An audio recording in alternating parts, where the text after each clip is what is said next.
You are live. Awesome. Hello there. It is the second boy dude today with another major podcast, and this one's going to be a big one. We're going to be ranking our top 10 best movies, TV shows, animes, and games and books. It's going to be a very fun one, and yeah, it'll be interesting hearing our different rankings and what we like and what we don't like. So let's start off with the more mundane stuff. So let's talk about the books. Let's get that out of the way. Yeah, I did mention before that this one's going to be a bit difficult for me because I don't read books. Yeah, I don't read books. that's fair enough. If I let me think, probably number one will be Biff and Chip and the Magic Key, and that's like the last book I've ever read. That's old school. That is old school. That's old school. I love that. Oh man, I don't know what's going next, to be honest. Biff and Chip. We're going back to like 2003 with that. Old school, yeah. Well, let me hear your rankings, because you actually do read books. Yeah, I kind of used to. I haven't really read in a while. It's been a few years, but I have read books. So it's not a top 10, it's a top 5. So at number 5, it's the Demonata series.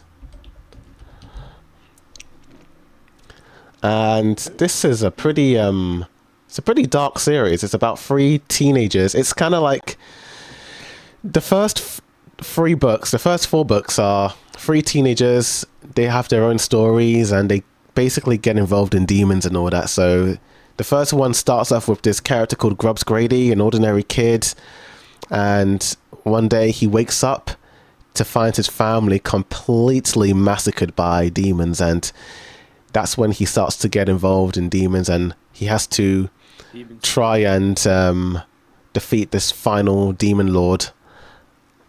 I think it was Lord Lost from what I remember. He was like the demon lord. And then the next book we have another character called Colonel Flick.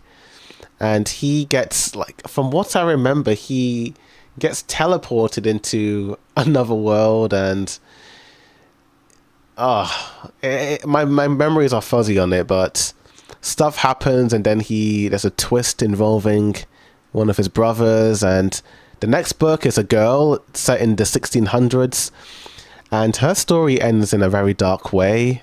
She ends up, it's not really a spoiler because it's like the first part of the main series story.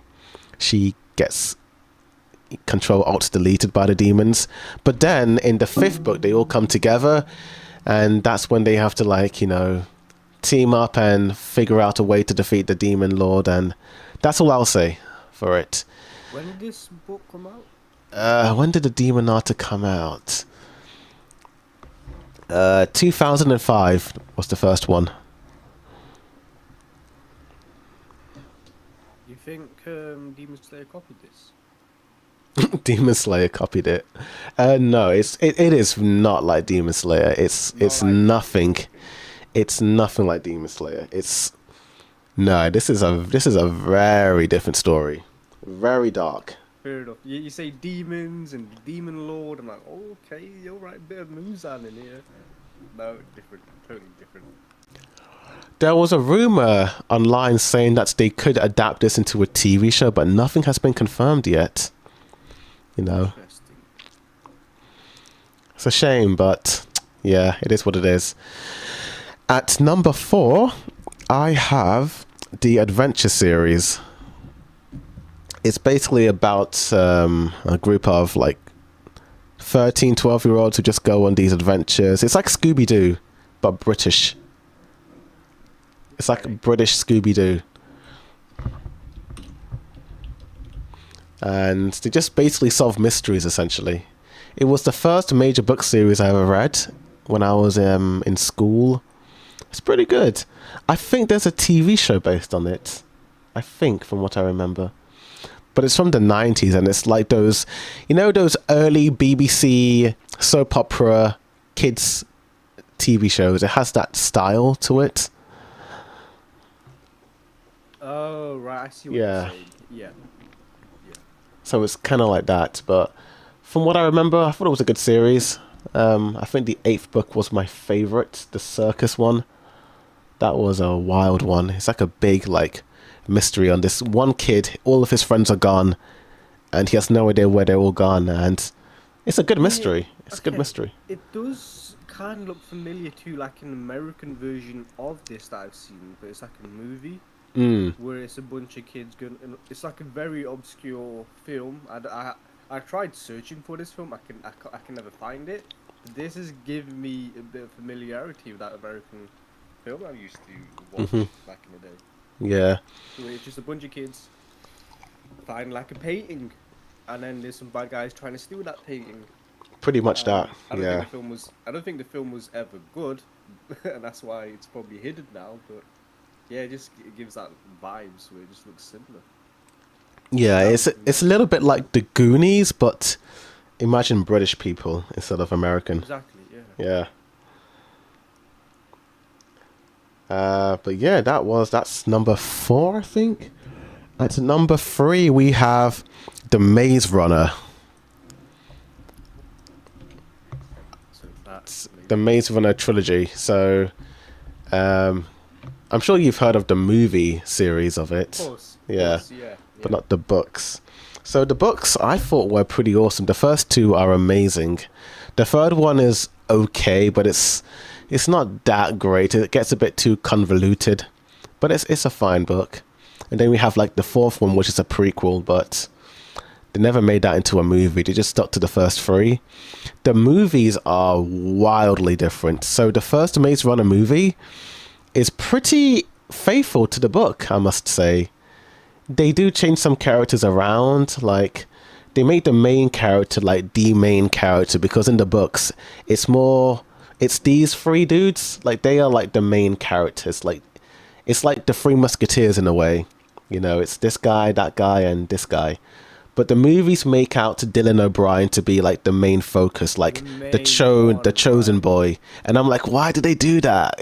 That's not how it was, you know. It was meant to be like the 3 of them, you know. But they sidelined these 2 characters. It was disappointing, you know. It was like you know, because they have so much. Is dumb. Yeah. That's really dumb. Yeah. Yeah, that's why I didn't like the movie, you know. But apart from that, everything about it was pretty good. The acting was really good in the movie. The maze itself, it's a lot spookier in the movie than in the books. I sort of imagined the maze area to be like a paradise, the way it's described. Like it's this warm, sunny, like tropical island. But when you see the movie, it's so grey and it's so drab and it's so eerie, you know. Yeah. And then after this movie, they just do their own thing. It's a completely different story, you know. It's like, what the heck is going on? It's a different thing in the second and third movies. Is it because they focus so hard on Dylan? Yeah, You know, yeah. to They adapt everyone else. Let's just do our own story. yeah. Is that why they just? It's a bit of that, and they just want to make it very like bonkers, balls to the walls. Like, let's just make a big Hollywood spectacle, you know. Let's have him So dumb. like train surfing in the third movie, attacking bad guys. It's like, what the heck? None of that happens, but yeah. Imagine the author being so angry with that decision. Like, imagine like making this incredible book series and then giving your rights away to this crappy Hollywood Yeah. studios, and then they just butcher it. That's kind of frustrating. I don't know how the author thought about it, but for me, I just didn't like it. I liked the first movie. It was fine. In fact, I just recommend you watching the first one, and maybe you'd like the other ones because they do their own thing, but I did miss like the character, you know, dynamics in the movie, you know. Like, it's different. It's there, but it's different, you know. It is what it is. And then number 2... Oh, sorry. No, I remember. Sorry, I remember hearing that the last film wasn't that good. No, it's not good. So I didn't bother watching. The Yeah, series. I don't recommend it. They changed too much. Way too much. And then number 2, it's the Harry Potter book series. It's a bit obvious. Like, Now What? I'm interested in what your number one is because I Oh, didn't expect yeah. it to be number two. I was debating whether to put Harry Potter at number one or number two, but the more I thought about it, the reason why it's number two is because even though I liked the books, I watched the movies first, so I knew the story going in. But the books tell the story differently, but it's still the same story, you know.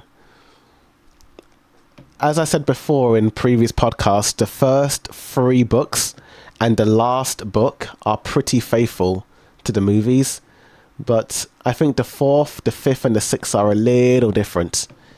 They kind of change things around and rearrange it to make it a bit more bombastic for the cinema. I do like this colors we're going on here, like the sleeves, Oh yeah, like how there's like three different colors in each book. I like that. That's pretty nice. that's pretty good. That's pretty much my bookshelf. That's what it looks like. That is cool. But yeah, it's a great book series. It's so well written. It's so good. It's so good. Like all the characters are great. Just a shame about the author, isn't Yeah. Oh gosh, that's another story for another day. Did you hear about the whole Emma Watson drama a couple of days it? ago? Yeah, I remember Emma trying to be like very soft and be like, I want to remain being her friend and all this stuff. And then J.K. Rowling just turned around and be like, no, we're not. Like, she just went off on She her. went. She wrote a whole essay on like telling her that she doesn't What? know Dude. what it's like to grow up in poverty. She's always been privileged since she was a kid. You know. Oh my gosh. That was So a ruthless, like relax. like damn. You're a billionaire, girl. You know. But there are people online defending her. You know. Yeah, it's stupid.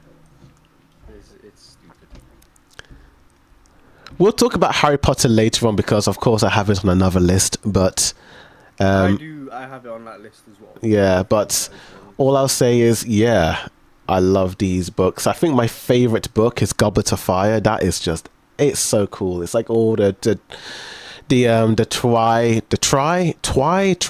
Triwizard battles with Harry. You know, it's so fun to read it, and I think because it's out of all the books, it has the most characters in. It almost feels like a soap opera in a way. It's very game. It's funny you say that. It's because that's my favorite Harry Potter film, Yeah, and it's completely different from the books. it's the same story, but it's out of all According to you. out of all the books, in my opinion, it's the most different to the. The film's the most different to the books, you know. But I still like the film for what it is, you know. I think for like a cinematic experience, the movie is pretty good, in my opinion.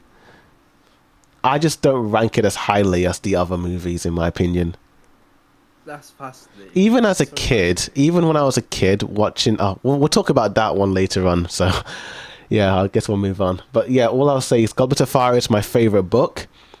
My least favorite book that's a difficult one because I think I like all of them equally. I don't think I have a least favorite book. I think they're all almost perfect Would in my it be opinion. Philosopher's Stone because it's the first one and it's not. I still like really it. too much. I still like it. It's Still like short. it. It's so You still like short. it. You could read it in like a day or two. Very It's short. so short. It's like you're in and you're out. That movie is so. Oh, we'll talk about that later on, but it's so faithful to the book. It's like wow. You don't even need to read the book for Philosopher's Stone. It's what you see on the film is pretty much the book, except for one or two scenes. But we'll get to that later on. But yeah, number one is an interesting one. I don't know if you've heard about it, but it's called The Saga of Darren Shan. The Saga of Darren Shan. Yeah. I've heard of this, I don't think. So it's a novel series by Darren I can't even say his name. It's Darren O. Shoganasi. I can't pronounce. It's an Irish name. But he started writing these books. When did he write them?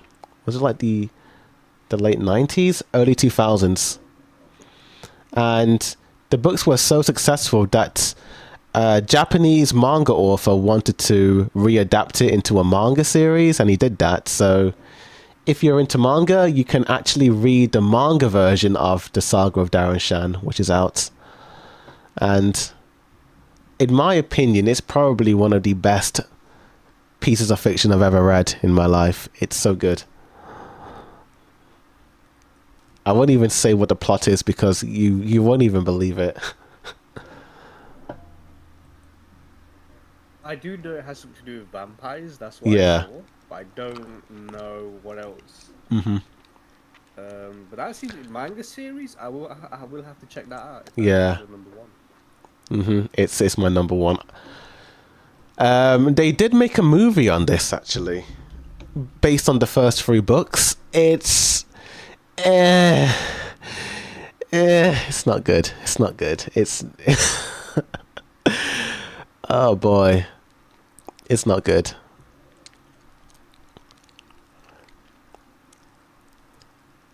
How old is the film and when did it come out? This movie came out in 2009. It has, you know, the guy from what's his face from Guardians of the Galaxy. Brothers?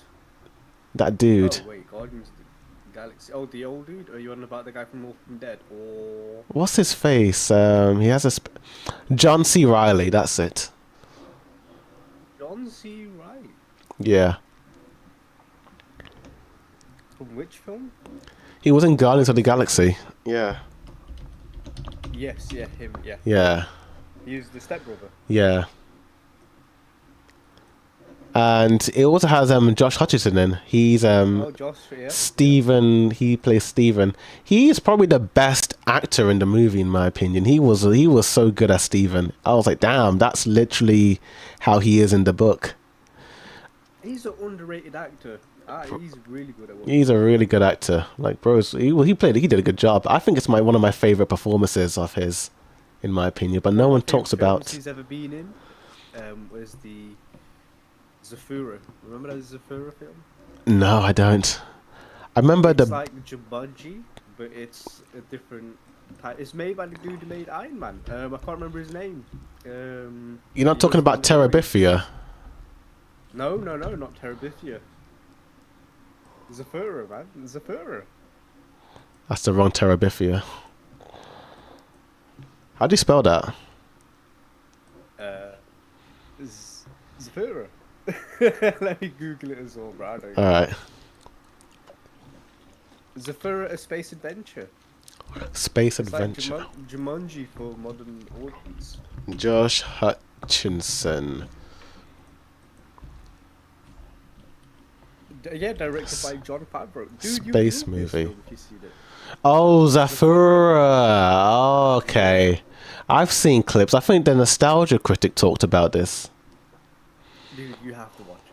That's actually a pretty decent. It's one of those movies, whenever you go to like a pawn shop or like a charity shop, they have it on the 50p aisle. Oh, that shop. Okay.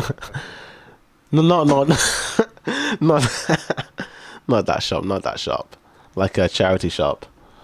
Okay, right. It's always there for like The 50p. visuals are so good for this film as well. It's like 2005 and it's so good. Damn.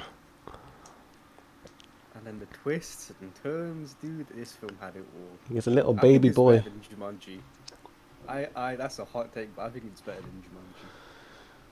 Is that the girl from Twilight? Yes, it is. Yes, it is. Bella. Before she was. How Twilight. old is she? Josh is a baby Look in how old this. of them. Look how young all of them look. How old was? When would this movie come out? 2005. 2005. Yeah. Oh wow. It looks like a 90s movie. It looks so old. It's so damn good, dude. It looks good. I might put that on my watch list, and see what it's all about. But yeah, that's my top 5 favorite book series, you know. And I know you don't have any books apart from Biff and Chip, but you can talk about your top 5 video games if you want. Yeah, because do you have a video game list? Oh yeah, I do. I mean, You do? I do actually. Yeah, I do. I'll go over mine then. You can do alright? yours first. Yeah. I'll do mine first. So mine don't include any PS1 games or PS2 games. It's just PS3 and PS4 and PS5 games. Okay, so let's hear it. Even because I grew up on PS1 and 2, but Oh, I they're missed the fun PS2. games, I but missed that generation. it's hard to put in my top 5 games. Those games. Have you played Batman Arkham City? Arkham City. I played the last of the trilogy, the Arkham Knights. Arkham Knight. Oh, so this one is before Knight, and it's after Asylum. This Arkham City, dude. I wish Arkham Knight was. But, dude, the writing is so good. So the first 2 Arkham games is written by the same dude, but I think they went with a different writer for Arkham Knight. And Arkham City hits you with so many twists and turns you don't even see coming. Oh wow, okay. I wish they made this into a film, because they do certain things. Wow, you're gonna do that to that character? You're gonna do this to this beloved cat? Like, how are you gonna? I don't want to get into spoilers, but you know, you still have the same combat from the first Arkham game. It's now open world. There is no Batmobile, and I'm actually happy there's no Batmobile because I think that ruined it with the Arkham Knight, in my opinion. And the graphics is just a step up from Arkham Asylum, even though they were both on the same generation. That's enough talking for Arkham City. Next one is Skyrim. Have you heard of Skyrim? I've heard of this, but I've never played it. Never played it. It's an open world role-playing game made by Bethesda. Oh, it looks like the Witcher a little bit. Kinda, yeah. I don't know. I haven't played Witcher actually, so I can't say kinda yet. But it is in that fantasy world. And it came out in the 11th of the 11th of the 11th. So 11th of November 2011. Oh That's wow. one of the uniquest dates you can ever have out there. Oh no, that's the second unique date. The first unique date was the Ben 10 day, the 10th of the 10th of the 10th. 10. Oh my gosh. What date is that for? That was the Ben 10 sort of like special programming day. So on the 10th of October 2010, I think Cartoon Network did like a special event. And there was a kid who was actually 10 on that day as well. Celebrating it like it's the real Ben 10. Yeah. I will say though, to get a video game to be released on that specific date is much harder than just running a marathon. Oh yeah. But I will say with Skyrim, it broke so many records when it came out. I don't like this genre of like role-playing games. It's not for me.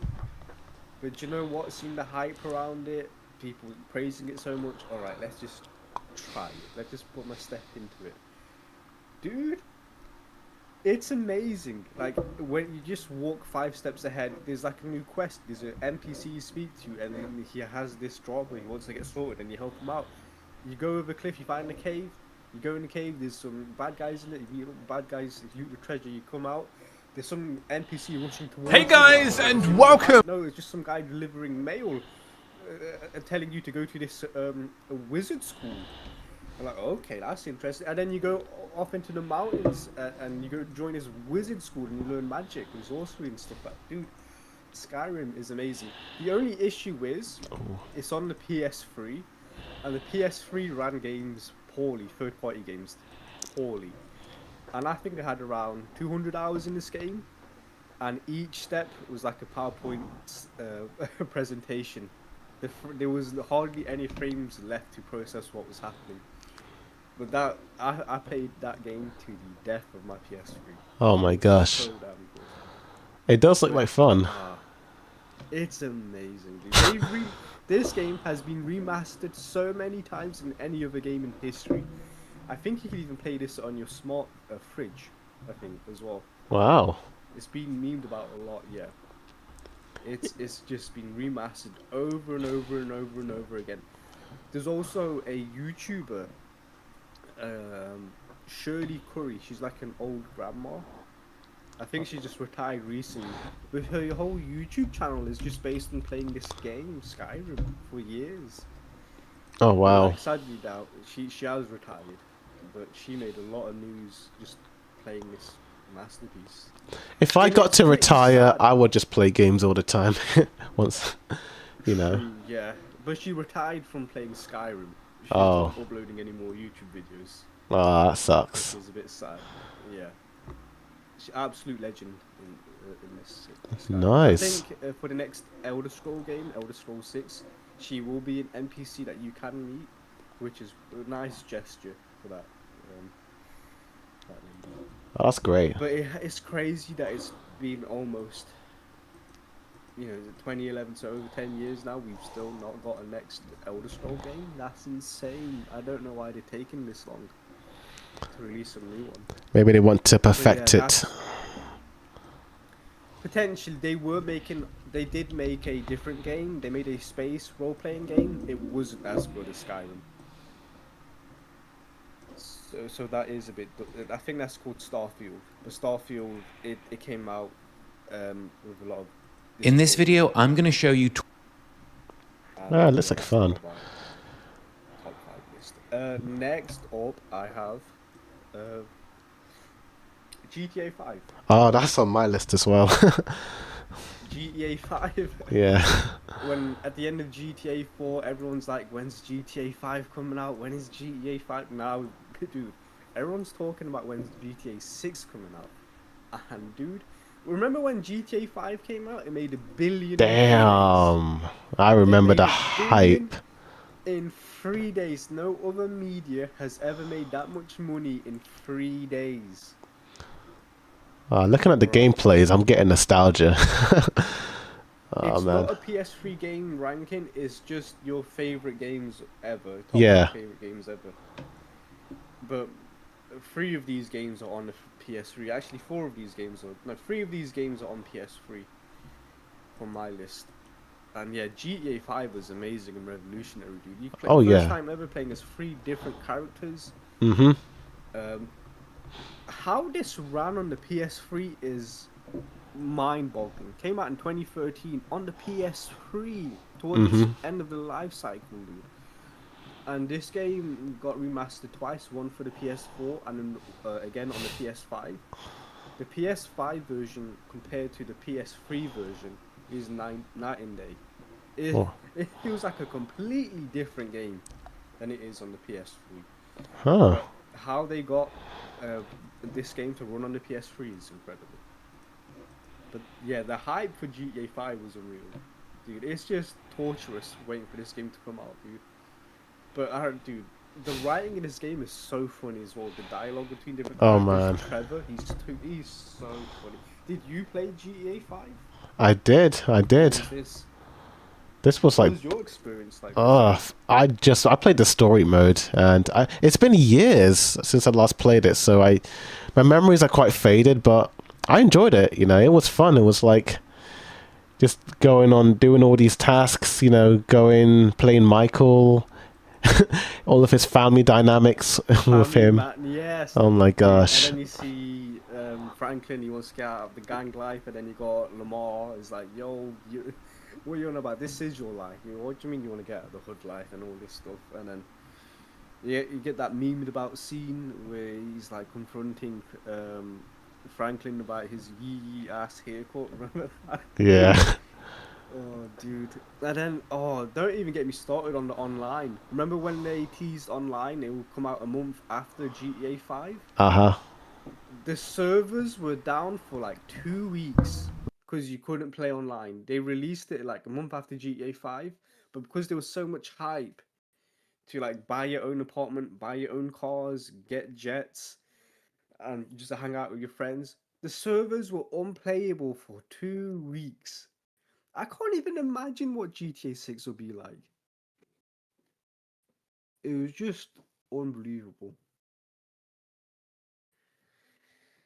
And then you get a special, of course, special abilities. Michael had the slow motion when he's aiming, and Trevor had the invincibility mode. He couldn't take damage, and then Franklin, he had that slow motion in the car, and that was pretty sick as well. And there was so many Easter eggs. This had more Easter eggs than any other GTA 4. A lot of people compare this to GTA 4. I think the story and writing in GTA 4 is a bit better, but in terms of what you can do in GTA 5 is just trumps GTA 4. And that's why GTA 5 is on my list and GTA 4. Dude, you could go parachute in, you could drive up a mountain and then just parachute off it. You can fly planes. You can't do that in GTA 4. Dude, this game is incredible. You could go fly up high into the clouds and then everything else will look like ants. Yep, scuba diving as well. You couldn't scuba dive in GTA 4. But man, it's so damn good. Next on my list, it was hard where to place them. I think I have 6 games on my list, so I do apologize. Oh, okay. I was just too hyped. I think if you had to remove one, it would be Arkham City.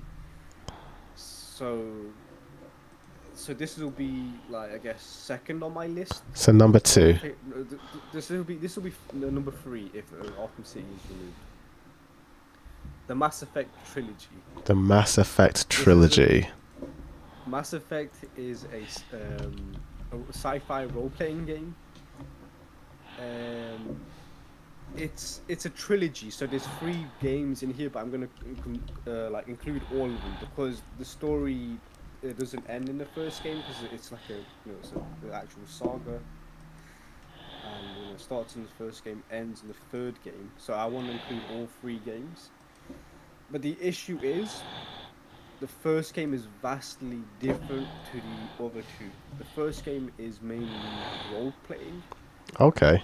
And then the second 2 are more action-based role-playing. Interesting. So the mechanics in the first game, it will put a lot of people off, but if you stick with it, follow the characters, follow the stories, you will like it, and then you get, you see what your decisions make.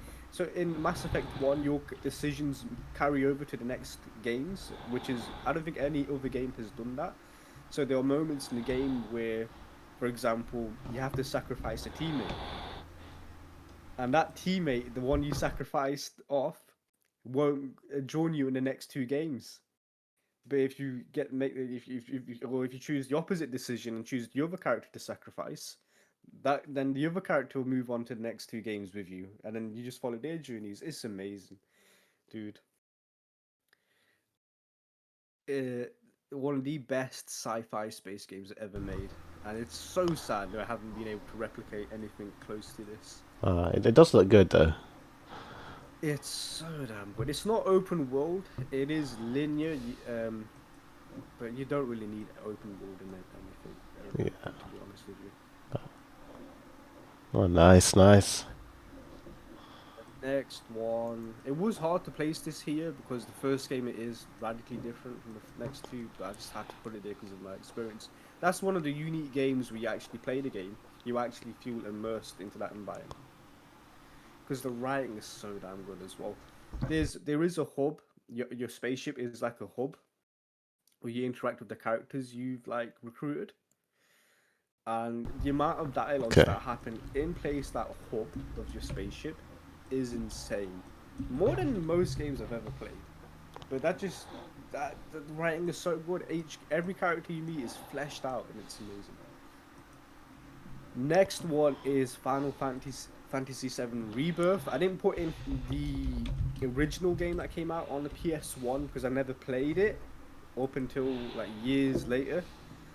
So, but when I played the original Final Fantasy game, it's already my lens has already been muddied because I've already played games that are much better than that Final Fantasy VII. But the story and the writing is so good. But they did remake the game, and you can argue that Final Fantasy VII Rebirth is more of a sequel than it is a remake. But dude, the writing, story, twists, the mini games, and this is on the PS5. I just, I don't want to speak more about Rebirth because I think I've been rambling on a bit too long. Number 1 on my list is God of War 2018. Oh, nice. God of War. I've heard of this one. Dude, I never played any of the original God of War games, like that trilogy that came out on the PS3. I've never played it. but I knew his story, and I know how he got like the that white skin that he has, which is a bit brutal. But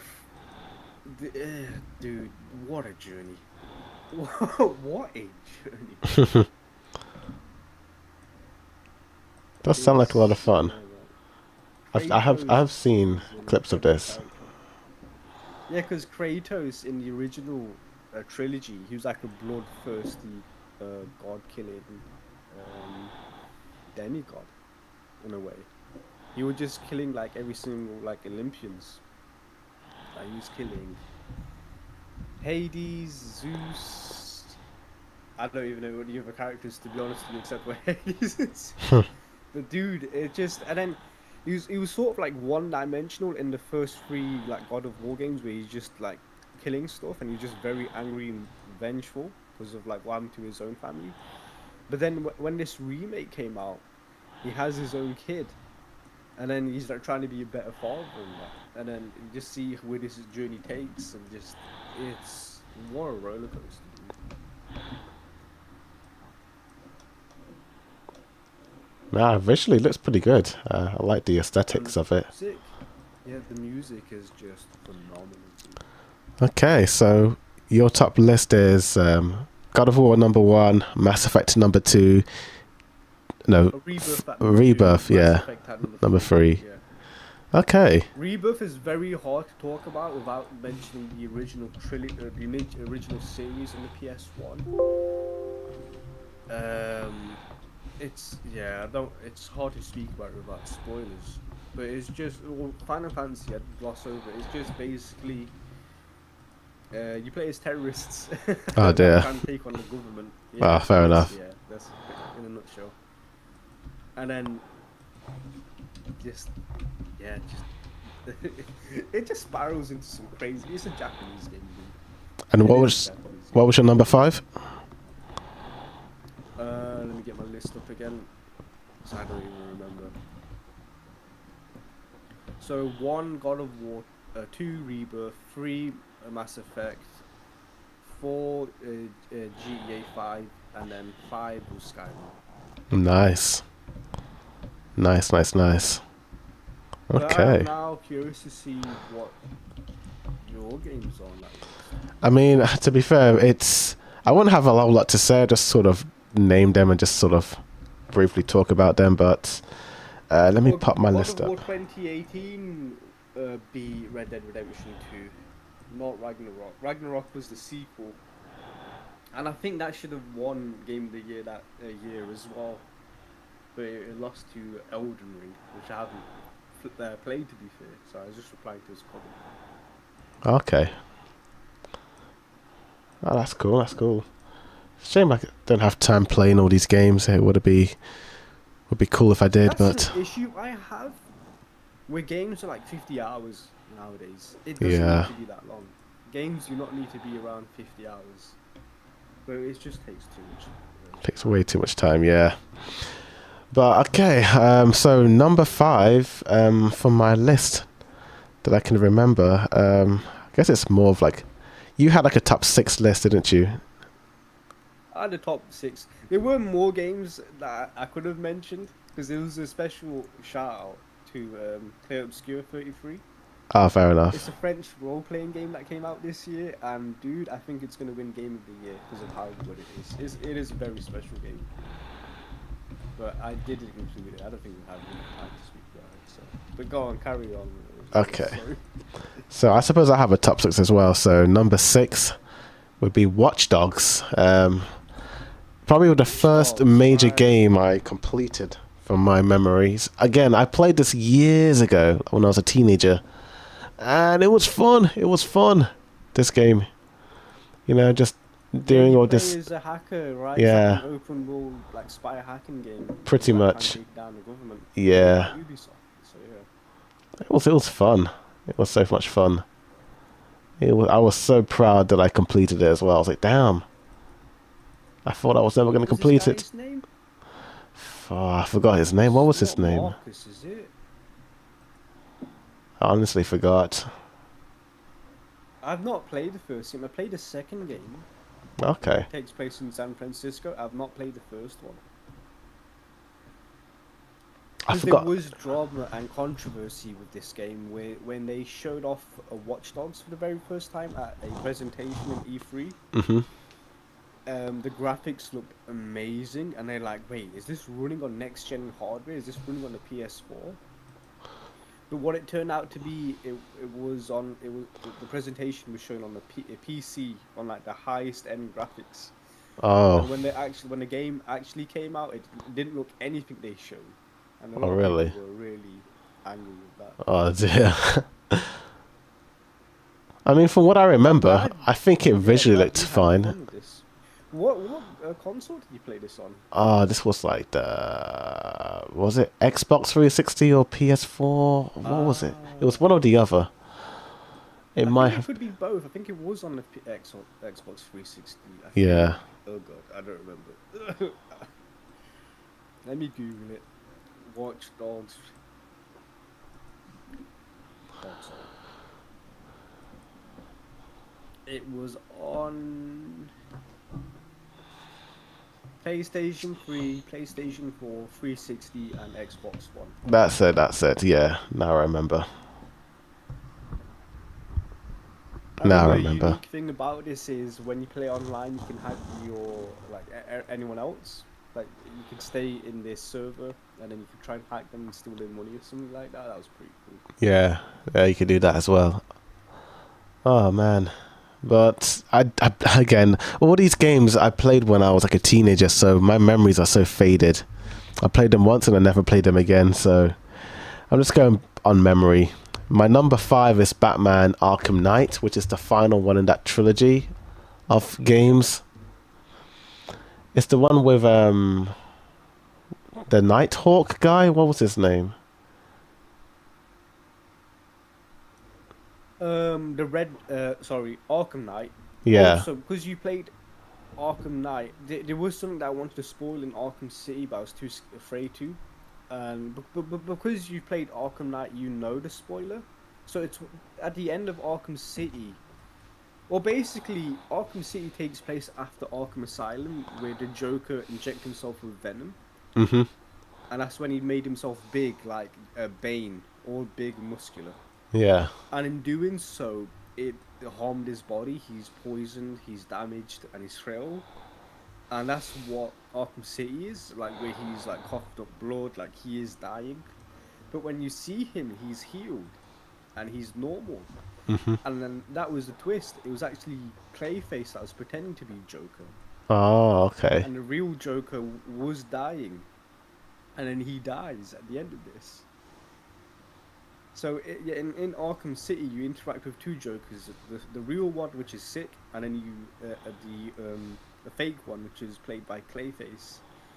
But obviously, in Arkham Knight, you know that Joker's dead because you see visions of him Mm. now and then. Every time you turn the corner, there's Joker standing there speaking, monologuing. And this game had a bit of jump scares as well, because when you jump up on a rooftop, there's the man bat that would jump out and scare you. Like, damn. Oh yeah. Did you ever get jump scared by that? I don't. I remember that, but I don't remember getting jump scared.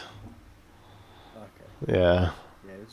Yeah, this was a good game, but I didn't think the writing was as good. I think everyone knew who Arkham Knight was before the game came out, which was a bit unfortunate. I had no idea. I think I was shocked.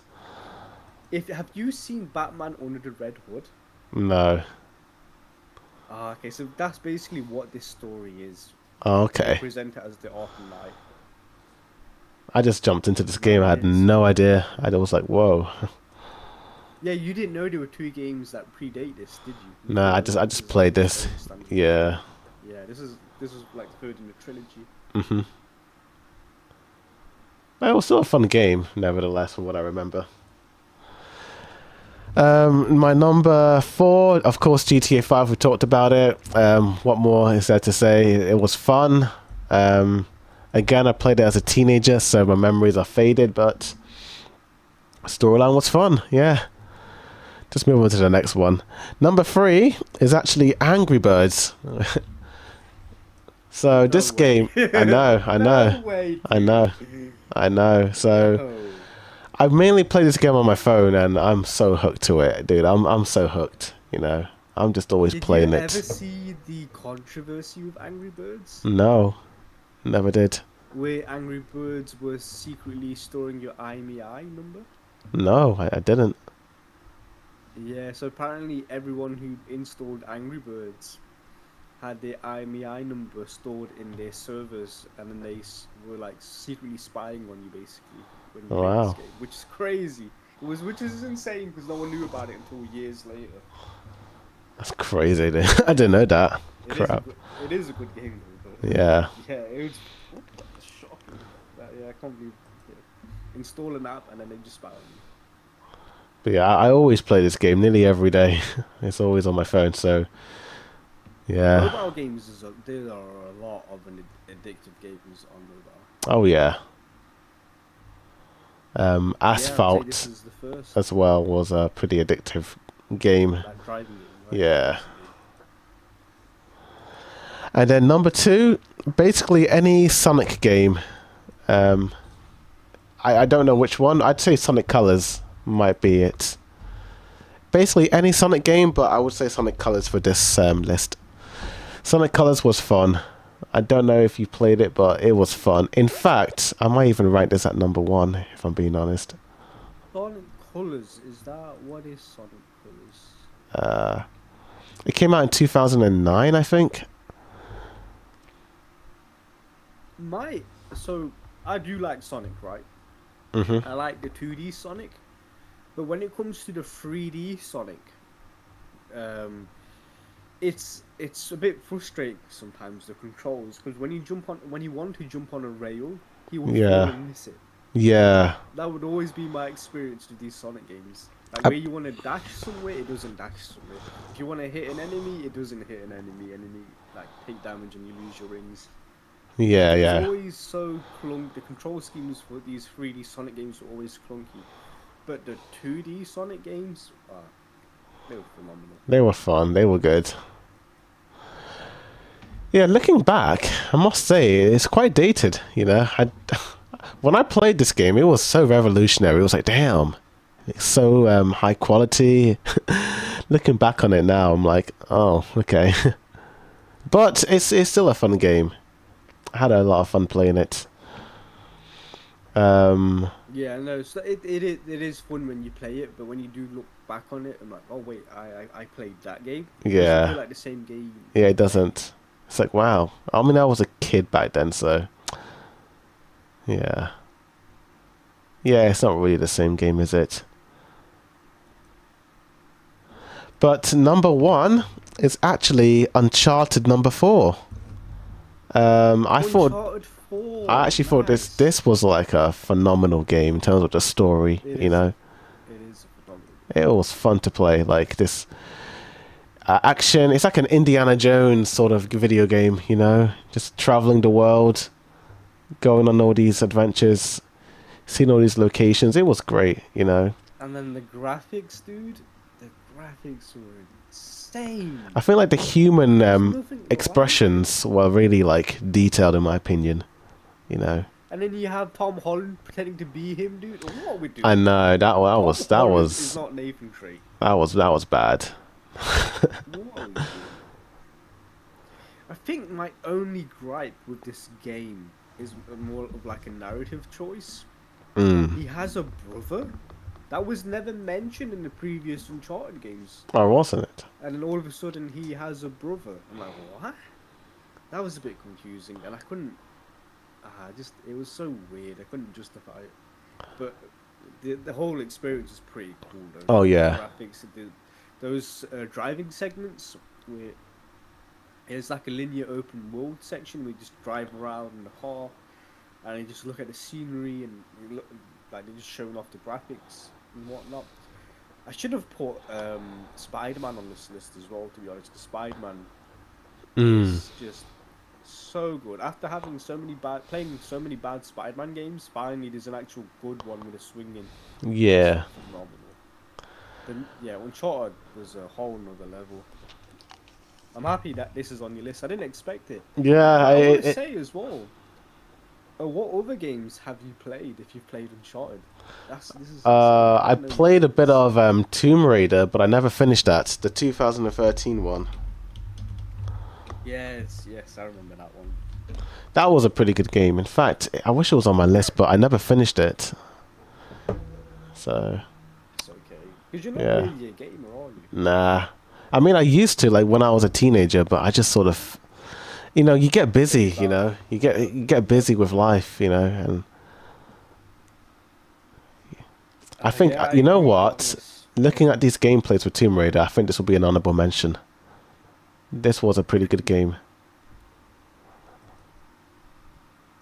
Honorable mentions as well. I'd probably say Witcher 3.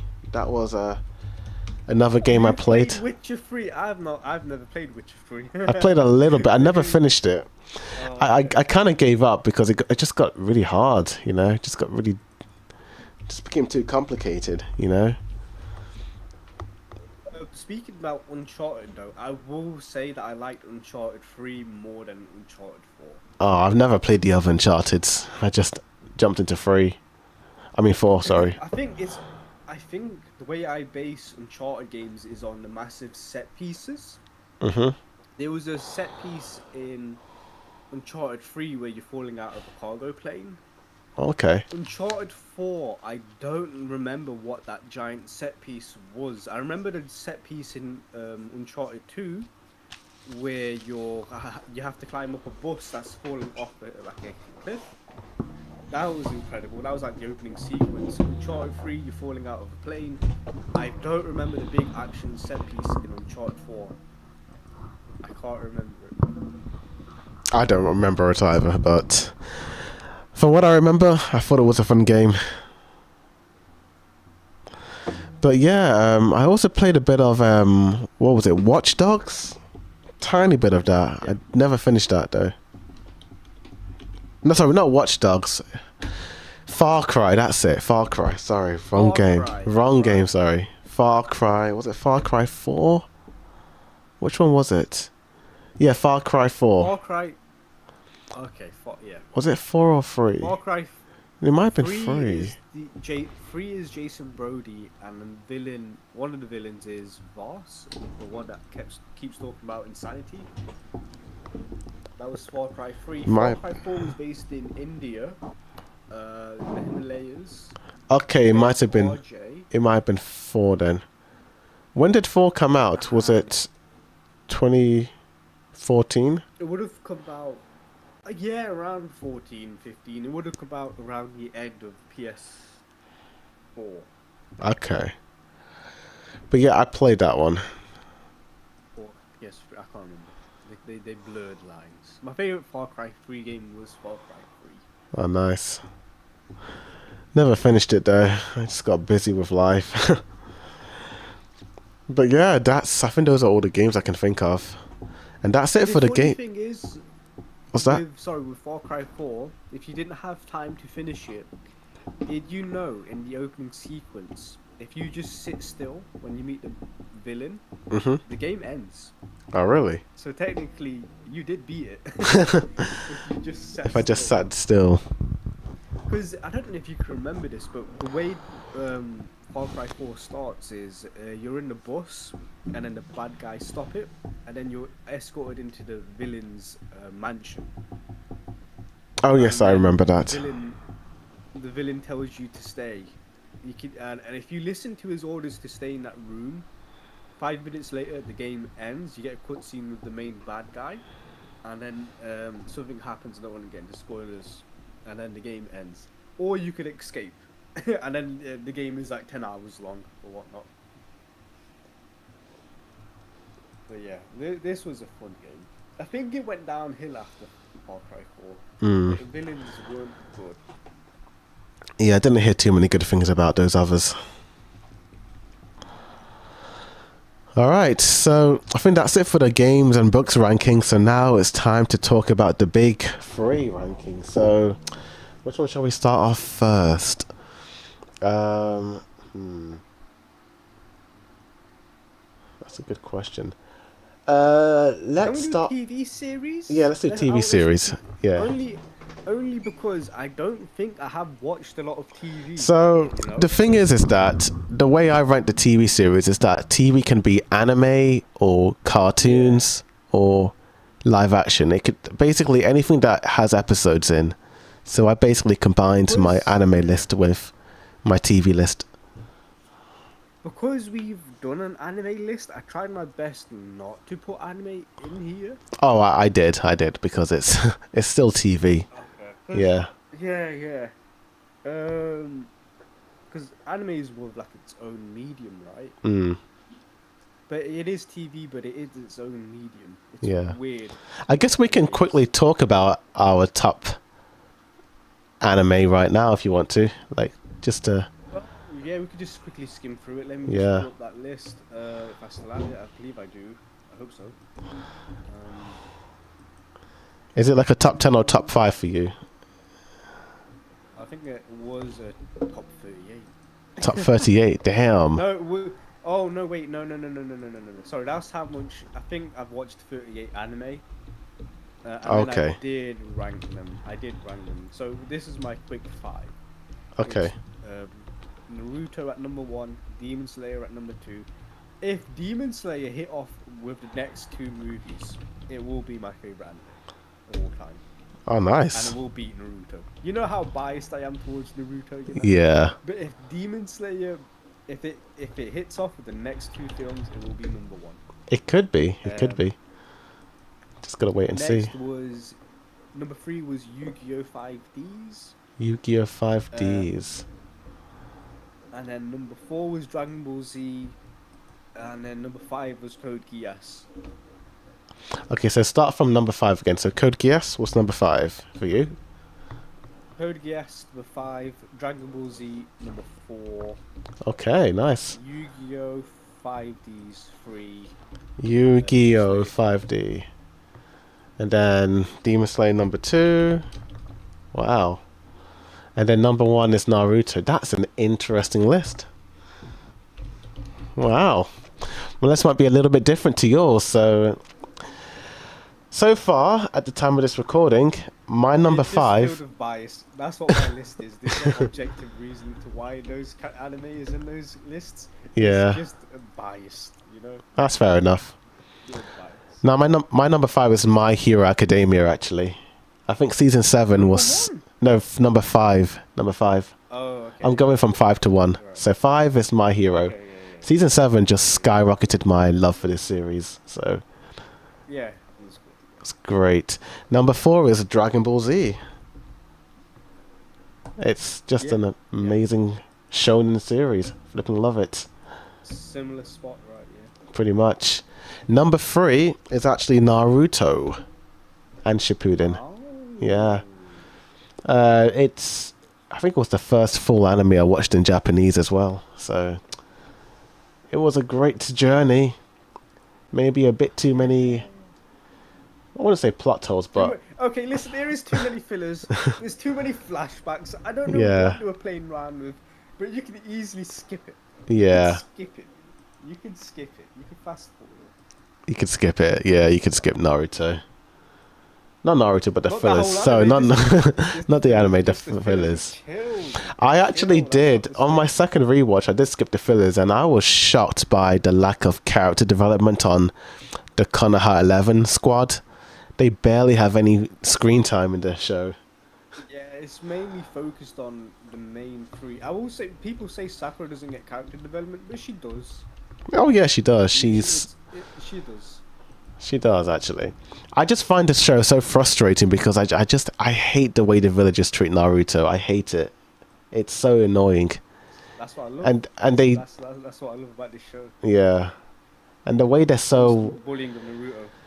and then they just they man, the way they just do a U-turn on him once he becomes strong is it's crazy. But you have to remember, is like, I think they hate the Fox more than they hate Naruto, you know, because the Fox did just kill their family members and that, and now the one person I will say it was Hokage number 3. Was it Rosen or whatever his name was? Mm-hmm. What a bottle job of a mayor or a president or whatever. What a Yeah. bottle job, dude. He didn't protect Naruto at all. He just spied on him. That's it. He didn't help him or anything like that. He could easily betray the village if he Mm-hmm. didn't have good friends and a good sensei. Yeah, pretty much. It was. Oh my gosh. That guy was frustrating as heck. You know. Didn't Minato tell him to race him or something like that? He didn't do that. Just crazy. Crazy. But yeah, yeah. Number 2 would be One Piece. Actually, it's One Piece. it's so good. It's just I've watched it twice and I flipping love it. You know, it's just.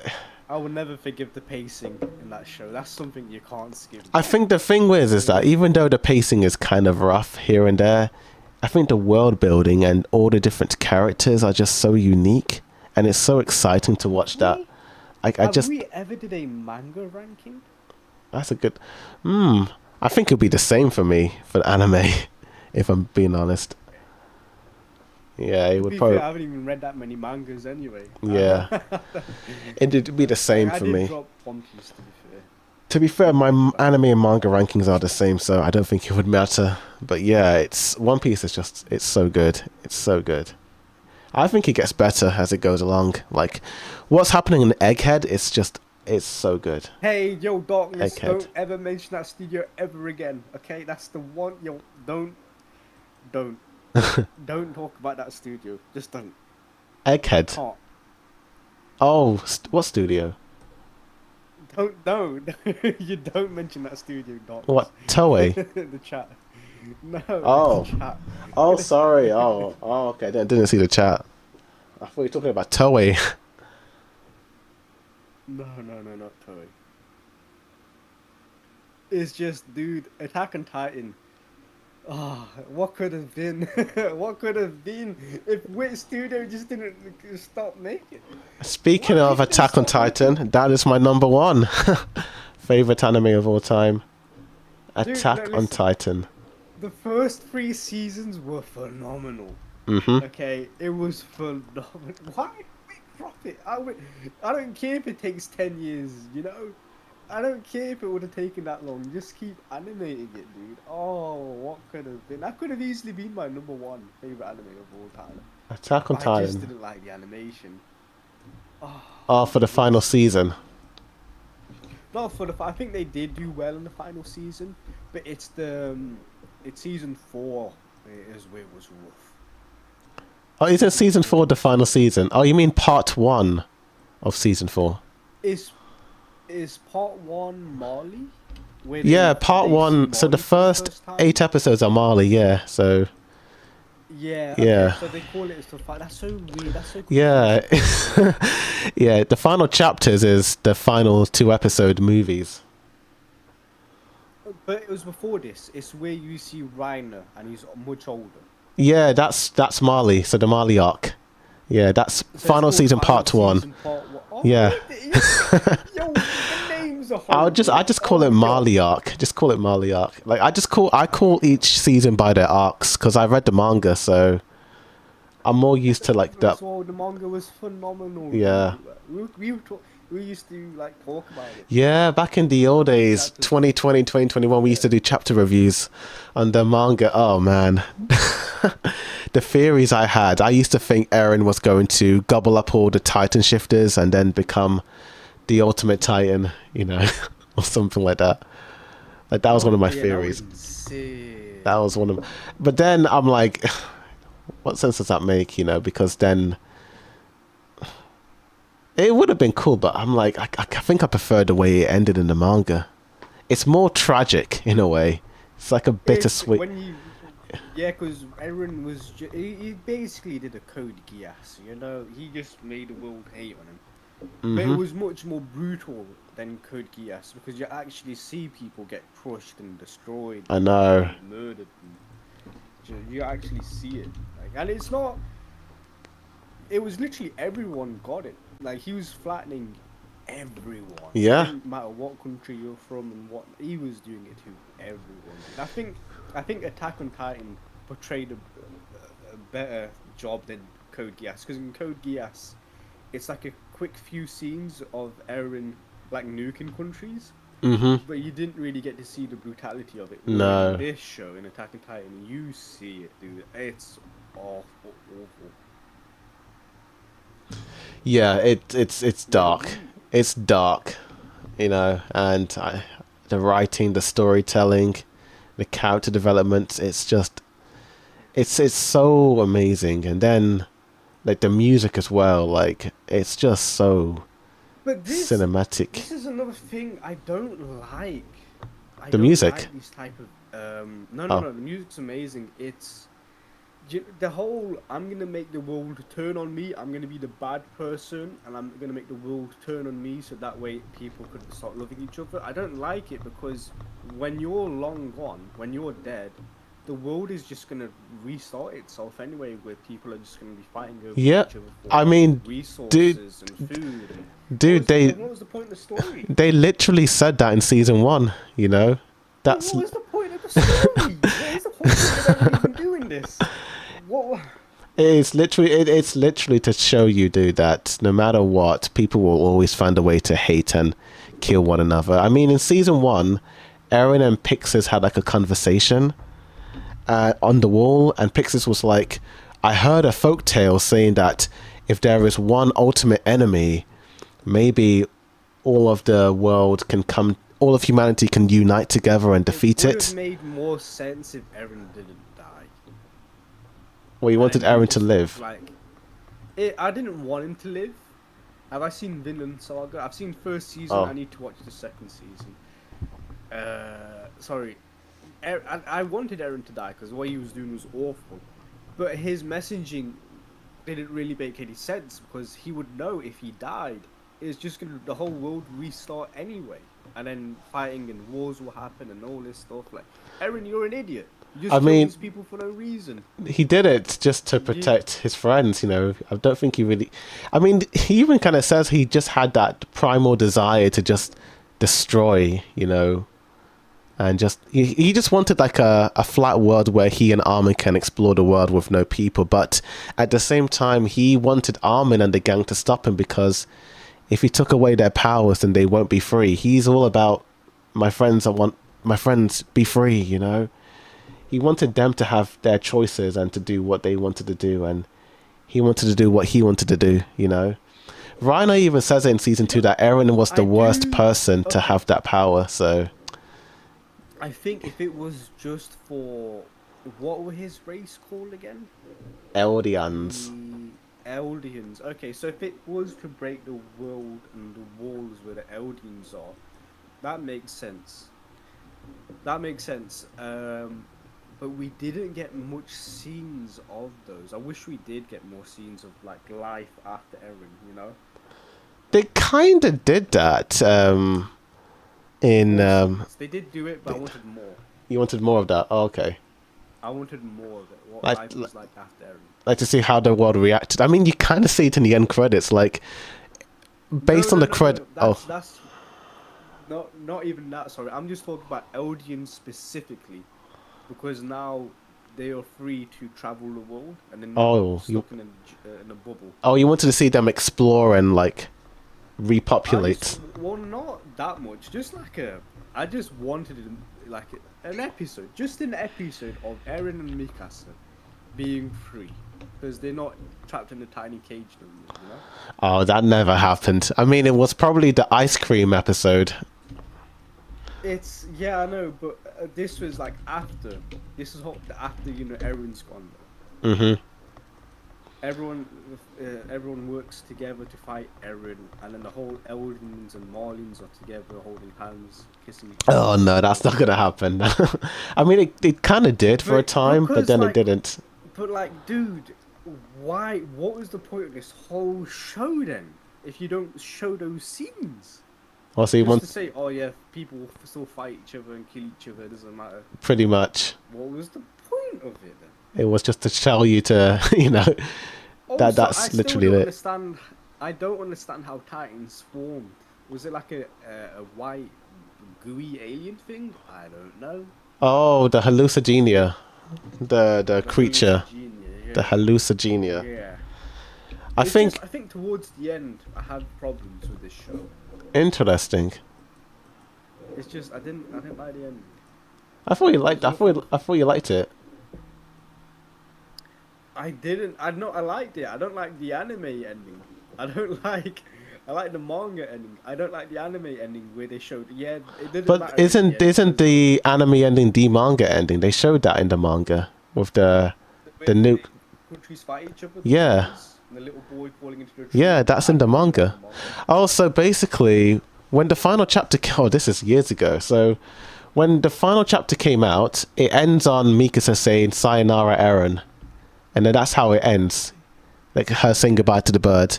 And then when the official volume came out, Isayama released those pages of Paradise Island in the future getting bombed, and then the boy walking into the tree.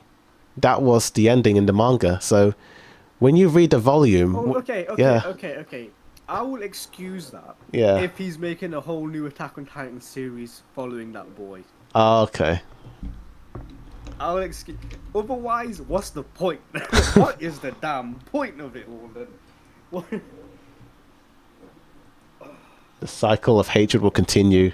You know, I think it's just about being vague. It's about how you interpret it. You know, like This is what I like Naruto's ending. It was more realistic. Like, Oh, you with- have to stop this cycle of hatred, man. The will of fire. You have to stop it. but did it kind of stop it? I mean, Naruto becomes Hokage. No, I'm not saying no. That's why I'm saying it's more realistic because they're not saying, "Oh, look, we fully put an end to it." No, like fighting still happens. It's realistic, but you have to be better than that. You know. Oh, so for you, it's like It was more real. It was more real. The way Naruto ended was a bit more realistic, ignoring all the Kaguya stuff, obviously. But I'm just saying that the rivalry between Naruto and Sasuke, there's always going to be war after like their arc. But listen, like the whole messaging of the will of fire, you know, just like Naruto forgiving people, bro. He's like just like, yes, you killed all my friends and all this stuff, but I'll forgive you. oh, okay. So you kind of like the main character being that bright, optimistic, hopeful guy. Yeah. Eren was not that. Yeah, no. Eren was not. Ever Eren since did it all for Eren ever was since the Eren final, is an idiot. ever since it Eren was began, Eren was an idiot. he says that Eren himself. was- Eren pretended to be an emo, edgy emo. What? If Eren just... Oh, whatever, man. Oh, Attack on Titan's making me angry now. Yeah, it was all an It's- act. If, Yeah. oh my days. Because it was just the act. It was he was acting. He was pretending to be an edgy kid. Oh. Yeah, he was pretending so that his friends can like was- distance themselves from him. Yeah, I know. And that's what makes it more cringe. Because it's not real Eren. Yeah, because the real Eren is like seasons 1 to 3 Eren when he's shouting and whining. That's the real Eren, you know. Because Yeah. if you think about it, he did all this edginess for no reason because the world is starting to fight and kill each other anyway. Oh, but he wasn't fighting for the world. He was fighting for his friends. It was never about the world. Like And that's it, what I meant with. yeah. I just wanted one episode where after Eren's death, where we get to see Mikasa and Armin explore the world. oh, They fair enough. Break out of that cage because of Mm. Eren. But we never got to see that. We never got to see that. got to see it. Well, on Eren, it's just I think he just wanted to. I mean, he said it multiple times that he just wants his friends to live long, happy lives, and Yeah, that's he what they said did. it. He said it. Yeah. Yeah, Yeah. they did live those That's why lives.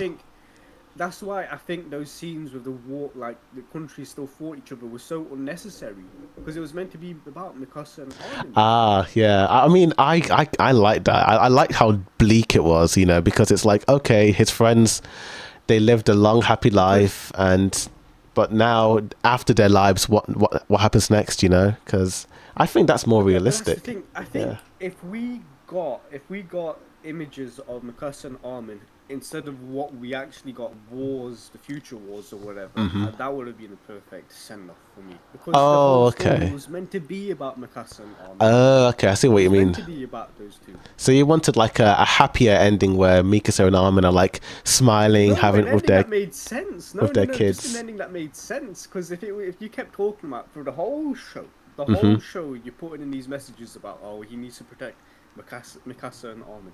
Oh He needs yeah. to save Mikasa and Armin. Like these are future Eren sending it to young Eren, like, save Mikasa and then Pretty much. at the end, all of that didn't even matter because the author of the show wanted to say, yeah, but the world will fight and wars will carry on and all that. Yeah. That was so unnecessary. It just shows Mikasa and Armin being free and whatnot.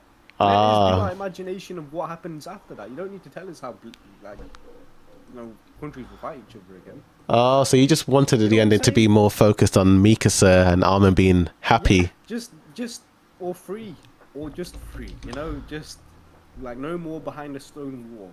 You didn't want to see like all the brutal reality stuff with wars and fire and all Because that. it was so unnecessary. What was the point? I What was the yeah. point of it? You know, I see It's like, I see what you mean, but I disagree. I flipping loved all of that stuff in the post credit scene. I just think it tied it neatly with all the themes in season one, with Erwin talking about how humanity will just keep fighting one another until there is one man left standing or less. Pixis laughing like that and being like it's pretty depressing, but it's a realistic outlook on the world. And just I think I just I would have left that for the viewer's imagination. Yeah. Just Did you let see us the imagine what would happen. Did you see the movie like special ending that they did? This, So the last attack, so I don't know.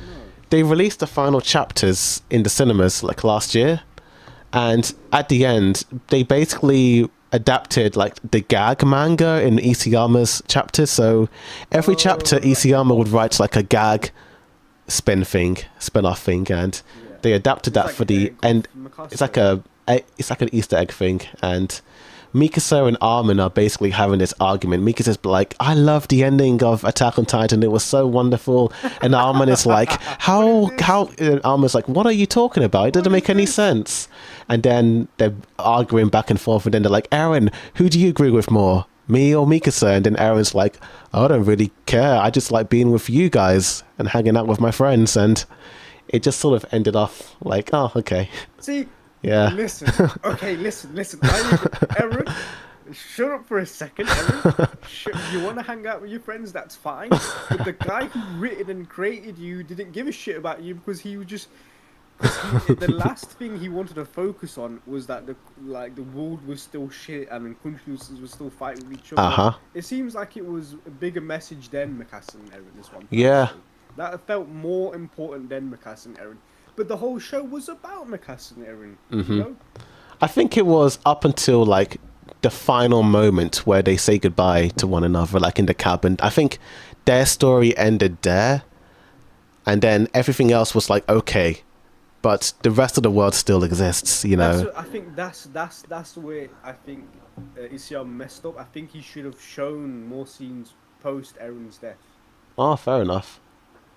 See, like I think that's what I needed. I just needed, okay, this is how their lives turned out and whatnot. Cool. Let us imagine what happens to the future of the world. Oh no, okay, so the world's gone to shit and everyone's fighting each other. Okay. yeah, because it ends kind of bleakly. It's like it just ends with a nuke bombing Paradise Island. Yeah. Dude. I loved, dude. Like when I read the manga, can I say something? So when I read the manga, and it ended on Mikasa saying "Sayonara, Eren," I liked it, but I thought, it needed something more. And then when Isayama wrote those chapters of Paradise Island getting bombed, I was like, perfect. That is what I needed. That's what I wanted to see in Attack on Titan, you know, because Attack on Titan for me was never about showing the happiness. For me, it's like showing the brutal But reality that was of the not world. What Isayama wanted but Yeah. you have to remember, there were so many lines about. Okay, it's just. I guess it's just how it's all framed. I guess. Yeah. Yes, the whole show was about Mikasa and Armin. Yes, they were saved in the end, right? They're no longer trapped inside Paradise Island, so they are free. But then we don't see the aftermath of it. And then after the aftermath that we don't get to see, we see the world destroyed again and wars and fighting. That's why I'm just missing context, I guess. I'm just missing... I think Isayama left it to interpretation. He's like, okay, I'm showing you these scenes. It's up for the audience to guess what's going to happen. Nothing to interpret in the end because everyone's fighting and killing each other again. So. But I mean, I would rather have that be left up to interpretation. But we just. I saw the whole like war stuff, fighting one another. Of like, it could be parodies versus Marley. It could be parodies versus parodies. Because I mean, before the rumbling, it could be a parodies. Whole different nation. Yeah. It could be a whole different race. Yeah. That's. Wasn't like the Scouts and the Jaegerists fighting one another, and they're all born in Paradise Island, so it could be that, you know. But why? Why do we need to see that? I think it's just showing you that, hey, this is a grim reality. I mean, Attack on Titan isn't a shonen. It's not going to show you like it's like Naruto is more optimistic, you know. It's peace or happiness or whatnot. That's not what I'm asking for. I'm just saying. It's like you see a painting on the wall of a tree, and then somebody goes, "This is a tree." Like we know that's a tree. You don't need to explain. Like we know the world is like crap and bad and all this stuff. You don't need to like show us or spell it out for us. Does that make sense? Oh, so I get it. So you basically wanted it to be like, okay, the characters acknowledge that the world is bad, but let us be optimistic about the future, and let's leave off on that note. More or less, with Mikasa and Armin, like maybe their story not glossed over in a so maybe like a scene of Mikasa and Armin sitting down, just looking at the sunset, being like, "Yeah, the world's crap, but let's just fight for our freedom. You know, let's keep moving forward. You know," and then it just ends with the two of them smiling or something. Well, technically, this is another part I don't like, because technically they are free. There is no war because Eren was the ultimate bad guy in their future, I guess. And then that ultimate bad guy is dead. But for how long? I don't know. It's so interesting because this discussion is exactly what people online have been talking about for years. Like, so many people are back and forth. Like, there's like a whole group of people. There's a whole group of people defending the ending. There's a group of people hating it. It's so interesting, you know. I watched a podcast a couple of months ago, and literally it was 50-50. There were half of people like praising the ending and loving it, and then the other half were like hating on it, and it's so interesting. And then there was one person who was very... The end, basically everything involving Eren, the rumbling, and the post-credit scenes of the boy. So basically everything. Okay, so my only issue is the post-credit scene of the boy. I don't think that was necessary unless there is a new show coming out. Unless there is a new show coming out, he's a new Titan or something, then I'm okay with it and that's cool. If it just ends in a way that everyone knows that it was going to be like everyone knows that there was going to be rain, and then I don't know how to explain it, dude. But you know, it's just the most obvious thing you can do. And you're just showing it, because obviously, like, peace isn't permanent, and then he's always going to throw the first stone or whatnot. Pretty much, yeah. I see what you're talking about, but I still love the ending. Yeah. But I like how we're talking about this. This is like the most we've ever talked about Attack on Titan. Oh yeah, I think so. Yeah, it's been ages. It's cool. But I think that's what I like about it. It's so complex and it's so nuanced, and it's just so much to think about with Attack on Titan. And like, I think ever since the ending came out, I've been on like these binge watches on reaction videos and podcasts, listening to people's thoughts. And yeah, some people are just they've got different opinions, and some people, there's other things that people wanted and people are satisfied, and Attack on Titan gave them more than they needed. Like, I'm still shocked that Eren killed his mom. That still blows my mind. That blows my mind. Spoiler alert, but damn. When I read that in the chapter, I was like, what? And then when he's crying for Mikasa, I was like, oh, thank God, Aaron's back. That's my boy. He's back now. Because I'm not going to lie, this might be a hot take, but I wasn't a big fan of emo Aaron being all edgy and mysterious. I was like, what? I was like, come on, reveal yourself, Aaron. I know you're not that. I know you're not like that. It just felt so forced, you know. But I was so happy that it was all an act and that there was something in the end. But yeah, that's Attack on Titan. Damn, that's why it's my favorite show, because there's so much to talk about. I mean, I can talk about Attack on Titan for years and years and years, and there's still so much about Historia that I want to talk about, but we could talk about that another day.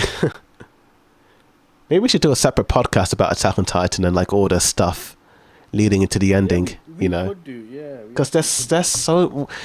Before the final episode came out, I rewatched it, and there's so many foreshadowings to this ending of like how it was all going to turn out. Like it's crazy, you know? It's like Kenny talking about everyone's a slave, even the king in the walls. They need to be a slave to something to keep pushing forward.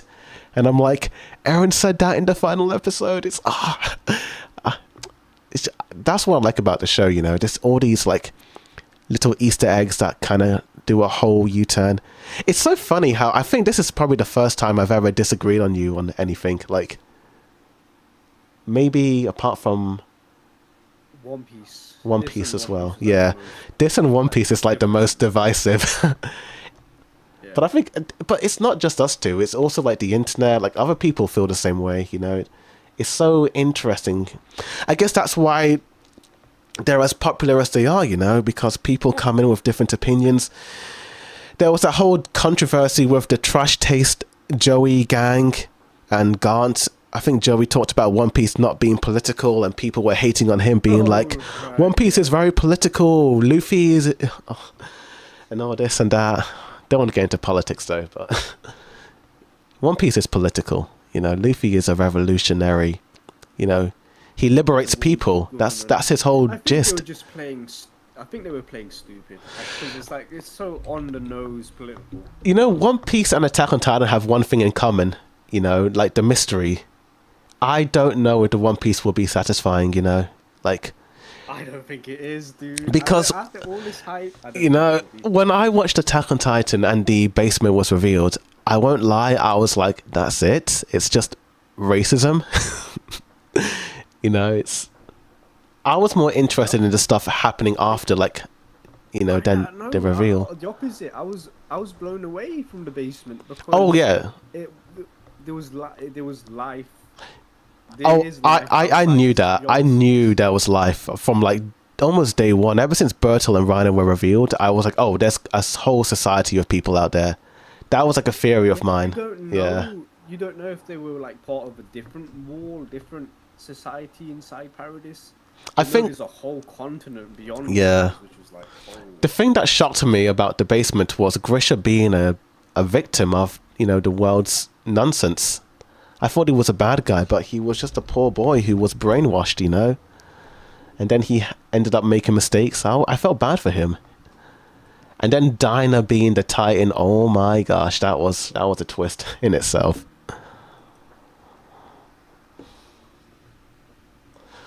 Oh, but Darkness is like, you should try Vinland Saga. I think you should watch it. I watched episode 1 a couple of months ago, but I need to catch up on it. It is a slow burn, I will say. Very slow. I need to watch season 2. People love it. Love it. People love it, yeah. I think, depending on how One Piece goes, will it surpass Attack on Titan for me? One Piece is very, very close to surpassing Attack on Titan for me. It's very close. On the anime, where are you right now? I am on the episode, I think, 1128. It's the Kuma backstory. Yeah, it's the Kuma backstory arc. So with Bonnie and all them lot and Ginny. One Piece really didn't need to be this long. It really did not need to be. That I agree with. I think I can tell you where they should have trimmed it down. Whole Cake Island. Whole Cake was too long, in my opinion. Fishman Island.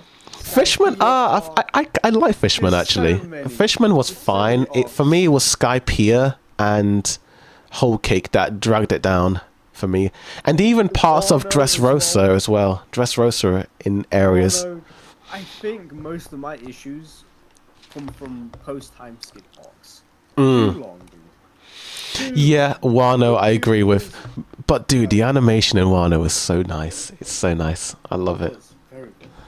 Wano could have been condensed, in my opinion. I think they did spend a bit too long, but again, I just like the characters they introduced. You know, all the Kozuki Oden squad people. They're just so entertaining to watch, dude. I just think maybe like the Luffy and Kaido battle went on for a bit too long, in my opinion. You know what they should have done with that, like, but because like different characters kept fighting Kaido, like I think there was a moment where Luffy took a break, and then it was Kaido's daughter who was fighting Kaido.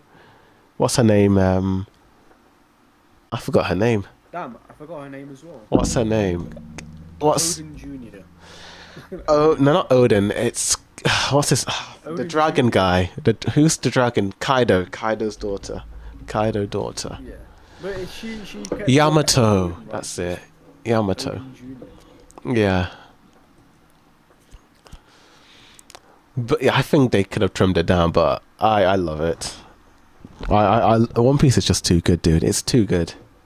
It's rivaling Attack on Titan for me in terms of like the best anime could be. Like for me, Attack on Titan and One Piece are like what I want anime to be in terms of writing and storytelling, you know?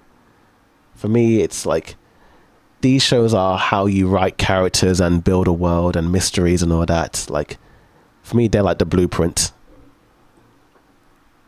That's my opinion. It's so long. I Yeah. feel like One Piece will end on episode 2000. Maybe. That's what I'm saying. But then we got Wit Studios remake. I know you don't like Wit, but we got them coming out. You're only mad about Wit because of the Attack on Titan drama, but I don't think it was really. I don't know. That whole Wit thing is very interesting. Wit But Studios also made different anime and then they've abandoned it. I can't yeah, remember what anime. Vinland Saga. There's like a history. They did Vinland Saga. Vinland Saga they Yeah. Oh, They gave it to Mappa. Yeah. But with Vinland Saga, they kept the same team, so the team just sort of, moved to Mappa, more or less. Okay, so it's still the same crew then. Yeah, it's the same crew, the same art style, so it's just owned by Why did they do Mappa. that with Attack on Titan? There's a lot of different reasons and factors.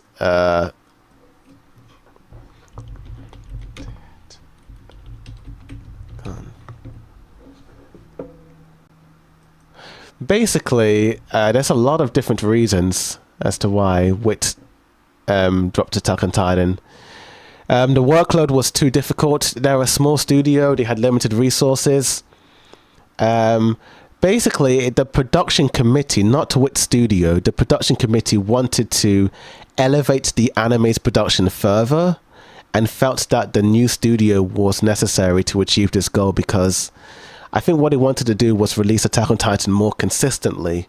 But Wit had all those delays, with season 1 and 2 that to them, Wit Studio was, I think they felt like it was a bit too unpredictable with Wit, So they were like, let's just get Mappa on it. Well, they went to different studios, didn't they? Like, there was that whole thing where they were asking different studios, but they all said no. But Mappa were like, yeah, let's do it.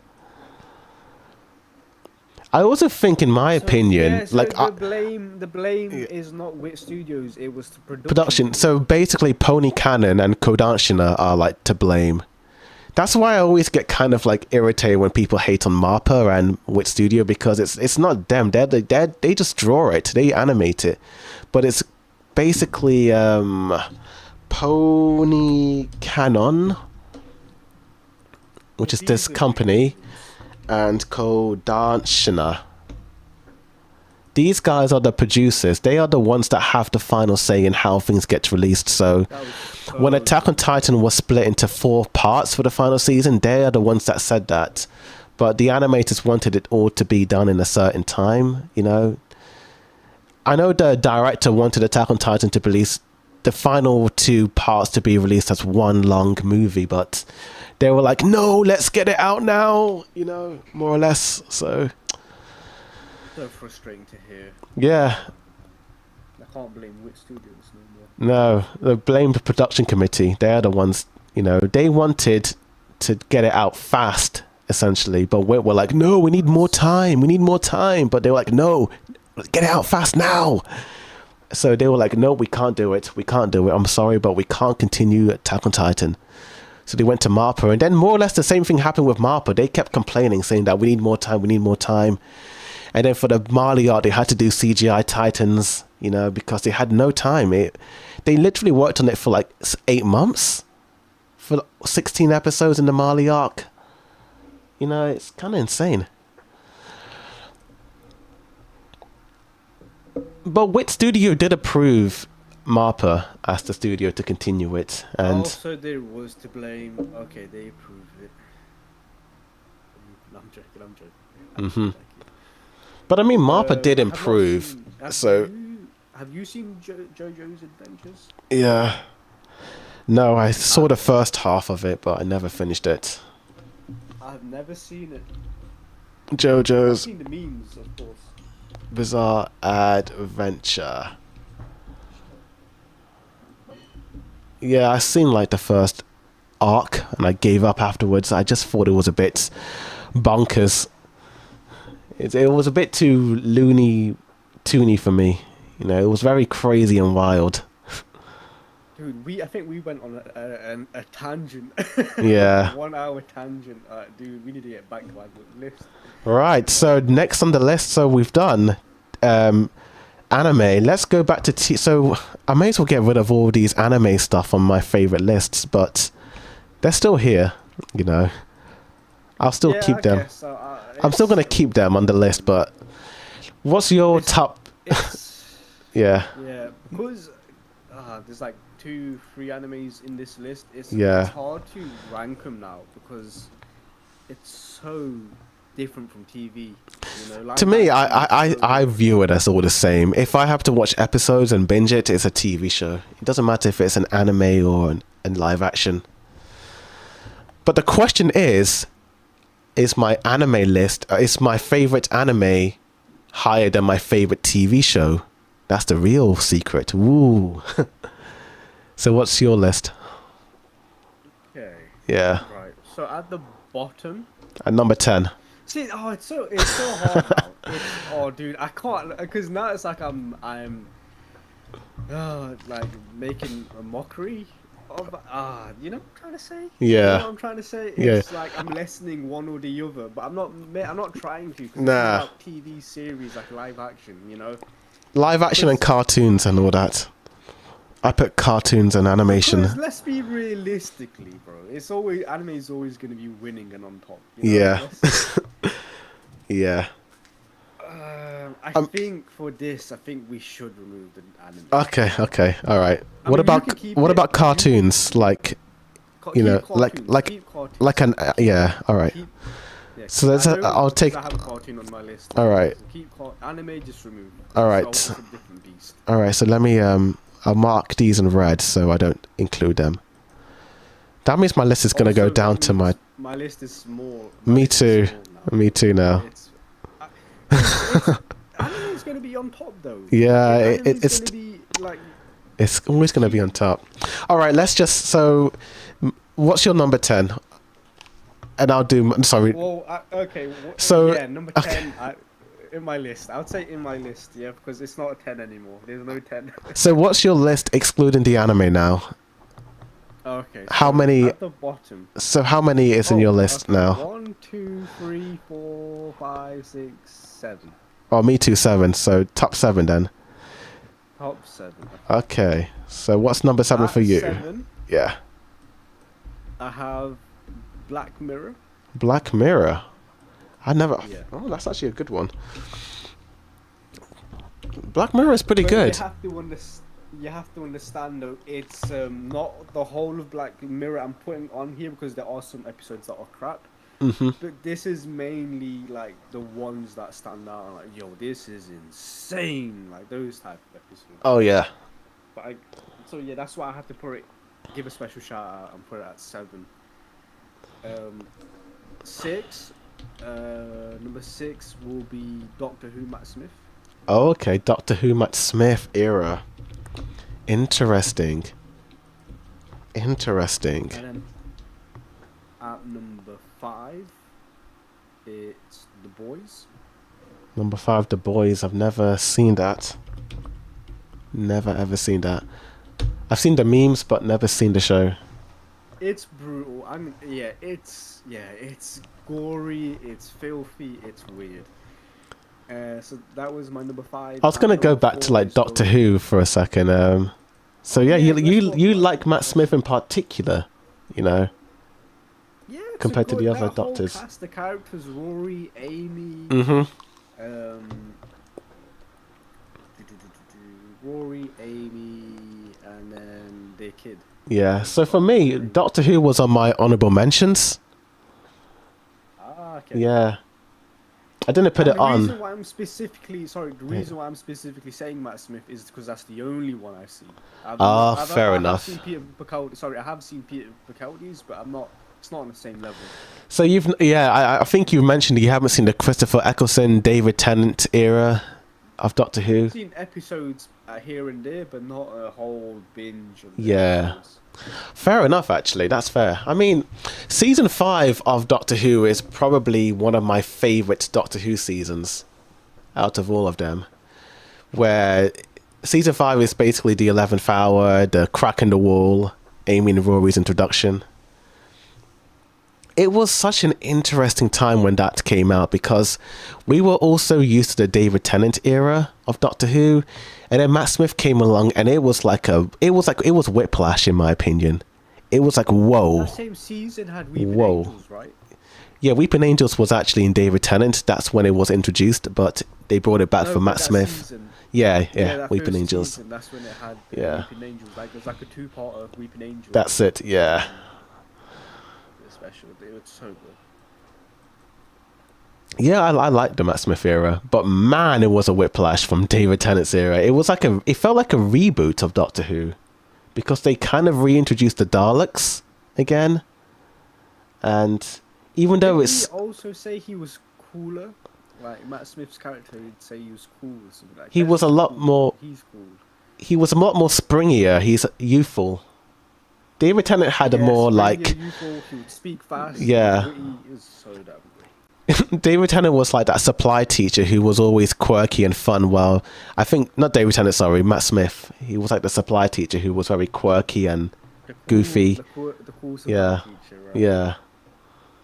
But he was the youngest Doctor at the time, as well. It was very 'cause interesting. that new Doctor, Yeah. right? Yeah.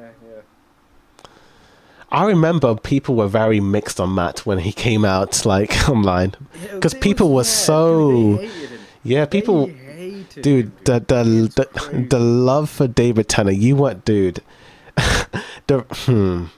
I wish you were there when David Tennant's era was running, because it was huge. Like the promotion, the marketing, the toy sales. You know. If I did watch David Tennant's, I would never have watched Matt Smith. Yeah, dude. I would have been one of those people. I would So- have been one of those people that would have dropped the series. My history on the era. So yeah, David Tennant and Christopher Eccleston is the same era. It's the same showrunner. I love that era so much, and the way that era ended, it was so emotional. It was so satisfying. And then Matt Smith comes along, and it feels like a reboot. It's like, whoa. It's like it's like you're sitting in a nice warm bath, and then someone dumps a cold bucket of water all over you, and it's like, whoa, this is different. They force you to eat fish fingers with custard. Yeah. While having that shower. But I won't lie, I did like it. It felt very fresh. It was like a fresh take on Doctor Who. It was very felt like modern. It was created just for a new audience. Yeah. It felt more like, because this is the season that they showed in America. for the first time. This is when America was introduced to Doctor Who, and then it's like Dragon Ball Z. So basically, with Dragon Ball Z, they aired that first, and then they released the Dragon Ball original series afterwards. It's a bit like with Doctor Who, where they released Matt Smith's era first in America, and then they released the David Tennant episodes afterwards, so people could like catch up. That's how it was. Yeah, yeah. It was funny, like seeing people react to it online, but. I really love season 5. I thought that was like a perfect story, near perfect storyline. The main complaint about Matt Smith was that he was too young, right? It was. People were saying you look like a baby. In school, people were saying that he was like the little brother of David Tennant. He was being too much like him because he kind of was acting like David Tennant, but he was just too like hello, hello, hello, hello. You know, he's very springy. Yeah.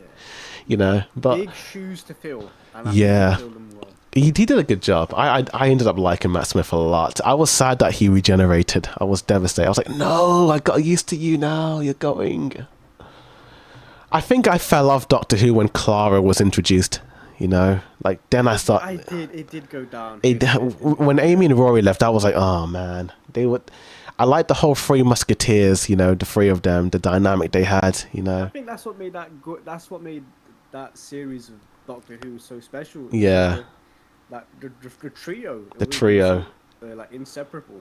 Yeah. So damn good. The thing with Clara was that it just felt like she was crushing on the Matt Smith Doctor, and it just felt it felt like I am Clara. The thing with the companions is that they're a little humble. They've always been humble. They're like they don't know what's going on. But with Clara, she's always like questioning things, and she's always like one step ahead. It's not as enjoyable. But then when Capaldi comes along, she kind of goes back to like how I wanted her to be in the beginning, you know. She became a teacher. Yeah. Which was a bit interesting. After all she's been through. I know. She becomes a teacher. A teacher. I do like Peter Capaldi's series, to be fair, but it's not. It doesn't hit as hard. Yeah. Matt Smith, even the music wasn't as memorable in Capaldi's era. Yeah, the one thing I will say is I do like Capaldi's opening compared to Matt Smith's opening. I like the one Matt Smith opening with the snake in the sky. That was cool. Like there's a snake in the cosmos or something when they're flying through the time vortex. Oh shit! It's the one before Amy and Rory leave the show. It's the season 7 one. I like that because it's the same soundtrack. Yeah. There's like different visuals each time. Yeah, that's it. I like the visuals for Capaldi's. I need to see that snake. I think I've definitely missed it. This is the first time hearing about that. Yeah, it's like the TARDIS is flying, then it stops, and there's a big snake in the sky, and it's kind of like designed like stars in the constellation. It's kind of cool. It was a cool opening thing. But yeah, I fell off Doctor Who after Clara came on. I was like, it just didn't hit. I kept, yeah, it just didn't hit. But I did like Capaldi as a Doctor, you know. I just wish he had like a better screenwriter and companion, in my opinion. But yeah, so what's your number 2 or 1 on your TV show list? We talked about Doctor Who a lot. So yeah, because The Boys was after Doctor Who, right? Yeah. It's because The Boys, you've not seen it, but it is. Have you seen Invincible? That animated TV I saw series? like the first few episodes of that season. Yeah. I would class it as a bit similar. So think of The Boys. Have you seen the Justice League? The movie, I saw that years ago. Or just the characters, the Justice League. It's like Superman, yeah, like there's Robin, I think in one of them. So The Boys is basically about a group of boys, I guess, a group of characters trying to take down the evil version of the Justice League. That's essentially what it is. And these people don't have any powers, and they're up against people like evil Superman. Yeah, good luck with that. But dude, it is a roller coaster of emotions, that show. It's crazy. And when I say emotions, I'm talking about vomit, puke, like all the horrible stuff you can imagine. It's in there. The Boys is so nasty and gruely. Is have you seen Supernatural?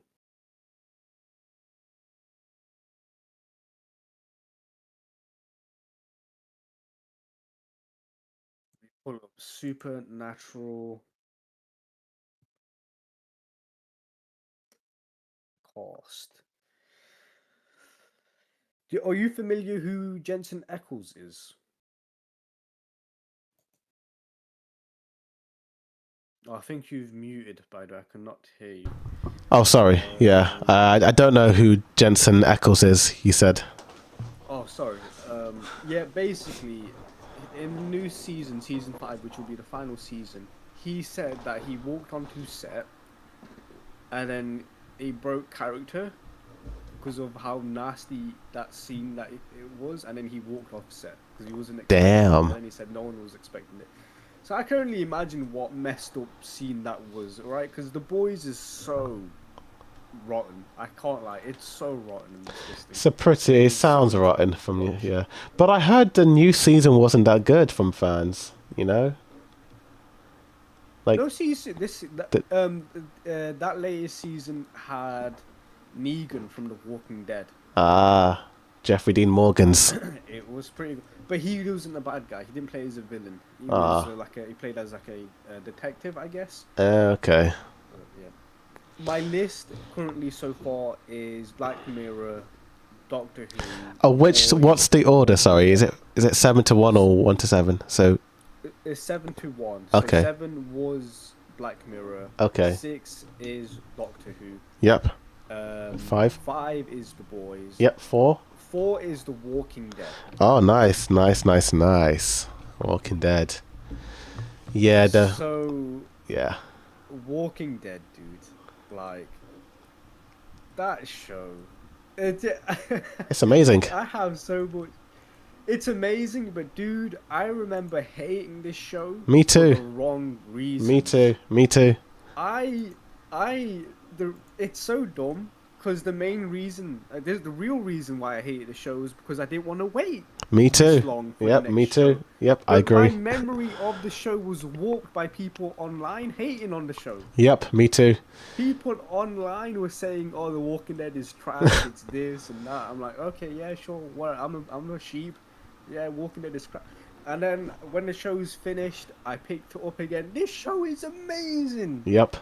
The Walking Dead is a phenomenal show. Yep. Dude. It's awesome. Crazy how good this show is, and it's Yeah. got hated on because it was the only reason it got hated on is because it was like the longest running show going at that time. Dude, The Walking Dead is.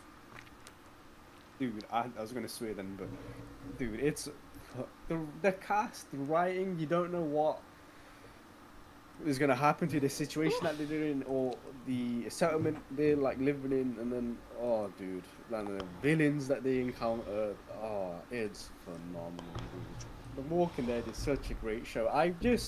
The one thing I hate is the spin-off shows that they've done. I Yeah, don't like how all unnecessary. the characters are separated. I don't want Norman Reedus to be in France and Spain and whatever these other. Bring him back home, dude. Yep. Bring Norman home. Bring Norman Reedus' character back home, dude. I don't want to watch him in France. It's so dumb. Yeah. And then I will say you do need to watch the spin-off show they do with Rick. Yeah. Show. I've heard about that. That spin-off show was so good. The ending was a bit whack. Oh dear. But the whole development of the evil group that it's so good. It sounds good. So damn good. Then so number 3 for me is going to be Dexter. Oh. Dexter. And it wasn't going to be on my list, to be honest with you, because of how bad Dexter season 5 to 7 is. Mm-hmm. Because it's so crap, dude. It's so bad. But when I watched 10 years later the new Dexter show that came out, Dexter New Blood, Yep. and then Dexter's Resurrection, those two, they're not spin-offs. It's like a direct continuation of the Dexter seasons. Yeah. It takes place 10 years later, because that's how long it's been. those two shows were phenomenal. Like, wow, we're back in Dexter Prime. We're back with how good Dexter used to be in these Yeah. seasons. So I'll just, you know what? I have to put it here. I have to put it as number 3 because it's so good and it reminds me why I actually liked this season, this series to begin with, and why I binge watched it that quickly in that time frame. Ah. So that will be number 3. Number 3. Number 2. Number 2 and number 1 is so hard. Oh dear. And I know these two are both on your list because how can it not be on your list? Yeah. But I don't know where to put number 2 and I don't know where to put number 1 and it's hard. I think number 2. I think I'm gonna put number 2 as Breaking Bad. Okay. That's a good. Yeah. That makes sense. It was hard, but listen, number 1 just beat it out. But we'll talk about number 1 in a bit. But Breaking Bad, dude. Yeah. The dad and Malcolm in the middle. I know. My gosh. It's crazy. That's yeah. This show, dude, is so damn good. I think it is number 1 on IMDb as well because of how, like I think every show is above 8.0 apparently. Like that Fly episode is just hit 8.0, which is funny because that was like the most hated episode. Yeah. Because nothing really happens in it. But dude, just seeing Walter White's character transform into a prick to a bigger prick was crazy. Yep. And that change of him just being a science teacher, chemistry teacher, into a drug lord, and then he's just lying all the time.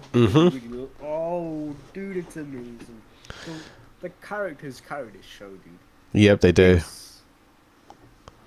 And the funny thing is, with Walter White, he doesn't seem like a big menacing guy that they try to make him out to be, because we follow his journey and his struggles and whatnot. But bro, Heisenberg, dude. Yeah, this show is it's one of those rare shows that gets better every season, in my opinion. Yeah, every season is better than the last season. It just keeps stacking the heights, man. And then Jesse Pinkman, dude. Jesse Pinkman.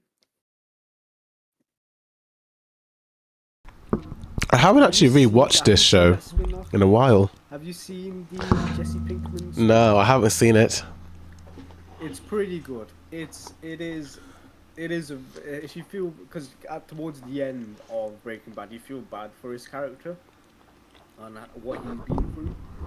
The spin-off show they do with Jesse Pinkman, I think it was a much needed character development, and I wish this show kept on going. But it needed. I think that's why this show actually succeeded, because it actually had an ending, and it didn't carry on going till it dragged out like Dexter, and then it ended up being cancelled.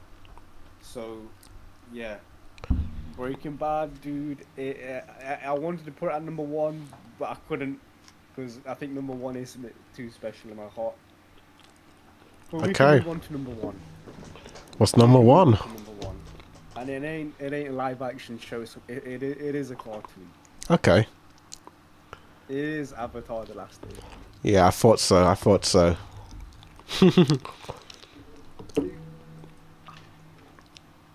Peak writing. Peak character arcs. Peak animation. Peak music. Peak everything, dude. A show where it legit has a start and an end. I think this is why shows like Breaking Bad and Avatar succeed when it's long finished, is because it actually has an ending. Yeah. And it doesn't drag out and it isn't ruined. No, I mean, yeah, I agree. Like, when shows have a definitive ending, people will go back and look on it and be like, yeah, that was great. You know? I remember for the longest time, there were friends of mine that kept telling me to watch Avatar, and I'm like, nah, I'm not watching a cartoon, dude. I'm not watching a cartoon. I'm a grown-ass man. I ain't got time for Avatar, bro. I'll watch anime, but I ain't watching no damn Avatar: The Last Airbender. I'm not gonna watch a kid with a giant blue arrow on his forehead. No, thank you, dude. Look how My gosh. ridiculous this character looks. He looks stupid. I ain't watching it. And then, bro, I watched it. I binged it all in a day. I re-binged it on a second day. I watched it all over again. Wow, that's crazy. It's so damn good. And then you get wisdom, like the words of wisdom by Uncle Iroh with Zuko, and then you see Zuko's character development turning into like a bad guy into a good guy. Like, bro, what a show is like this? It is Oh, sorry, yeah, the Breaking Bad is the show based off the movie. The spin-off show is based off the TV series. Yeah, it takes place directly after Breaking Bad is ending. Sorry, but yeah, sorry, Avatar though. Yeah. And the music. Mm-hmm. It has everything. It has everything. I didn't watch the sequel spin-off, whatever it's called. Korra, Legend of Korra. Korra, it didn't hit the same for some reason. It just did not Yeah. hit the same. I watched it many years ago. Yeah. Last Airbender was something else, dude. It was something else, something special. That's my top 7, I guess. Nice. Yeah. Okay, so I think you have similar shows on your list as me. So before I do my list, honorable mentions. EastEnders. I mean, come on, it's EastEnders. Dude, even after all these years, it's just so bonkers. Some of the storylines that happen. Are you still watching it? I watch it on TikTok. You know. Oh, that doesn't count. You're watching snippets of the show. Yeah, pretty much. Like some of the newer storylines are just wild. It's oh my gosh, it's EastEnders. I mean, I don't think I'll ever not see this show. What happened to Jay? Oh, so Jay said a slur about people in, what is it, like, he said a bad word essentially, and then he got fired. So I didn't know. I seen the word. I didn't know that was a slur. Apparently it is. Yeah. Did you know it was always a slur? I forgot what it was. Because it doesn't look like a slur. Yeah. What's his name? Jamie Mitchell. Just type in J. Just type in J. Jay Brown. J controversy. Jay acts from the show after 19. That's crazy. 19 years. He was a kid when he was on the show. That's when we first saw him. We saw him as a kid, and then he grew up and yeah. he got let go. Jay's like one of the most. I always feel sorry for Jay in the show. He's always getting himself into things, and then he's always sad about it and depressed. It's just He didn't have big story arcs, he was always in the background, and he have these small arcs that happens, but nothing massive. He was involved in the Heather Trott storyline, if you remember that, when Heather died, because he and Ben were in the room when she died, and all that. It wasn't long. It wasn't long. No. And then there was the Star storyline when he got accused of being around a minor. If you remember that storyline. I beg your pardon? No, I do not remember. Oh, this was like 2016, 2017. It was... He fell in love with a girl. He had no idea how old she was. And then he finds out that she was a schoolgirl. And then, he gets put on the list. You know, that list. That's crazy. Yeah, for 5 years. Why would you write that for him? I know. That's so dumb. It was a depressing storyline. He ended up going into depression, taking drugs, and it was bad. It was so sad seeing Jay like that. That's such a... I would never agree to do that, bro. I would never be like, yeah, I want you to be this character. He's going to be a Peter Pan. Like, what? Nah, dude. That's crazy, dude. I can't. But what was the word? You see the slur? No, it was... I forgot what it was called, but it... no, I won't say it. Don't say it. No, I'm sure it's going to be bad. But yeah, no Jay Brown. But yeah, That's my honorable mentions, EastEnders. Doctor Who is also an honorable mention. We talked about it, so yeah, that's an honorable mention. And finally, The Simpsons. The Simpsons, dude, they're making a new movie after 10 Yep, years. Can you making believe it after 20 years. They're making a new that? film. 20, yeah, just under 20 years. It's so crazy because I was literally the same age as Bart when that first movie came out in the summer. Maybe a couple of months younger than Bart, but I was around his age. And now it's just kind of crazy, you know. When I started watching The Simpsons, I was 1 year younger than Lisa. And now, look at this. That's actually insane. Dude, Simpsons been going off. I don't think the Simpsons movie the sequel, will be good. No, Because it when the won't. first movie came out, that's when Simpsons was in its peak. I, Everyone was watching TV. I mean, yeah, it kind of was, but it was kind of going downhill even when the movie came out, you know. It came out. Because remember the Simpsons Hit and Run. Oh, yeah, yeah. And then, I mean, yes, and then the I mean, Simpsons skateboarding game. I suppose, in terms of, yeah. like, okay, In the show popularity, was- oh, popularity, yeah, I agree there, yeah. But I mean, I think peak popularity, in terms of but like the TV show was writing, declining. yeah, it was declining. Yeah, it really was. Because there were episodes in like the 2000s before the movie where I was like, ugh. But yeah, I do agree. It was the movie came out at a time when people were really into The Simpsons. You know, it was in terms of like marketing. There was like certain like 7-Eleven shops in America which were turned into quickie marts to promote The Simpsons movie. Wow, I did not know. Yeah, that. there's some news reports on that. It's bad. Yo, okay, so this film is gonna come out in like 2027. Yep, They are 2027. 100% replacing the actors, right? 'Cause No, I think the Marge actors, Simpson Marge, does not- yeah. She does not sound like I feel sorry for them. Her voice is gone. I I feel feel so. sorry for him as well. I do feel sorry for him. But as well. they're making money, Voice you is know. gone. They're making their bank, you know, doing these voices. It's just not the same, you know, The Simpsons. I think for me, I watched The Simpsons up until season 21, which was like 2009, 2010. But in terms of quality writing, The Simpsons went downhill sometime after 1998, you know, like during season 9 or 10. Like, You know when it went downhill? Do you know in the Simpsons opening? mm-hmm, Remember when Homer was running away from the car?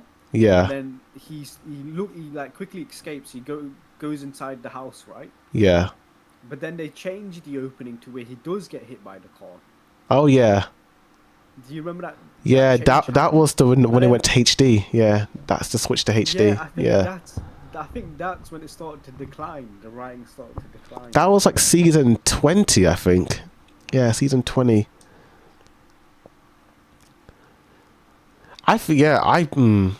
I'm. That's interesting. The Simpsons is an interesting show because I love the episodes in the 90s, like seasons 1 to 9. They were amazing. Yeah. The New York episode. The New York, That was on the other day. when Homer was running through the Twin Towers trying to go to the bathroom. Yeah. That came out before 2001. Yeah. Would you believe that? It I doesn't know. Feel like it. No, it It doesn't. was like episode came out in like 1997 or something like that. Yeah. And what is this live stream about, bro? We're just yapping about our favorite lists of everything. Pretty much. So we'll talk. This list right now is about best Honorable TV mentions. shows. Yeah. Our personal favorite TV shows. This is honorable mentions of The Simpsons. Yeah, pretty much. I'll be right back. Just a couple of seconds. Anime Yapper, what is your favorite TV shows of all time?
Hi, and we're back. Hi, can you hear me? Just ignore what he wrote. I think he wrote slow. Yeah, I can hear you. Cool. So, we did the honorable mentions, and now we are doing my list. So, number 7, we talked about it, The Walking Dead. Like you said, when I first watched it, people in Confetti kept hyping about it, but I watched it and I was like, eh.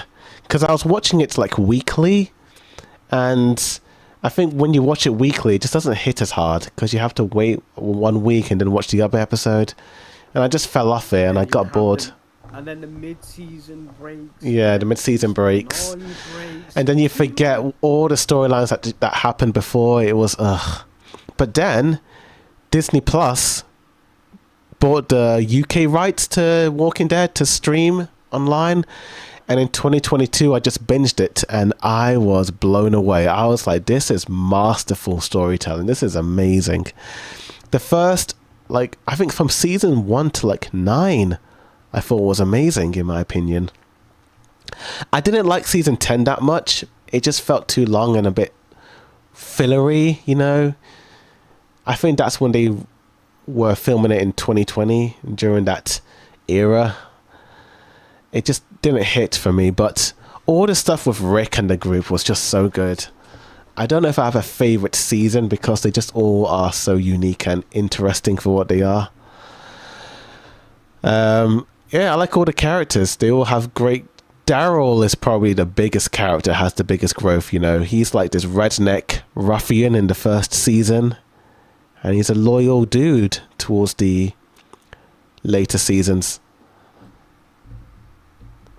That moment with Rick in his like last episode on The Walking Dead, where he was in the police car and they bring back, I forgot his name. They bring Shane. back the Punisher and then they're in the police car, and then it's just them talking like they were talking in the first episode from season 1. Pretty much, yeah. What a nice callback, dude. That was a nice callback. Oh man. I watched The Boys and I did speak about it, but now it's his turn to speak about his list. Oh, Shane.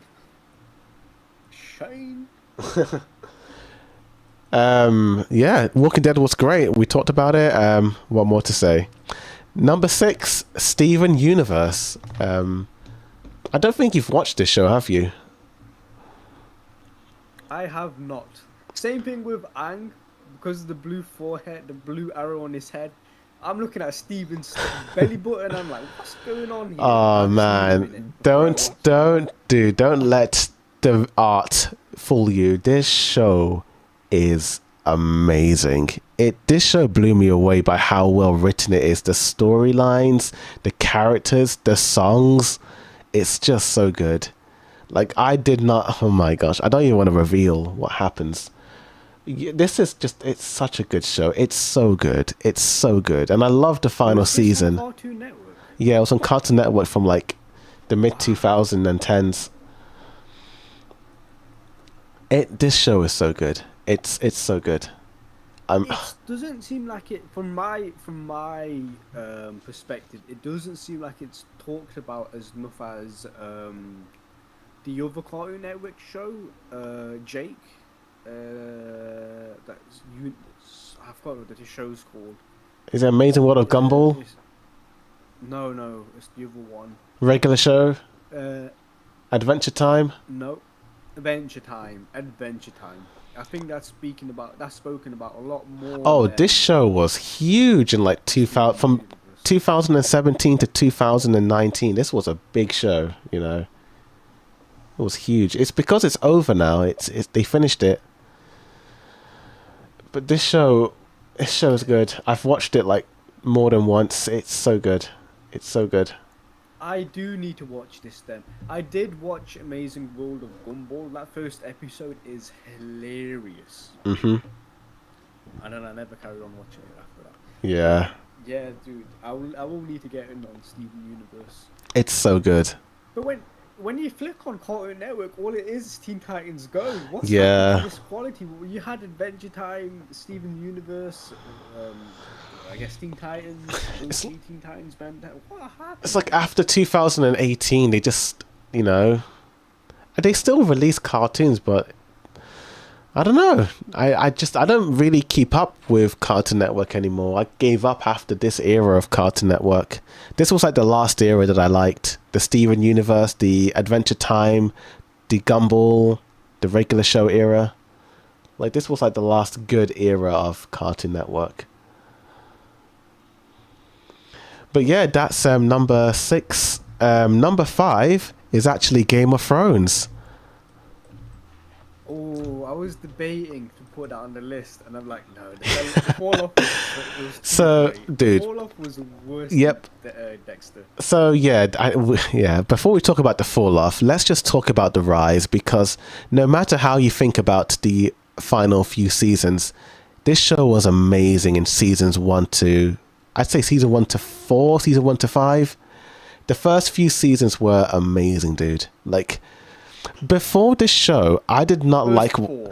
But yeah, so before this show, I never liked this style of TV shows like set in the not Victorian days, but like medieval, you know, like Medieval. Dungeons and Dragons and all that. Medieval fantasy. Yeah, Yeah. because I couldn't even get into Lord of the Rings because I didn't like that era. It just felt so it felt like you know, in school when you're in history class and they're teaching you about the Romans.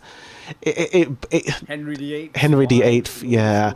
Why do we need to learn this? I just put it all into one category. You know, like the way people view anime as like one thing, I viewed history and this as all one. You know, I just didn't get into it. I didn't understand it.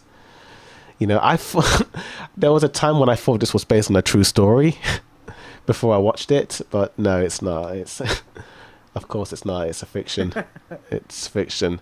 But dude, from episode 1, it was amazing. You know, Bran being pushed off. It's like, oh, what's going to happen next? Is he going to be okay? And then the next few episodes come out, and then it's like, whoa, this girl, she's going to have dragon eggs. What's going on there?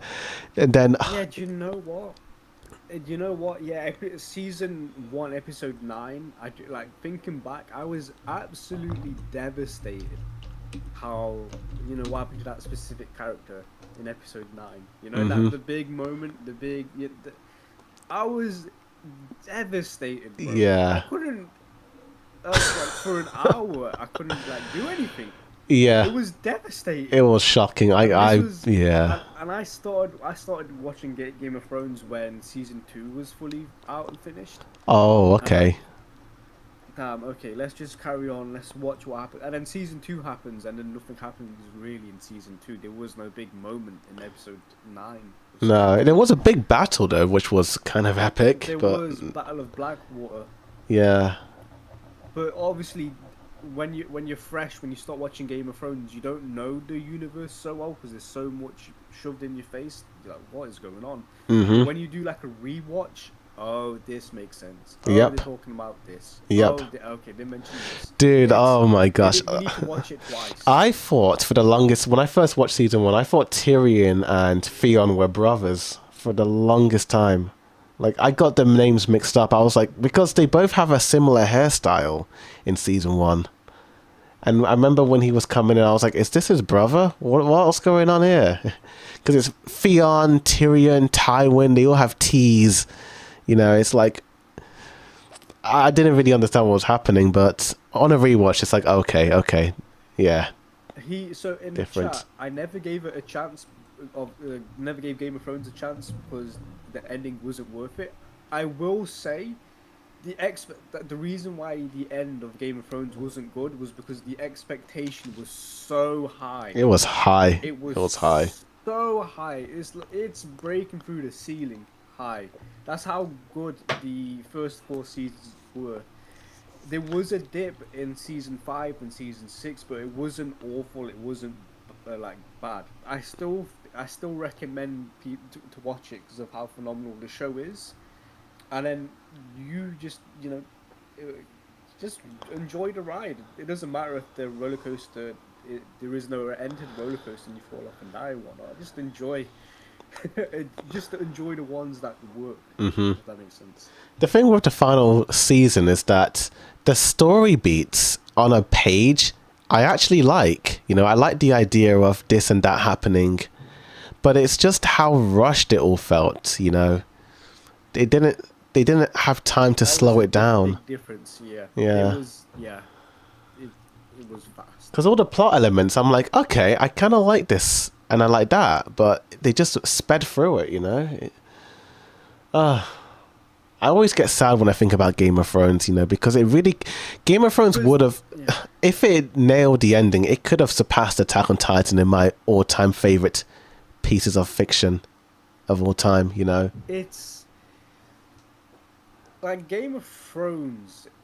It starts off as like a 5-star restaurant, and then it turns into like a Happy Meal towards the end. Yeah.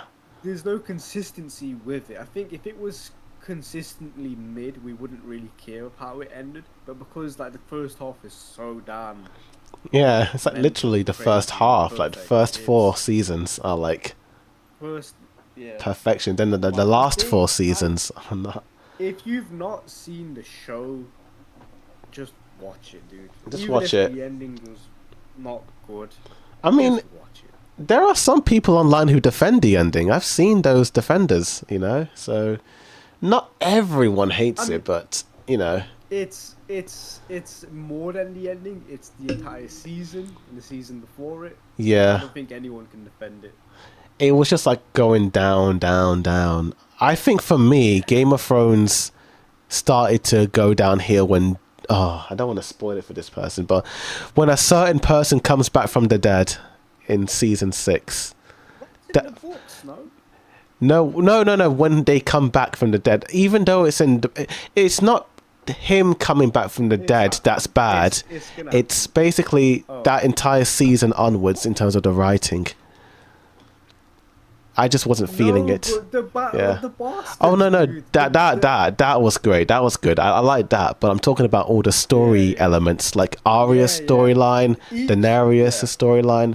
It was all muddled and rushy Like and season Yeah. 5, there's moments in it where it's good, but the rest is bad. Season 6, same thing. There's moments in season 6 that are good, but the rest of it's bad. I But then think season yeah. 7 and 8 is just bad. I think There I isn't a good moment. I kind of like season 5 a bit more than 6, just because there's so many things in season 6. Apart The from the Sand sand Snake, snake, that's the one thing I don't like. But apart from that, it's really good. Like the Cersei stuff, her being doing all that stuff, and John in the wall, you know, John doing his thing, Danny. Like I love all the storylines. I thought they were all well written. They were so good, you know. There was so much tension in that, you know.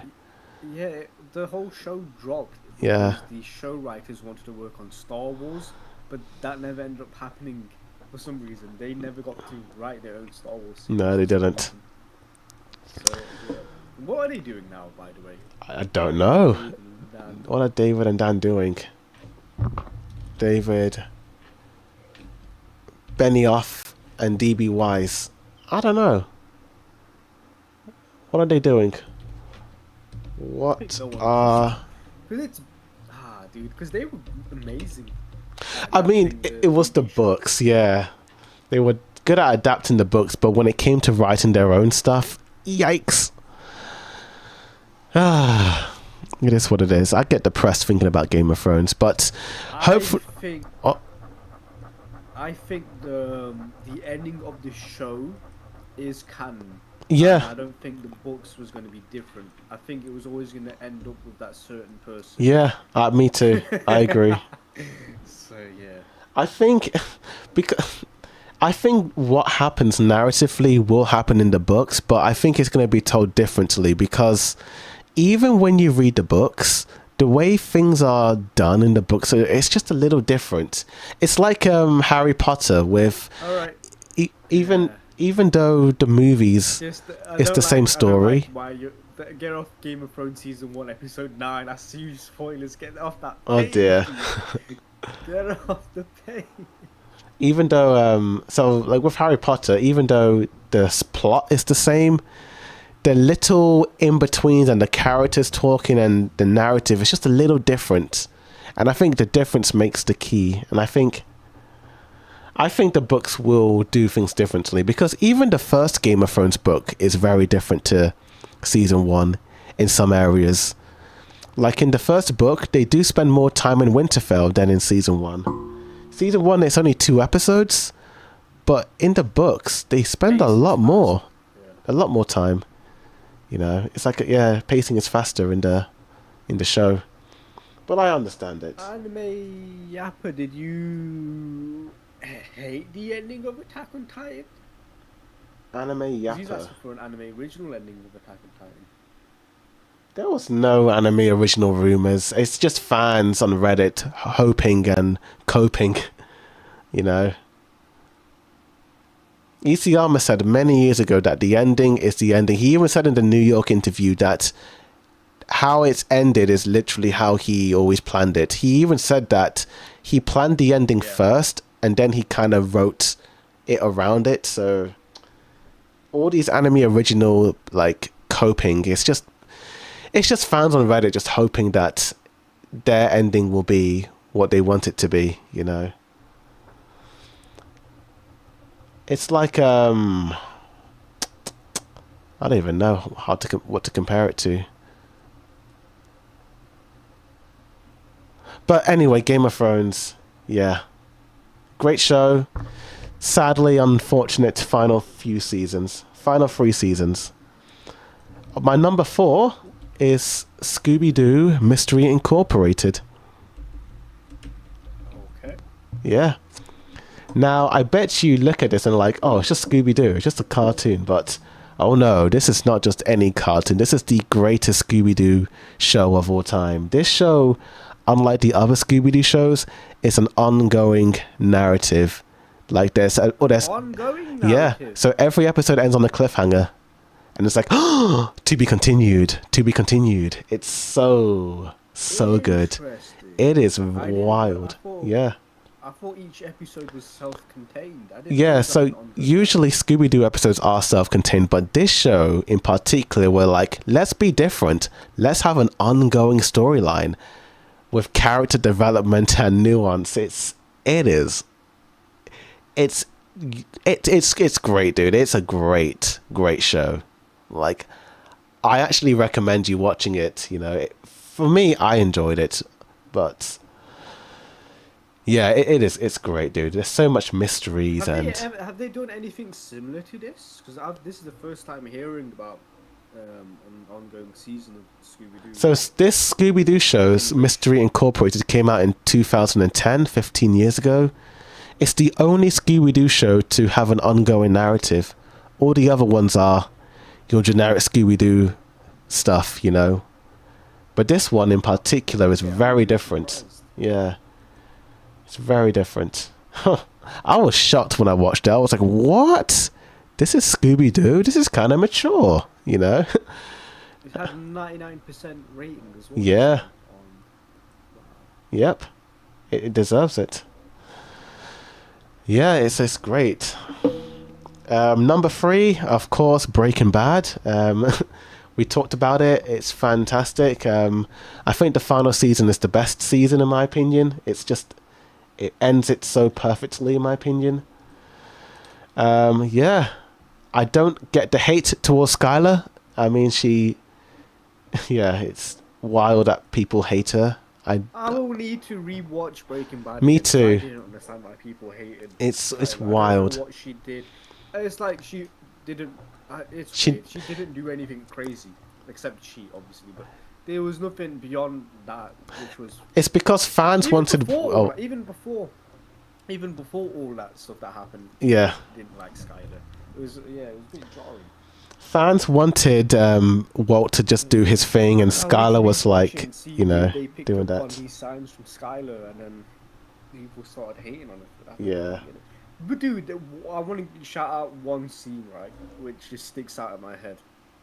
Is where he's in his basement, not the basement, but like under the flooring of his house. And yeah. Like, Skylar, where is the money? Where is the money? Mm-hmm. Where is the money? And then he just screams. I'm like, yo, this show is amazing. Yep. It's amazing. Yeah. I mean, we talked about it a lot, so yeah, I'll just leave it there for that. I need to rewatch it though. I need to rewatch it. It's been so many years. Number 2 is Avatar: The Last Airbender.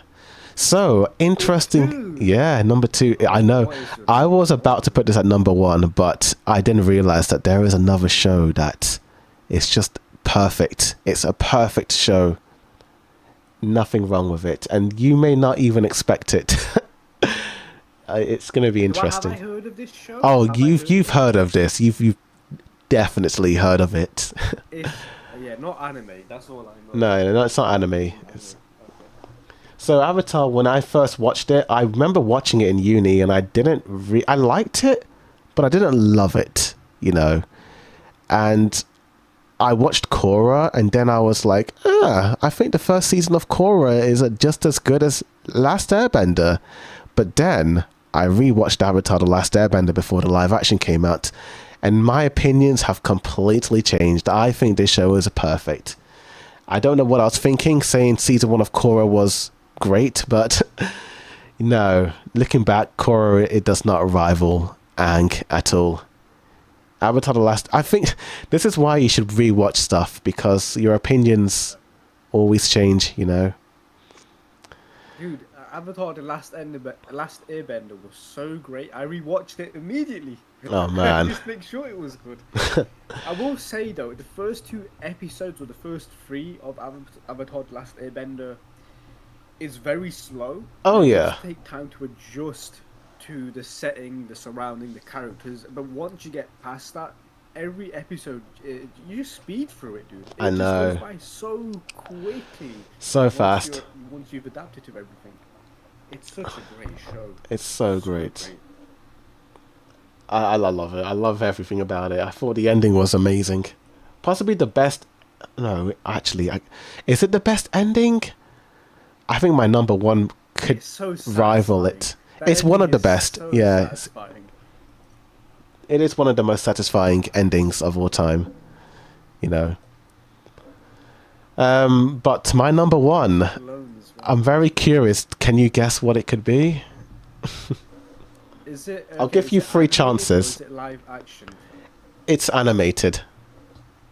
It's animated. So I'll give you 3. So you've heard of it. And you're gonna give me 3 guesses. Yeah. So yeah, you can guess 3 times, and then I'll reveal it. And it's a TV show. Yeah. Animated. Yep. Can I Google animated TV shows just to make sure? Yeah. Like, because I'm probably forgetting a lot. Yeah. Animated TV shows. Okay. Okay. No, not anime. I don't want anime. No, it's not anime. It's not. It's not. Yeah, I know it's not anime. It's just when I typed it in Google, it just pumped up with a lot of. Okay. Anime So you have 3 guesses then. Okay. Okay. All right. Is it a superhero related? No. Okay, so that's guess 1. Guess 2. Can I ask what year, the time frame? Oh, that's that. If I say that, you might get it. I might get. You might get it if I say it. I don't know if you will actually.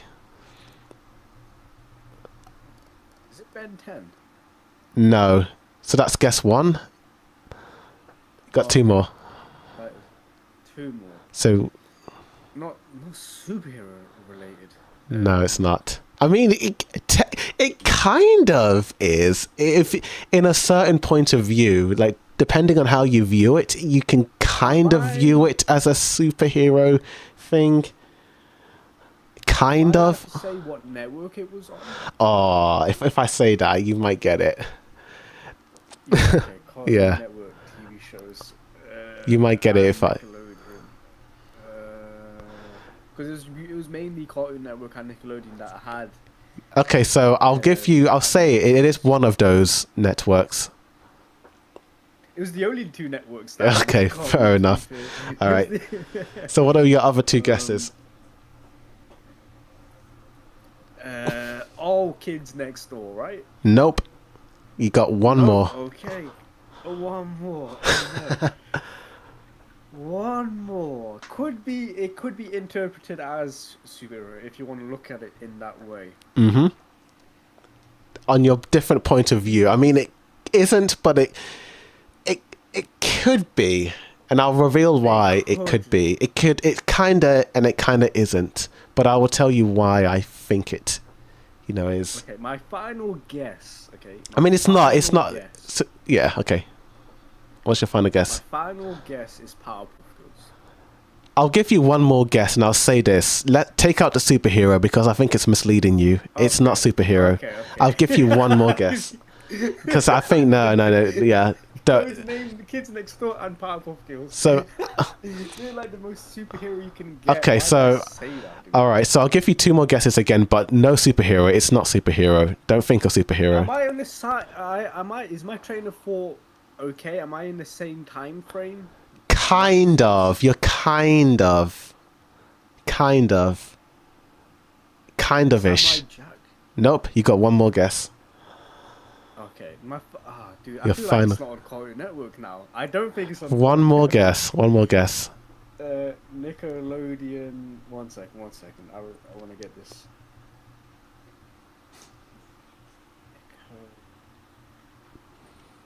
TV show. Cartoons.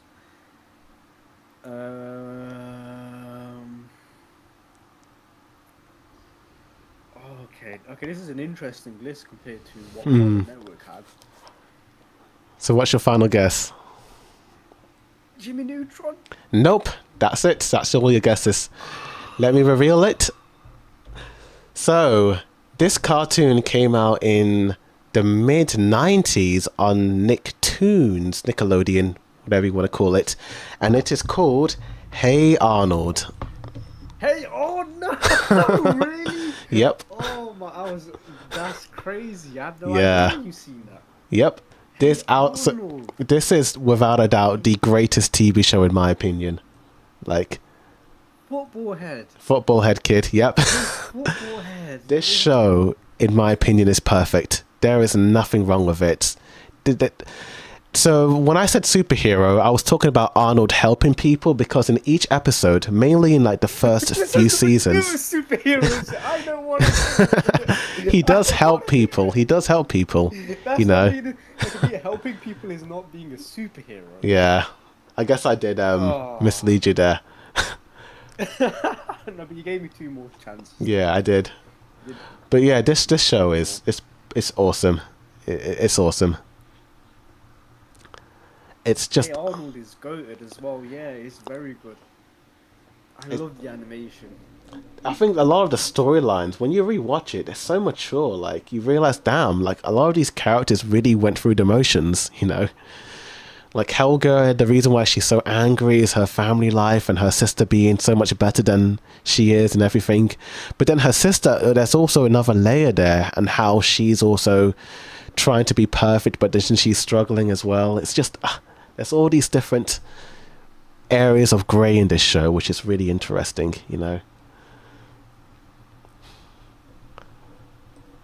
What was Hey Arnold ever about? It's literally just like it's just the life of Arnold. Just he's always getting involved with people's lives. There'd be like an episode where he and his friends would discover this creepy person, and then they'd be like, "Oh, creepy person," and then Arnold will go back to that person and be like, "Oh, this person isn't so bad. You just misunderstood." It's stuff like that. Remember Helga having a massive crush on Basketball Head? Yeah. Football Head. Yeah. She would just hide it by bullying him. Pretty much, yeah. Yeah. Yeah, I rewatched it like not too long ago. It's so good. The opening as well is so iconic. It's the first show I actually bought a season online. I paid for the final season of this show because I loved it so much. I wanted to support the creators, so I just paid for the season. I was like, take my money.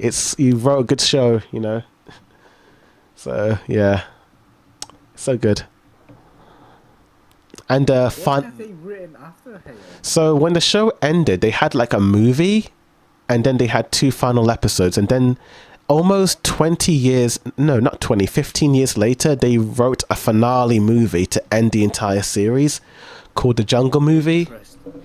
And this Jungle Movie was like for the fans of the show because the final episode in the show left on a cliffhanger where Arnold that's a spoiler. So basically, on the cliffhanger and wait yeah. for 15 years, dude. So basically, I don't know when this ended. Like 2001. When did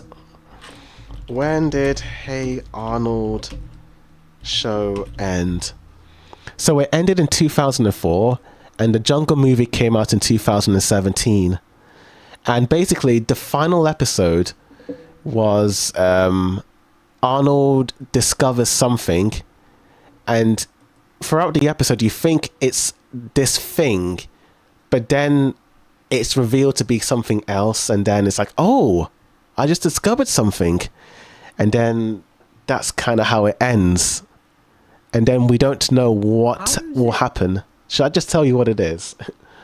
No, don't. All right. Spoil it. All right, so then. he finds something at the end of the season. Yeah, he discovers right? something. Yeah. And they never explain what it is. They explain it, but it's more about... Basically, yeah, kind of. So it's this thing that Arnold discovers, and he's like, oh, Grandpa, look what I found. And then that's how it ends, you know. And then they don't basically follow up from that until 2017, essentially. If that makes sense. My curiosity's got the better of me. What is it that he finds? Okay, so people in the chat, if you don't want to... It's actually very it's kind of crucial to the... because the show is kind of episodic, so it's like its own adventures, but there's this ongoing like storyline involving something involving Hey Arnold. It's should I just say what it is? Yeah, or so each episode is self-contained, but there is an overarching. There's some. They don't make it obvious, but they kind of briefly explain it, and it explains why Arnold wants to help people all the time. Essentially, like Arnold is always helping people, and you kind of don't. You know, you're like, why is he always helping people? And then you're like, oh, okay. You kind of get it. Is it a massive twist? Is it a big, massive twist? It's kind of, but at the same time, you kind of can see where it's going at the same time. But I don't know what you define as a twist, you know, because when I'm watching it, it's like, okay, what's going on with this thing? And then it's like, but I think this thing could be this thing, but then they don't really reveal it. But then at the final episode, they're like, oh, so I was right about that thing being that thing. And then the whole movie is involving that thing, which is the final episode. Okay, yeah. Tell me now. Okay, so spoilers in the chat. Spoilers in the chat for Hey Arnold. You have been warned. In fact, I won't even say it. I'll mute the chat so I don't spoil the chat. Okay. Nah, actually, I'll just say it. So basically, Hey Arnold's parents... So, like, throughout the entire show, he lives with his grandparents, and... Yeah, I know that. Yeah, but you don't know where his parents are. You're like, okay, he has his grandparents, but what happened to his parents? His parents were like Indiana Jones, basically exploring the world, and they went missing, and they were reported to have died. And I think throughout the show, Arnold is kind of like always wanting to help people because he's sort of trying to forget about the loss of his parents, which is kind of sad. But then in the final episode, he discovers one of his parents' journal, which someone found when they were traveling. And then Arnold thinks that they're dead. But then at the end of the episode, he discovers that, oh, they're not dead. They're actually alive somewhere. So then the cliffhanger. Yeah, that's the cliffhanger. So Arnold's like, to actually say my parents are alive. Yeah, he's like, oh, I discovered where my parents could be. Grandma, Grandpa, look what I found. Wow. And then that's how it ends. So you're like very curious what's going to happen. Then the whole Jungle movie is basically Arnold and his friends finding his parents. Yeah. I like that a lot. Yeah. That's so good. Yeah. That is so good. It's and when you rewatch the show, you realize why Arnold is sometimes kind of sad and moody in certain episodes, but he doesn't tell anyone why he's that way, but you kind of get the gist that, you know, it's his parents not being there essentially, and it's kind of sad, but it's also Filling that hole. yeah, he's filling that hole by helping people. That's why he's kind of like a superhero, you know, like it's I yeah. get it, Yeah, that's why it's my favorite show of all time, you know. But yeah, I just spoiled the Hey Arnold show for people. Oh well. I'm sure people know about it. It's old. It's an old show. It is an old It's old. show. It's an old show. I was more of a Cartoon Network dude than a Nickelodeon one. So Oh, I me only too. got I to watched see both. I some watched both, scenes. you know. But yeah, I see what you mean there. But now we come to the last two rankings. So it's the top 10 best films and the top 10 best franchises. So which one do you want to do first? Franchises I or think we should movies? do franchises first because my list, I really didn't know how to or what is a franchise. So a franchise is basically a film series of movies. So a franchise could be like the Madagascar movies, that's a franchise, or the Harry Potter movies, that's a franchise, or Star Wars, that's a franchise. So anything where there are sequels within, you know, that same sort of universe is a franchise, or John Wick, essentially. This is where it got blurry for me, particularly when it comes to superheroes. Oh, okay, yeah. Are let's say Spider-Man, for example. Is it separate to Tom Holland and Yeah. Tobey Maguire? So, Or like- is it the whole, because it's a franchise, is Spider-Man That's its true. own franchise? I mean, I just ranked it as like the Raimi, the Webbs, and the Holland. That's its own thing. But yeah, you're right, actually. I didn't think about that because they are connected in the end. Franchise, yeah. 'cause it's a And then there's the franchise, MCU. It got the Oh, trilogy of the yeah. Captain America movies. Is that its own franchise? Yeah, Crap. My list might be different now. You know what? It's very tricky. It was very tricky. I do have the Yeah. 1, 2, 3, 4, 5, 6, 7 on here Yeah. because Yeah. it was hard because like if I'm putting this movie down, okay, but then Disney owns the entire freaking franchise, so That's then I might as true. well just put Disney here. Like, okay, what are we doing here? All right. I think what we're gonna do is like do it like a back and forth. You do your number 10, I'll do my number 10. Then you do your number 9, and I'll do my number 9. It'll be like I that. have one, 2, Okay. 3, 4, 5, 6. I got 7 on here. You do 3. All right. You do your 10 to 7. Okay. I'll go for my 7. Right then. So number 10 is the Scooby-Doo Mook movies. Luke.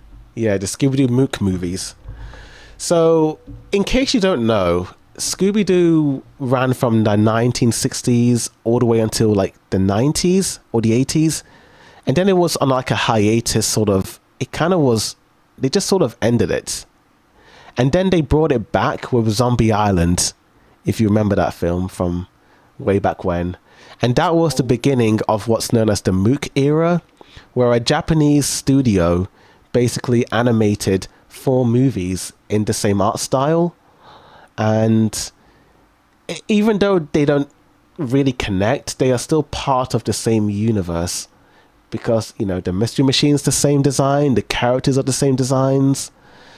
So I call this as a franchise of Scooby-Doo, and I flipping love it. These movies are so good. You know, they are the best Scooby-Doo movies, in my opinion. Okay. Like, Zombie Island is just absolutely phenomenal. Have you ever seen this one? The Zombie Island one? I think I have not yet, but it is on my watch list. Zombie Island is the best Scooby-Doo film of all time, in my opinion. It is goated. It's goated. And then Witch's Ghost was like the second. Oh, sorry. Sorry, I was just But- replying to him. I think we're counting Spider-Man as its own entity, so that includes Tom Holland, Tobey Maguire, and Andrew Garfield. Pretty much. I think that's what we're doing. I mean, I kind of split it up, but yeah, you can do that. We can specify it Yeah. if you want to specify it. If you Pretty want that much. Separate, that's fine as well, yeah.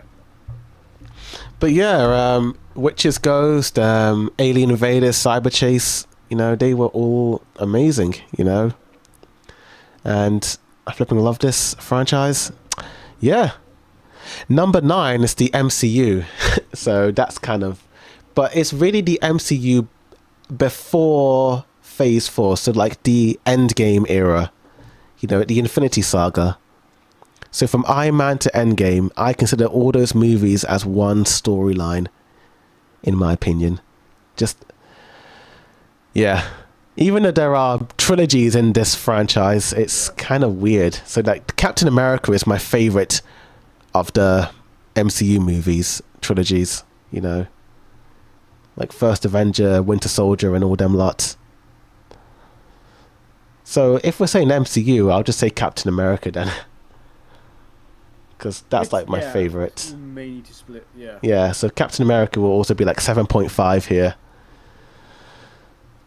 But yeah, MCU it was amazing, from the road to Endgame, It's sad that the MCU isn't what it is now, but hey, it is what it is.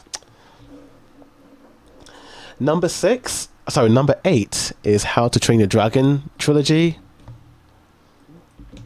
Yes. Yep. I love the first one. I saw it not too long ago. I need to rewatch the second and third one. It's been a couple of years. But from what I remember, I did enjoy them. I like the second one from what I remember. It's cool that they aged up the characters. It's very rare for a Western animated movie franchise to age up the characters, So that was cool. Number 7 is the X-Men series, mainly with the original cast. I'm gonna join in with you then, because I put X-Men at 7 as well. Oh, nice. Nice. X-Men is 7, but this isn't, because you just separated it with the original cast. I actually include. Oh yeah, and first class. Sorry, yeah, first class and original class. Yeah, but I do prefer the original cast more because they were the first ones. They started it. It is a franchise. Yeah, I suppose. It's just the first 2 X-Men movies are so good. They're so good. The third one is okay, but it's not as good. Then Origins of Wolverine is a bit higgledy-piggledy. Higgledy-piggledy. Yeah, higgledy-piggledy. But then they kind of come back with First Class, That was a pretty good film. And that twist of how he became disabled was insane. Oh my gosh, that was Magneto. That's how he ends up in a wheelchair. What? Yeah.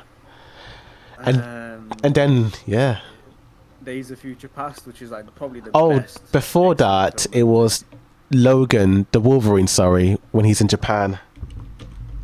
That's the one that came out before. Days of Future Past. No, this came out before, like a couple of months before that. Because he had Professor X at the end of this movie, and Wolverine was like, "Oh, you're alive!" Did you not remember that? Wait, yeah. So at the end of Days of Future Past. No, at the end of the Wolverine. At the end of the Wolverine. Yeah, he's at the airport, and then he is reunited with Professor X and Magneto. Right, because in X-Men 3, Professor X dies, right? Yeah, and he thinks he's dead. But then at the end of Wolverine, he's like, "You're alive," and then that's what leads into Days of Future Past, which is the best X-Men movie in my opinion. Yeah. Oh, so the timeline is so confusing. I'm going to be real with you. Okay. Did you not remember that from the Wolverine? Because he's in Japan. I did remember it. I did remember it, but I thought, what was the point of that scene? I never understood it. Okay, now I'm getting you. Yeah. I think you mixed them up. I did mix them up. Damn. Well, I think I'd just forgotten about that post-credit scene. Yeah, because... to be honest, what was the importance of that scene again? So basically, Logan is going back to America, and then Professor X freezes time, and then Magneto is like, "Oh, Wolverine, we've got bigger problems than you." And then Professor X is... Sentinels. Yeah, the Sentinels, yeah.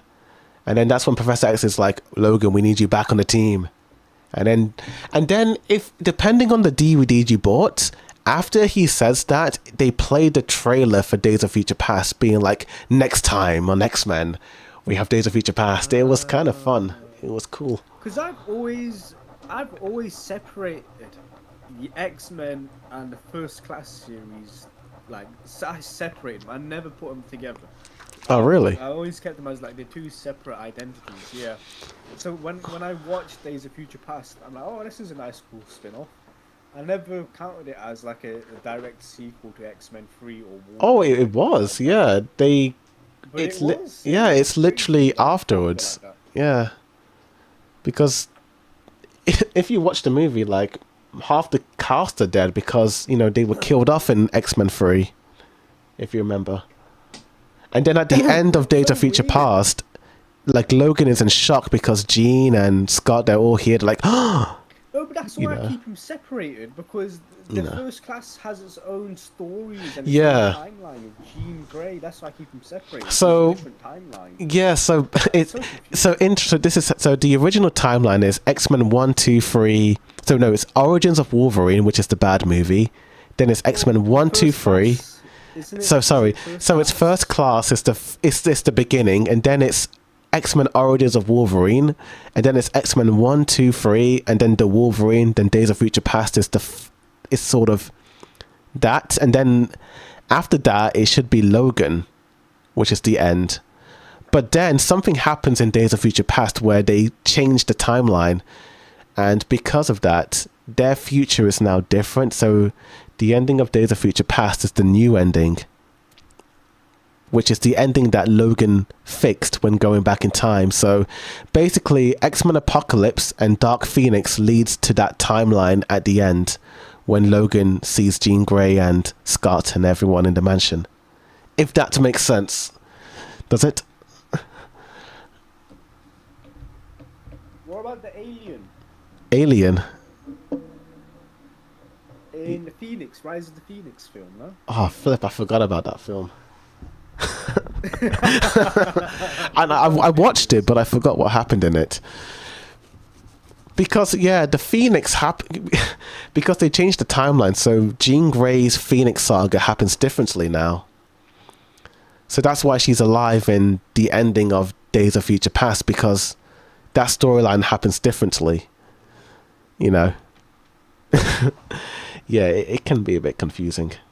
It is a bit. But I understand it. It makes sense in my head, because I actually had to think about all of this back when I was in uni. This is my first time ever combining those two universes together, because I've always separated like the pre-time skip. Yeah, because First Class is the origin for the original X-Men and also the new timeline for Apocalypse and Dark Phoenix. So yeah, there's two timelines essentially, So you can either go down the dark timeline, which is it ends with the X-Men dying in Days of Future Past when, the Sentinels blow them all up, and that's how that timeline ends, which is kind of sad when you think about it. Or you can go down the more hopeful timeline where it leads to Apocalypse, Dark Phoenix, and then the bright ending of Days of Future Past with Jean Grey and Scott all there, If that makes sense. Yeah, and then there's another timeline with Deadpool. And then there's the... I don't even really count Deadpool as canon, but yeah, you can. Deadpool exists in that new timeline, So the saved timeline. So Deadpool is like... the first one is, I think it's like a few months before the ending of... Or maybe after the Days of Future Past ending. If that makes sense. But then Deadpool changes everything again in Deadpool 2, if you remember. He goes back in time. And he so then that timeline is gone now, so that never happened. But then because Deadpool is in that new timeline, it never happened before, so it's kind of pointless that he did all of that, Origins of Wolverine never happened. Or maybe it did. I'm confused now. I don't count Deadpool as canon. I just see it as like a fun filler, in my opinion. It's too confusing. how did Deadpool? No, because Wolverine exists in Deadpool's universe now. Yeah, but that's a multiverse Wolverine. It's not the real Wolverine.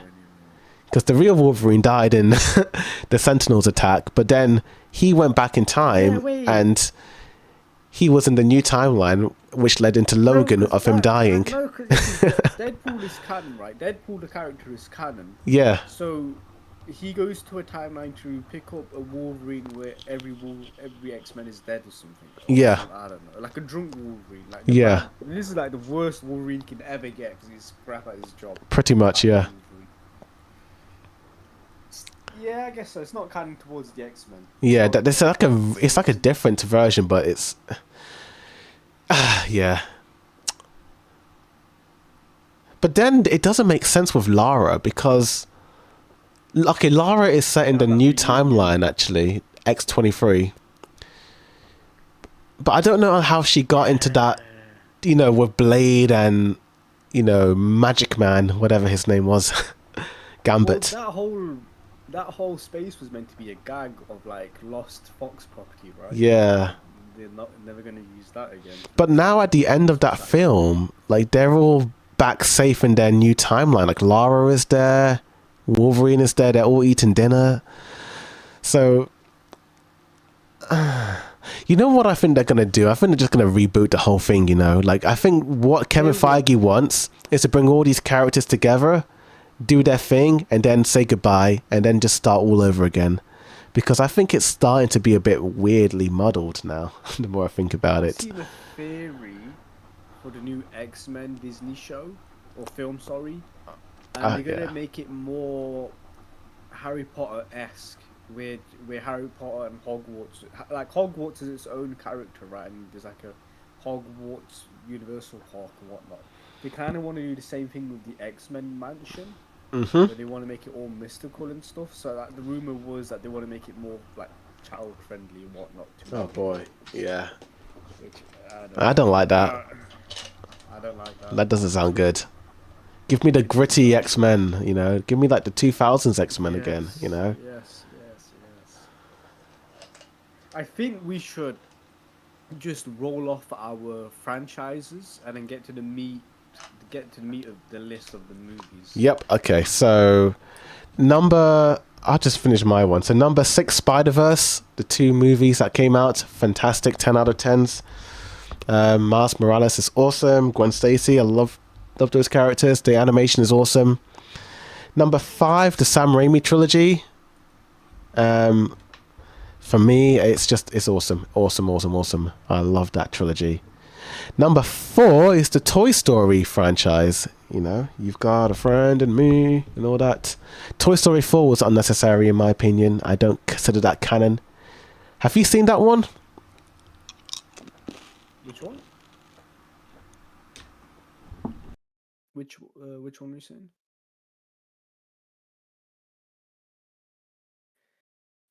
I think you got cut off. Oh crap. Sorry. Did you hear what I said? No. Did you hear me say Toy Story? Yeah, I heard you say Toy Story, and then you said something, and then you said, "Have I seen that one?" I said Toy Story 4. Have you seen that one? Oh yes, I've seen Toy Story 4. Yeah. Because I consider the first 3 to be perfect as its own trilogy. I didn't like the whole concept of Toy Story 4, even though it's a good film.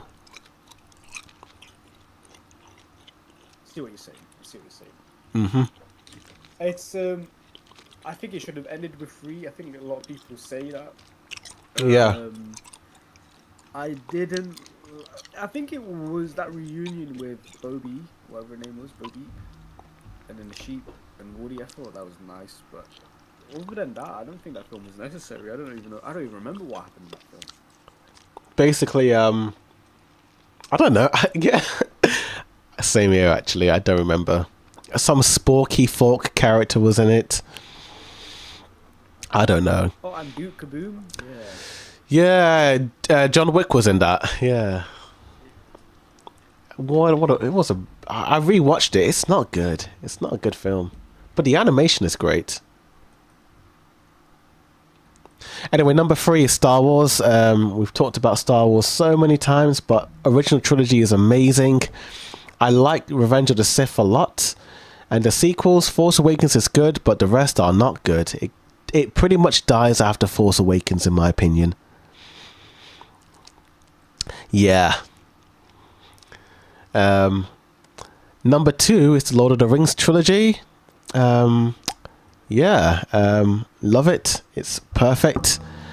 Before I talk about my number 1, I'll let you do your list first, and then I'll do my number 1 last. Yeah. So you do your list. Fine. So Yeah. I'll speed through it. Okay. So Yeah. number 7 is X-Men. Awesome. 6 is the Terminator franchise. Whoa, I forgot about that. Shoot, Terminator. 5 is Harry Potter franchise. Okay. Number 4 is Batman. Batman. 3 is Spider-Man. Spider-Man franchise. 2 is Bong Joon-ho's filmography. So the entire list that he's ever directed is on there. That's his franchise. Bong Joon-ho. Director. Okay. Bong Joon-ho is Yep. phenomenal. And then Back to the Future will be number 1. Oh yeah, you're right. I forgot about that. So my number 1 is Harry Potter, the movies. Harry Potter, nice. Yep, it's no matter what, it will always be number 1 for me. It's just these movies are so iconic, you know. They are a big part of my childhood. Like they're huge in my opinion. It's you can't keep out of this franchise list. I know. It was like the most successful movie series ever. I don't think so. There's anything that's comparable from book to TV, like book to film. I don't think there's ever been anything close to what Harry Potter is. No, it's like a once in a lifetime phenomenon in my opinion, you know. Like each movie is just it's unique. It legit shouldn't have worked. No, it shouldn't. have worked. I don't even know how it did. Like the same cast of characters. apart, It yeah, shouldn't have worked. like the same kids, the same kids. Like they were like 11 years old in the first film, like being all kiddie like, and they're 20 in the final movie. You know, it's crazy. You know, the new Harry Potter for the TV series, he's going to be 7 feet tall, bro. Yeah, He's going to have a huge growth spurt. little kids always grow up to be huge. Like if I know you don't watch Stranger Things, but those boys were tiny in season 1, and they are like. When you told me when that series takes place, I'm like, whoa, how is that going to look realistic? I know. Makes sense because of how tall they are. I know, dude. They did different people. They did like I thought they recasted them at first, but they're like, no, they're the same kids. You know, it's like whoa. But yeah, Harry Potter was like that.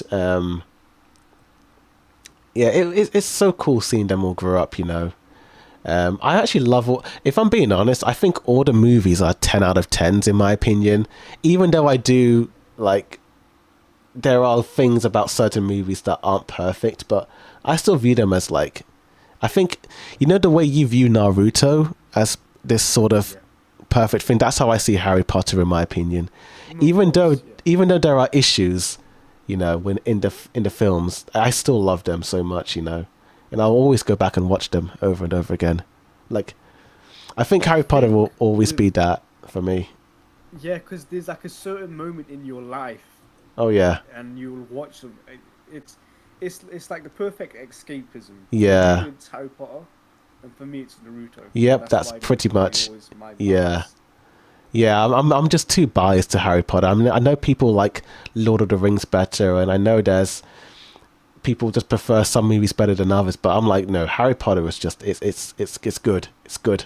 I like it so It's much. like those teenage years. Yeah. You know, it's like years like 15 going to 18. Like Yeah. Those years are a bit rough. Mhm. Yeah, Naruto is that escape for me. Yeah. See you, Darkness Edits. Goodbye. Take care. Later, dudes. But yeah, it's just so fun. I'm actually looking forward to the reboot. You know, I do want to see how they do it. I've seen some behind the scene clips, you know, of like the first chapter that they are adapting from. Yeah, they've been someone filmed set scenes from like chapter 1 of the show, and it looks interesting. You know, it's like it's a scene they never put in the movies, but I'm like, wow, okay, they're really making it like the books. The thing I like about the movies is that even though it's condensed to the books, it still works as a film series, and I think if they adapted a lot of the book stuff into the movies, it would have felt a bit sluggish to watch in the cinemas. It would have been like, the Lord of the Rings extended trilogy, which is over 4 hours long. It would have been like that. So I think maybe having it streamlined in movie form was probably for the best, but Easy. yeah, I liked it. It's the only way. I think if they made it a movie, it would be too easy to compare to what Daniel Radcliffe done and that. Yeah, I'm happy. If it's Yeah, a TV show, you can easily it's its own thing. Yeah, I'm worried about the music though. Like John Williams' score in the first three is just it's so iconic. That's true. That is true. It's just too iconic. Even the other people who scored the movies from the fourth one onwards do a good job. But yeah, like Harry Potter's just too iconic, dude. It's way too iconic. I don't know what my favorite film would be, to be honest. I always liked Prisoner of Azkaban the most, as a kid. And even the final movie, the Deathly Hallows Part 2, was pretty good. I think for me, I always loved the tournament aspect. Yeah, like the fighting was really cool. Schools, different schools were like competing against. I like the ending of that movie more, in my opinion, when he's fighting Voldemort. I thought that that whole scene when they're fighting in the graveyard, it's literally the book. It's like, damn, they did a great job at adapting the book. Yeah. And that film, like when you thought it ends, it doesn't end. It keeps going on. No, it's like the twist, with when it escapes from the that area where Voldemort is. Yeah. Returned, and then Harry goes back to where in Hogwarts. I don't know where they are. But he returns back, and then he's like, Voldemort is back. He's back, and then you'd think the film would end it. No, it keeps going. No, it keeps going. Keeps going. More of the film. The one issue about the film I have is Dumbledore not acting like Dumbledore in some scenes. That's the only thing I don't like about this movie. Dumbledore said calmly. Yeah, it's like it's so when you even watch the first few movies, like you know how calm Dumbledore is in like those early movies. That's how he should have been in Goblet. Like, don't worry, Harry, it's okay. Everything's all under control. That's how Dumbledore is. I think that was like the big sort of like, they missed it was a little L there, but they do get back on top with Dumbledore towards the end of the series, so I'm not too mad about that. Apart from that, it's a perfect series in my opinion. But now, let's get to the main stuff. Let's talk about films. The final topic of the day. So, the top 10 greatest movies of all time. So, before we do the list, do you have any honorable mentions? Honorable mentions. I would say it was, you know what, one honorable mention, okay? And it goes to, I don't know if I should put this on my list now. No, it's an honorable mention, okay? It's Jim Carrey's Ace Ventura. Whoa, I almost forgot about that film. It's perfect, dude. That film, start to end, is just so funny. This is peak Jim Carrey. Peak Jim Carrey, but I've got a different peak Jim Carrey film on here. That's why I couldn't put that on here. Fair enough. But I really wanted to. My list is a bit stacked. Jim Carrey was like, he was like the American Mr. Bean, in my opinion. No, he was better than he was bigger than Mr. Bean. Like the American version. No, but he was massive. He was massive at the time, yeah. Yeah. Much bigger than Mr. Bean. Mr. Bean was pretty big though, but not comparable. Maybe Jim Carrey. I think because he was in more films, and interviews. That's it, yeah. Mr. Bean. He was everywhere. The show wasn't even that long for Mr. Bean. He had like a couple of episodes, and they just kept rerunning them. Was it 6 episodes? Exactly, just 6 episodes. Yeah, it was very short, dude. And we hyped him up for no reason. He wasn't even that funny for 6 episodes. He had 6 episodes and 2 movies. No, 15 episodes, it says. Oh, 15. 15, Oh, yeah. That's it, yeah. I mean, like 5 of them are.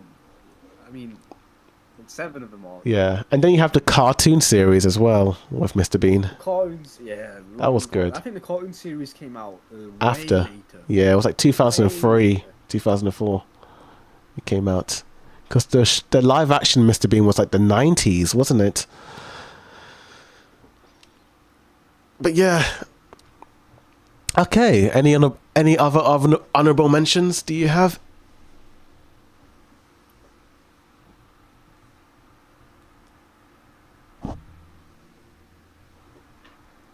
Oh. Hello? Can you hear me? Maybe. Oh. Okay. Yeah. Now I was just thinking, because on my list I have different genres. Oh, okay. So I've got horror in here, thriller, action, comedy, animation, superhero. So it all varies. And I'm thinking I could do an honorable mention for each of those categories. Okay. That's actually a good idea. 7. An honorable mention to 7. That's a good film. What's in the Box? Have you seen that film? I saw it many years ago. Many years. I forgot everything about this film. So I know there's like a box twist ending or something, but yeah. I don't remember what happened. Sure. Will Smith was meant to play the main dude. Damn, he missed out. And then he turned it down. Yeah, I think it was Will Smith that turned down 7. Let me just double check this. But wasn't he like filming Independence Day at the time? I think so. Because it came out in 95 and Independence Day was 96. Oh, he turned down Matrix. Matrix, that's it, yeah. Mm-hmm. Oh, it was Yeah. Denzel Washington. Denzel Washington was the one that turned down the lead role for 7, not Will Smith. Yeah. And Denzel Washington, that's like my favorite actor of all time. So damn, It's a I go-to did not dude. know that. That would be completely different. I'm actually happy he wasn't the Brad Pitt role. Yeah. That would have been a different film. It would have been. For horror, shout out to Hereditary. That's an honorable mention. Hereditary. That's a freaky film, dude. That's yeah. I remember in university there was this one girl who was obsessed with this film. She kept talking about it all over and over again. She made like an essay on it. Like, Wow. yeah, that's how much she loved Hereditary it. is so messed up, dude. Damn. Cool. Superhero film, honorable mention, Spider-Man 2. Oh, yeah. So Oh, man. I had it in my top 10, but I got a different superhero film. Yeah, you're right. I don't think. Oh, okay. The top 10 list is so hard, dude. It is It's hard. so hard. Hey, I Can we would do it just- like a shall we top get 20. Yeah. I mean, I've got honorable mentions as well, but yeah. So, Oh, yeah, no, go on. Sorry, do your honorable mention. so I'll do it quick. So, Princess Mononoke is on here. Honorable mention. I need to watch these Studio Ghibli films. I need This to is watch them. I this need to film is watch them. amazing. It's so beautiful. It's just damn. It's got everything you need. Like, it's so good. It's so. I'd even would put almost every Ghibli film in honorable mentions if I'm being honest. At least the Miyazaki films because they're all so good. But for like horror, I would put The Exorcist 1973 on here. This film, you know what? Do I put this on my top 10? I don't because it's too disturbing. hard, It's so dude. disturbing. It's hard, man. Yeah. It's very hard. It's- This list is Yeah, it's too hard. it was a difficult choice, but man, like there was just one scene where I'm like, oh my gosh, that's a little too far. That's a little too far. You know, but it's a good film. The music is so good as well. I don't think I'm allowed to show some of these scenes on YouTube, so I'll skip. Superhero is the winter. I will. Sorry about Exorcist. That makeup that they do for the girl gave me nightmares, dude. I could not look at that image because of how scary and creepy. it Yeah. was. For the longest time, I could not look at that face. It was Yeah, scary. Reagan is a terrifying character when she's possessed. I'm probably gonna watch it again this Halloween because it's just I actually watched another creepy movie a couple of days ago. I'll give that an honorable mention as well. It's called Eileen. It's not really horror-y, but yeah, it's what year? 2023. It's kind of horror-y, but it's not really horror-y. The funny thing with this film is that I didn't think it was going to be a horror, because Netflix recommended me this and I just clicked in. I'm like, okay, it's like a drama about this young girl who's just going through mundane things. She meets this woman and then it just goes into something. It just takes a turn. It takes a turn, you know? It's not really a horror. It's more of a thriller, in my opinion.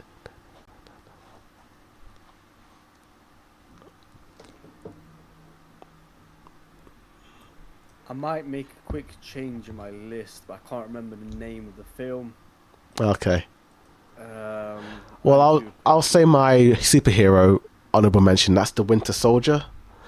Possibly the best Marvel movie, in my opinion, ever. Captain America: The Winter Soldier, to be precise.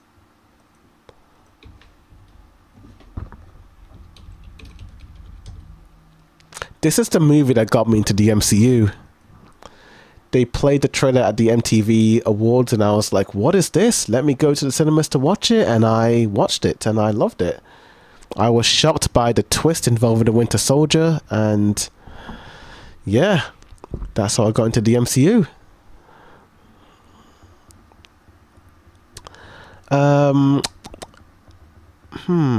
I know there's so many movies, but I'd also say like some of the Disney Renaissance movies are also in honorable mentions for me, like The Hunchback of Notre Dame. That was a pretty good film.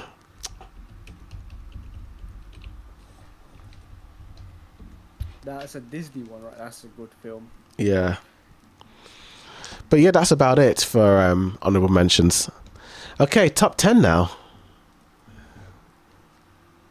So who wants to go first? You or me? Or It is the movie, dude. I can't remember what it's called.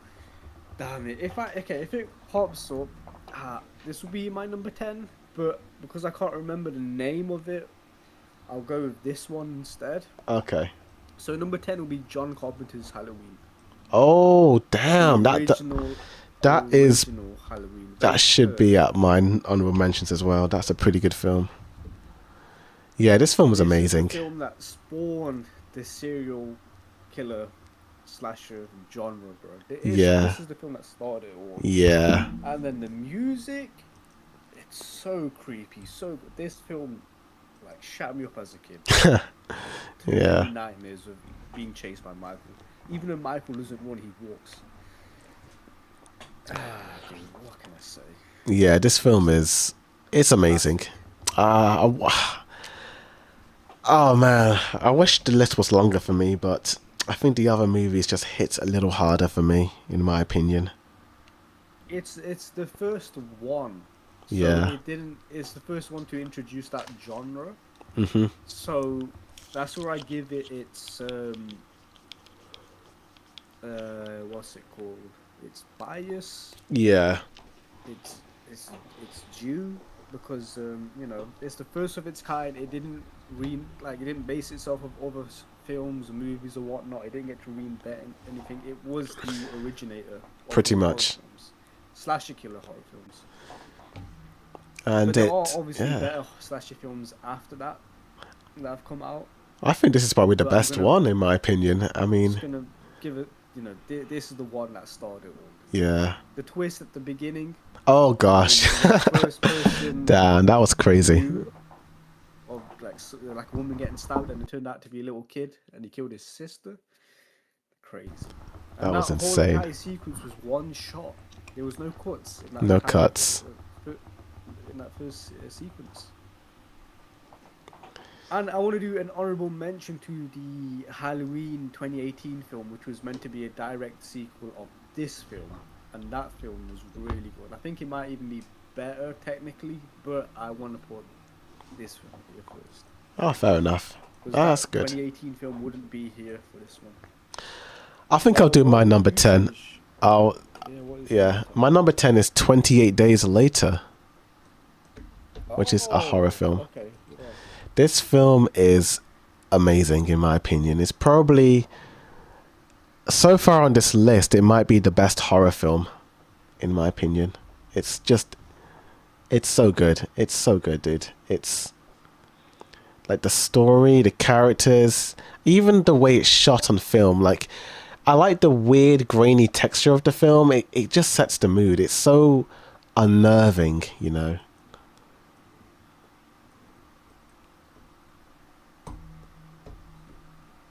And this movie inspired The Walking Dead with the beginning opening sequence. I did not know that, you know. I think, yeah, because it came out before The Walking Dead, and with Rick in the hospital, this guy in the hospital is pretty much the same opening. It's, yeah.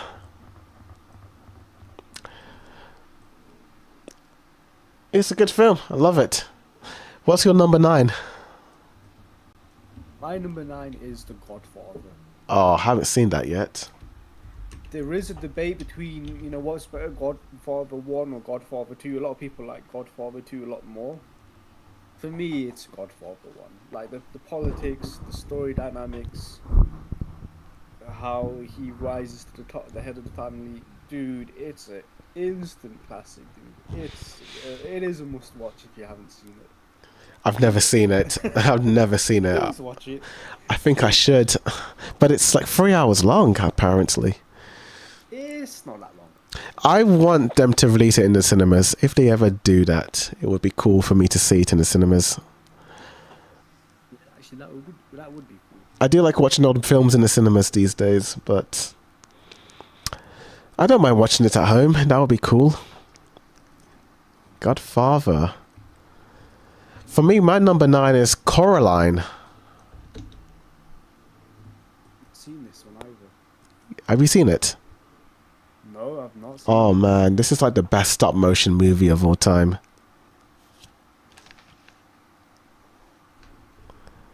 If you like weird, sort of gothic, horror, animated movies, this is the one for you. Dude, yeah, because I hear a lot of stuff about Coraline.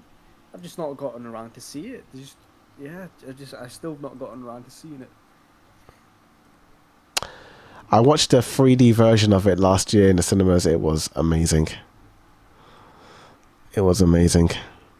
But yeah, I recommend you you need to see this film. It's like a must watch. If you like movies, then this movie is a must watch, in my opinion. But what's your number 8? My number 8. It was tricky to putting it here back to back to a crime film like The Godfather, but this is more action based, and I have to put it on here. It's Scarface. I've never seen this one. Scarface. Scarface, dude, rise to fame. Freaking Grand Theft Auto Vice City is literally based off that film. That film is probably, what is his name, famous, because it's the same actor from Al Pacino. Same dude that plays Al Pacino, same dude that plays in Godfather is the same dude that plays Scarface. Wow. And I think that's Scarface is his best role that he's ever done. Came out in 1983. Damn. Yeah, Scarface is him, like a nobody, turning himself into like the most prolific gangster ever. It's so damn epic. This poster is so popular. I've seen it so many times. It memed. Oh yeah, the meme, yeah. Say hello to my little friend. That's like the very first meme, dude. Yeah. That is the very first meme. Say hello to my little friend. That is like easily like one of the most quotable movies of all time. I might give it a watch one day. Cool. But my number 8 is Top Gun Maverick. Ah, okay. Did you see this one? I've not seen the original one. I've not seen it. Oh no, Maverick I mentioned, not Yeah, but I'm not gonna watch a sequel if I'm not gonna watch. Oh, sorry, you haven't seen it. Oh, okay, fair enough. That's fair enough. Anyway, yeah, Maverick, which is the sequel to the first one, is a really good sequel. I love it a lot. But yeah, it's good. I think I like the first one more, but it's a good sequel. Okay, fair enough. Like a lot of people praise Tom Cruise in this one as well. Yeah, it's probably one of his better roles. No, actually, no, it's his second best role because I have another Tom Cruise film. Impossible. Yeah, higher up. Okay. What's your mine- number? 8. Is it Number 7. 7? Sorry. No, yeah, 7. So 8 was Scarface. Yeah. What's your 7? Is Dark Knight. Oh yeah. Dark Knight. Listen, I didn't like Batman growing up. I hated Batman. I didn't want nothing to do with a guy wearing a bat costume punching people. I didn't know. Batman was not for me. I had a choice to watch in cinemas: The Dark Knight or The Mummy, the Chinese Mummy film. Oh yeah. Like, you know, it stars Jet Li and what's his name that plays in The Mummy, like the main guy. Brendan Fraser. Recently, Brendan Fraser. Bro, I chose that Mummy film over watching The Dark Knight. Oh man. Could you believe it? Damn, that's how much I crazy. didn't like Batman. Damn. Those were the two decisions to watch in the cinema, and I chose to watch the Mummy film. Oh man. Bro, Damn. when I finally got down and watched The Dark Knight, I was blown away with how good that film was. Mhm. Yeah. all it took me was that opening sequence, that opening bank high sequence. I'm like, yo, what's going on? Yo, what's with these clown masks? These are sick. Mhm. He just shot him. He just betrayed him, and he's betraying him. What is going on here? This is Yeah. insane. This is Batman. What? I didn't know I was watching a Batman film because of how sick the opening was. Mhm. Dude, the opening was so sick, and then they the detectives are investigating the vault. Like, oh yes, he left the playing card. It's a Joker card. What is this? And then he turns around and Batman's there. What? This is a Batman film? Yo, I have to sit down and watch this. I was blown away, dude. That film was amazing. Yeah. It was great. I didn't like the ending. Yeah, I me did not too. like the I was gonna say I was kind of confused. I didn't understand. Like, so the Joker's plan was to show the world that Harvey Dent can turn bad. Was that it? Well, anarchy. I think his whole goal was anarchy reigns supreme, and it doesn't matter how good your moral compass is, because everyone will break down eventually, and that's. So in his case, was Harvey Dent, who just, just lost it all. He's gone. Yeah, that whole subplot with Harvey was so like confusing to me. Like, but I did like the film. Well, I think the reason why they put more, I understand now, but the reason why they gave it importance is because Two-Face is a big villain in Batman, and then you're seeing Harvey Dent's transformation into Two-Face. Like that, this is like a film of two villains, not one. It's Joker and Two-Face, you know. Yeah. At the very end, obviously, but I think that's why that subplot was like kept being highlighted. That because of like it being Two-Face. Oh yeah. Okay. I see what I see that. Okay, that makes sense.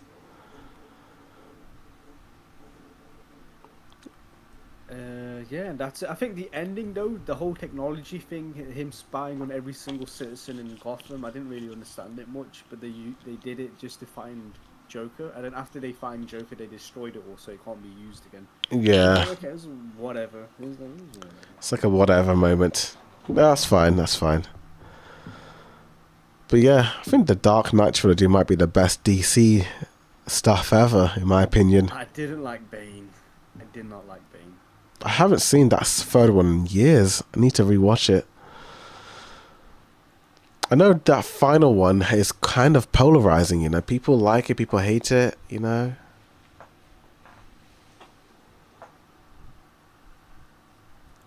it's. I think people mainly don't like how the pacing is so slow. Yeah. I, and that tunnel scene when Batman like his back gets broken, Mm-hmm. and it wasn't. It was too slow paced. Yeah, too slow paced. But my number 7 is Top Gun, the first one. Oh, so you got both of those films on this list? Yeah. Oh, damn! I didn't know that. Okay. So yeah, Top Gun, the first one I think is a better movie than the Maverick one, in my opinion. I think it's a little bit more, I'm not going to say dramatic is the word, but there's more stakes in this one, you know. You've not seen this film, have you? Yeah, all I know about Top Gun is that they fly jets. Yeah. I didn't think that was appealing to me. You know, like they're just flying jets. That's why I never watched it. It's not just flying jets, it's the character dynamics, it's being the underdog, trying to rise up in the ranks. It's so satisfying. But some people say that these Top Gun movies are very patriotic, very Americano, yippee-ki-yay, you know. But, you know, I like it for what it is, you know. It's such a cool film, you know. They are cool movies, you know. And I think the events of this first film lead so well into the sequel. Because the sequel you can watch as a standalone movie, or you can see it as a sequel to this movie, which is quite cool. That is interesting. Yeah. Because it works as a sequel and also a standalone, which is interesting, which I like. But what is your number 6? My number 6 is so this is where I had difficulty. So in the honorable mentions, I mentioned Spider-Man 2. Oh yeah. And it was really a toss-up for this list. Do I have Spider-Man 2 in this film, or do I have No Way Home in this film? It was very hard to pick both of them. Oh So yeah. I went with number 6 being No Way Home. Okay. I think No Way Home having that nostalgia element, and then seeing all 3 Spider-Mans in that film and the action flows better as well. There's multiple villains. Everyone has a chance to shine. I like seeing Andrew Garfield get his moment to shine, because a lot of people don't like Amazing Spider-Man. I like Amazing Spider-Man 2. I think that film is great. But people just don't like his Spider-Man. So I'm really happy that Andrew got to shine in this film. Mm-hmm.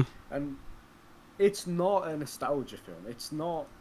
These characters are essential. You know, Toby's character, Andrew's character of Peter Parker. They were necessary for this film. Yeah. The whole point is like the multiverse broke, and now I'm quite interested in seeing how the Brand New Day, Spider-Man Brand New Day, will develop with no one knowing who Peter Parker is. Yeah, that's going to be interesting to see that. And I really want to know who that character is, who she's playing, that ginger girl, whatever her name is. Sadie Sink. Sadie Sink. Either Mary Jane or Gwen Stacy, one or the other. It can't be Mary Jane. There's no way it could be Mary Jane, because that's who Zendaya's character is. Yeah, that's true, but okay, it could be. Yeah, you're right there. I just thought it was like a nod, you know. Like, she's not really. I thought she wasn't like really MJ, just like but she has the same initials. I don't know. So the initials is MJ. Yeah. Her name is something. It's like a different. It's like Michelle Jones or something like that. I think it is Jane. I think the J does stand for. I don't know. I actually don't know anymore. I don't know. But she's meant to be that MJ. That's fair enough. What is your number 6? My number 6 is the first Mission Impossible movie. Without a doubt, Tom Cruise's best movie of all time. It is such a good film. It's so good. It's so, the twists and the turns and the action. It's so good. It's so good. I could watch this film anytime and not be bored. I don't think the other Mission Impossible movies hit for me like this one does.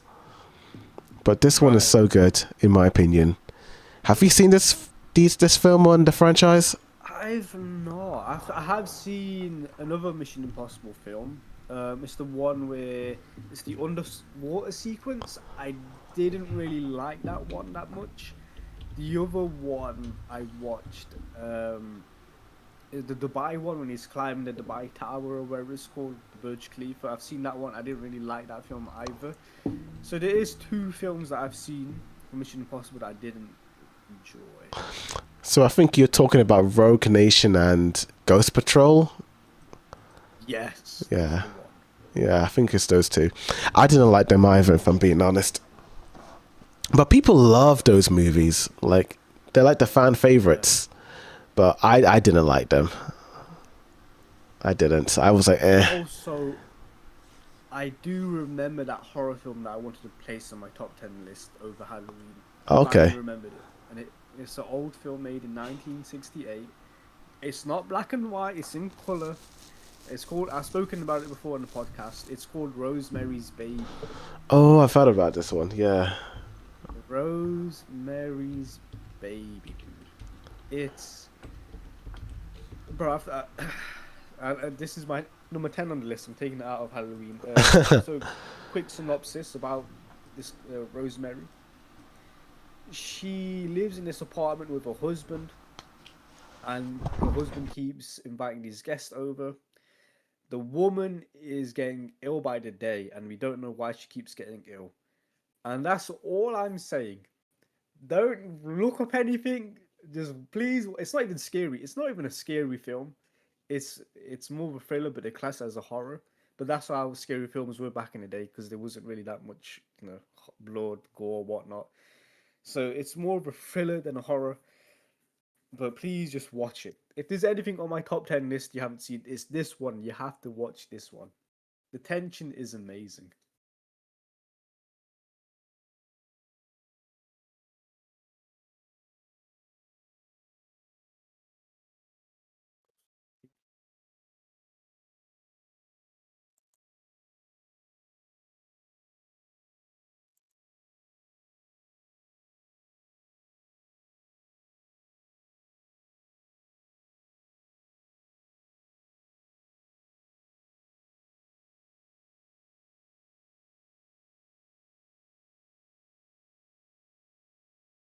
Boy, dude.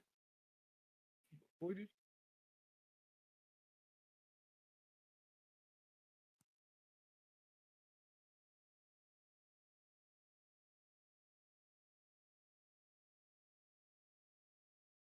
Hello? Can you hear me?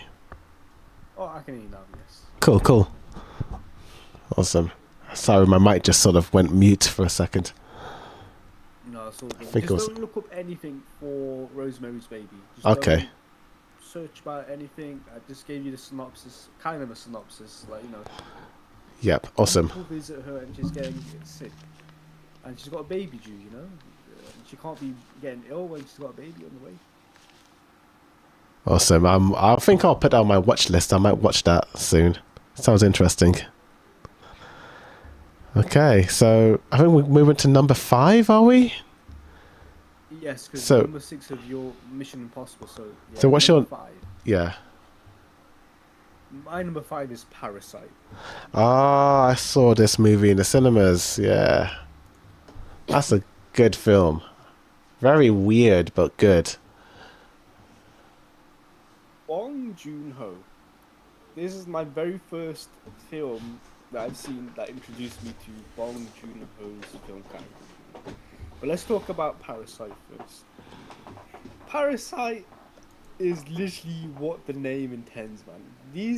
These characters are actual parasites. Mm-hmm. How are you infiltrating your way into this family's house Mm-hmm. and pretending? This film is amazing. It just beginning to end. It's you don't even know where this film is going to turn. Yeah. So many twists you don't even expect what the hell is going on. I will say though, my only critique is the ending.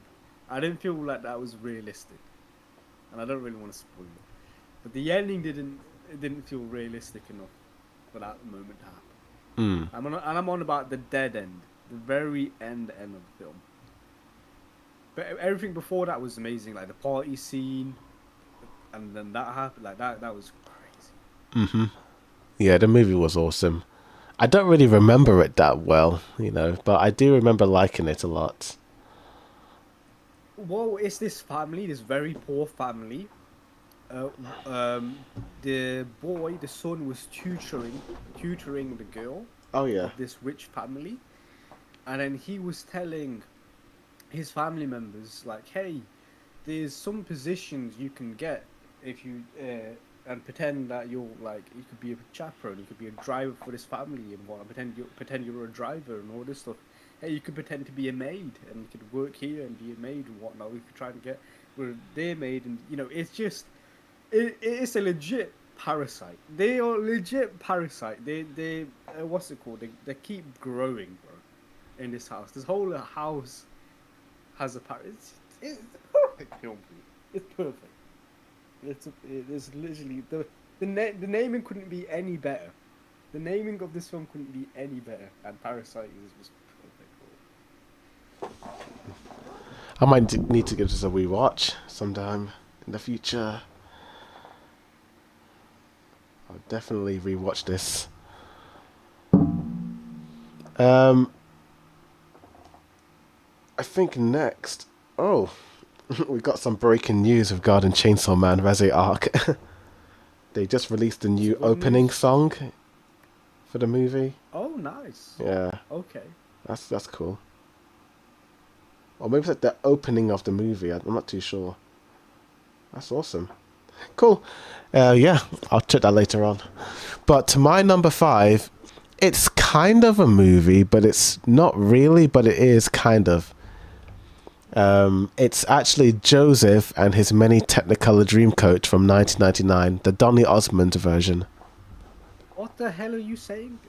What did you say? Okay, pull it up. I need to see this. What? Joseph and His Many Technicolor Dreamcoat. Joseph and his many colored. Many Technicolor Dreamcoat from 1999. What the heck is this? It's based on the Broadway musical from the 70s and 80s. It basically tells the story of Joseph from the Bible, and it's basically how he was an outcast. His brothers were jealous of him because he was always the father's favorite, and then he goes off into the big wide world and he ends up being locked away. It's a wild story. It's a wild story, But I love the musical. It's so fun. It's such a fun musical. So it's a Broadway that turned into a film. Yeah. So it's basically the film is actually a film. It's not just scenes from the Broadway. So basically, they got like a film camera, and they basically told the actors to film. So it is kind of like them filming, like on set, but it's shot in a way like it's a movie, if that makes sense. It's kind of like this it's like an in-between a film and like a live Broadway show. It's hard to explain, but there's like cinematic camera angles and all that. Especially the jail scene. It's very much like a movie, So I consider it to be a movie because it was released in the cinemas and all that. When did you see this? When I was a kid, like 6 years old, in 2000 and you remembered it. 2004, I think. 2003, 2004. We actually did like a play on this. We had to rehearse the first song, Any Dream Come True, and we had to watch the entire movie over and over again. So I loved the film. It was so great. It's so good. Interesting. He looks like Alan Carr. I'm not even trolling you. Like the second image, the very second image. Yeah, a little bit. Like It does. It does a little bit. Crazy. But yeah, that's the guy who sung How Can I Make a Man Out of You from Mulan. Yeah. That was him? That was him, yeah. Wow. He sung that song. He must be expressed as a force in wind. That's why I love the film, because his voice is so iconic. But the film is entertaining. It's good. It's very nostalgic for me. It's so like, oh, this is like one of the most nostalgic movies on the list.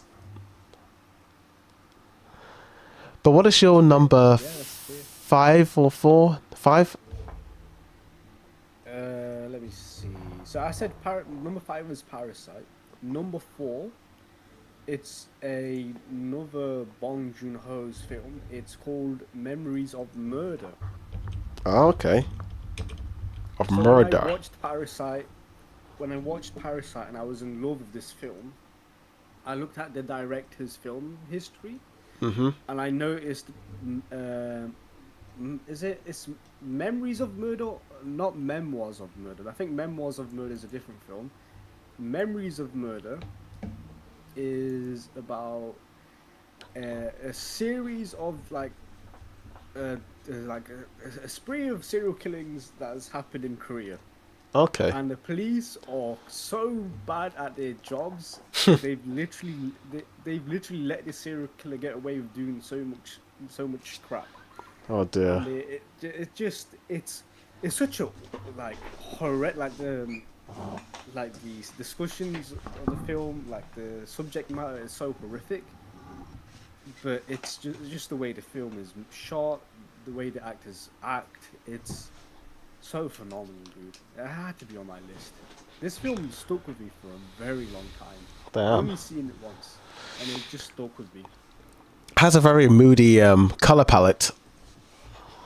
Yeah, it's very drainy, and it's rainy. Oh boy. And it's very depressing. Damn. He does look kind of down in the dumps. Oh, awesome. Awesome. Well, I've got was that your number 4? You said?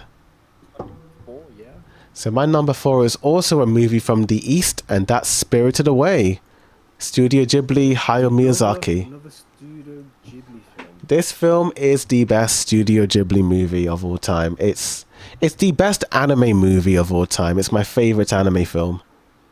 It's like the best. It's so good. I watched it in the cinema when I was 10 years old with my entire class in school. It was so good. It was so good.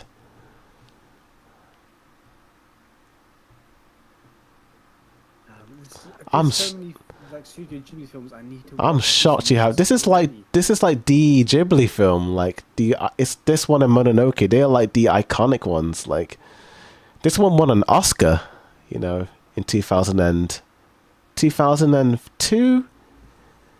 Won the Academy Award. That's impressive.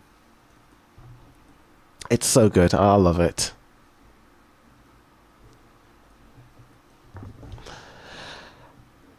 So what's your number 4 or 3? I'm not too sure. Is it 4 or 3? Four was Memories of Okay, Murder, 3. which is, 2003 Yeah. film. Number 3 is Back to the Future 2. Oh, Back to the Future. When they go back to the 80s, I think. No, back to the alternative 80s or something like that. So, Back to the Future 1 is back to the 70s. Oh, was it the 50s? I thought it was the 50s. 50s, 60s. It's Yeah. the 50s or the 60s. I thought it was the 50s. Back to the Future 2 goes back to the 50s or whatever. Yeah, It's crazy. because Dude, you're in for a treat, man. It's so jolly, this film is. And then he goes back to a different future. Apparently, time travel was meant to be invented around 2000. No, we were meant to get hoverboards. Yeah. In the year So 2000, and it never he went came. 2015. He went. It was 2015 that he went to. The hoverboards we actually got were just nothing close to what they were using. Yeah, their future is Ours had so. wheels. Yeah. Our hoverboards had wheels. It's not the same. But yeah, dude, what a classic. It's a Like, classic. This is an endless watch. You could watch it without getting tired. It's so good. It's a good film. It's a good series. I will say the recast on the But girlfriend actually- was a little bit but she did a good job portraying the girlfriend. No, Well, see, I didn't have an issue with it because she's not really in it that much Yeah, in the first film, so it that's actually a didn't good really bother point. me Yeah, that's true actually. because it was mainly focused on him knowing his parents when they were his age. Hmm. That's what the first film was about. Yeah, The but second film, yeah, all that change.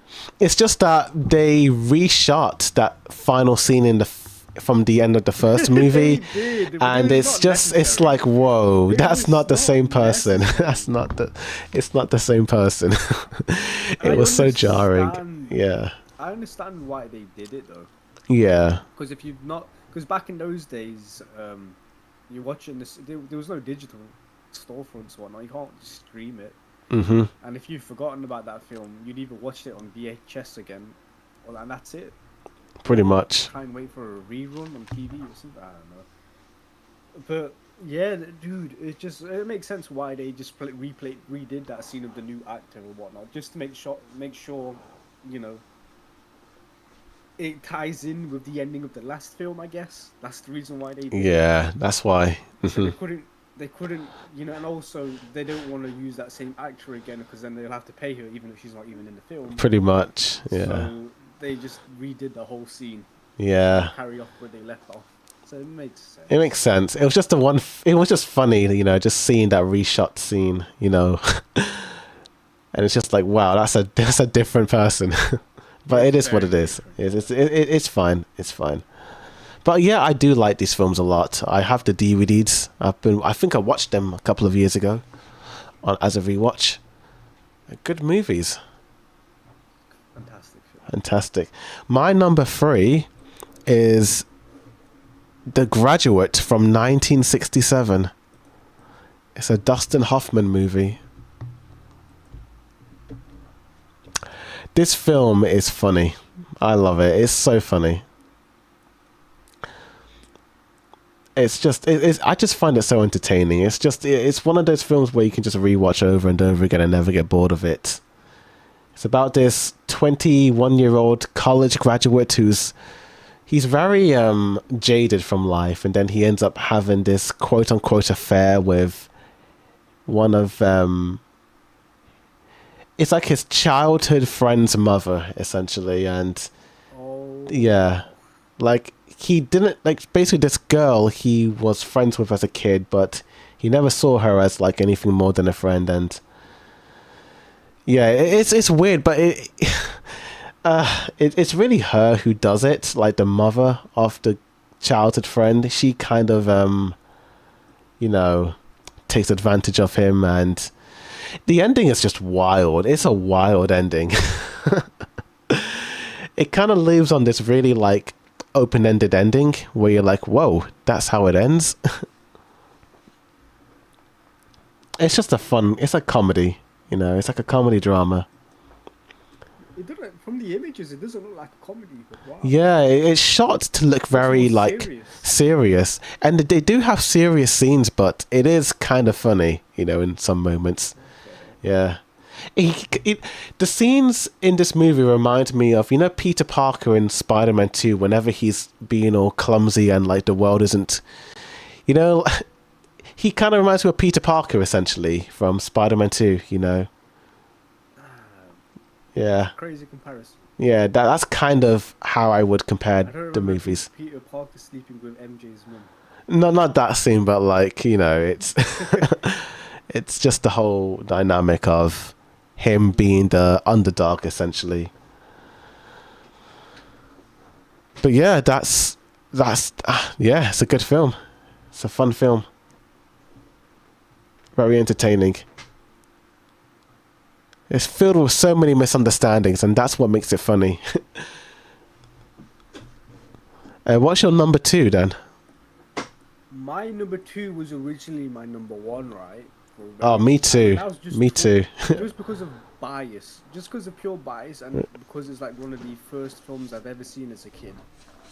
And my memory of this specific film is, when the film would end, I would replay it instantly. Oh, Keep nice. replaying it, keep replaying it, keep replaying it. And I was like, what, 3 years old, 4 years old? And this is a film I should not have been watching. Oh dear. It was called Dumb and Dumber. Oh, Dumb and Dumber. I've heard about this one.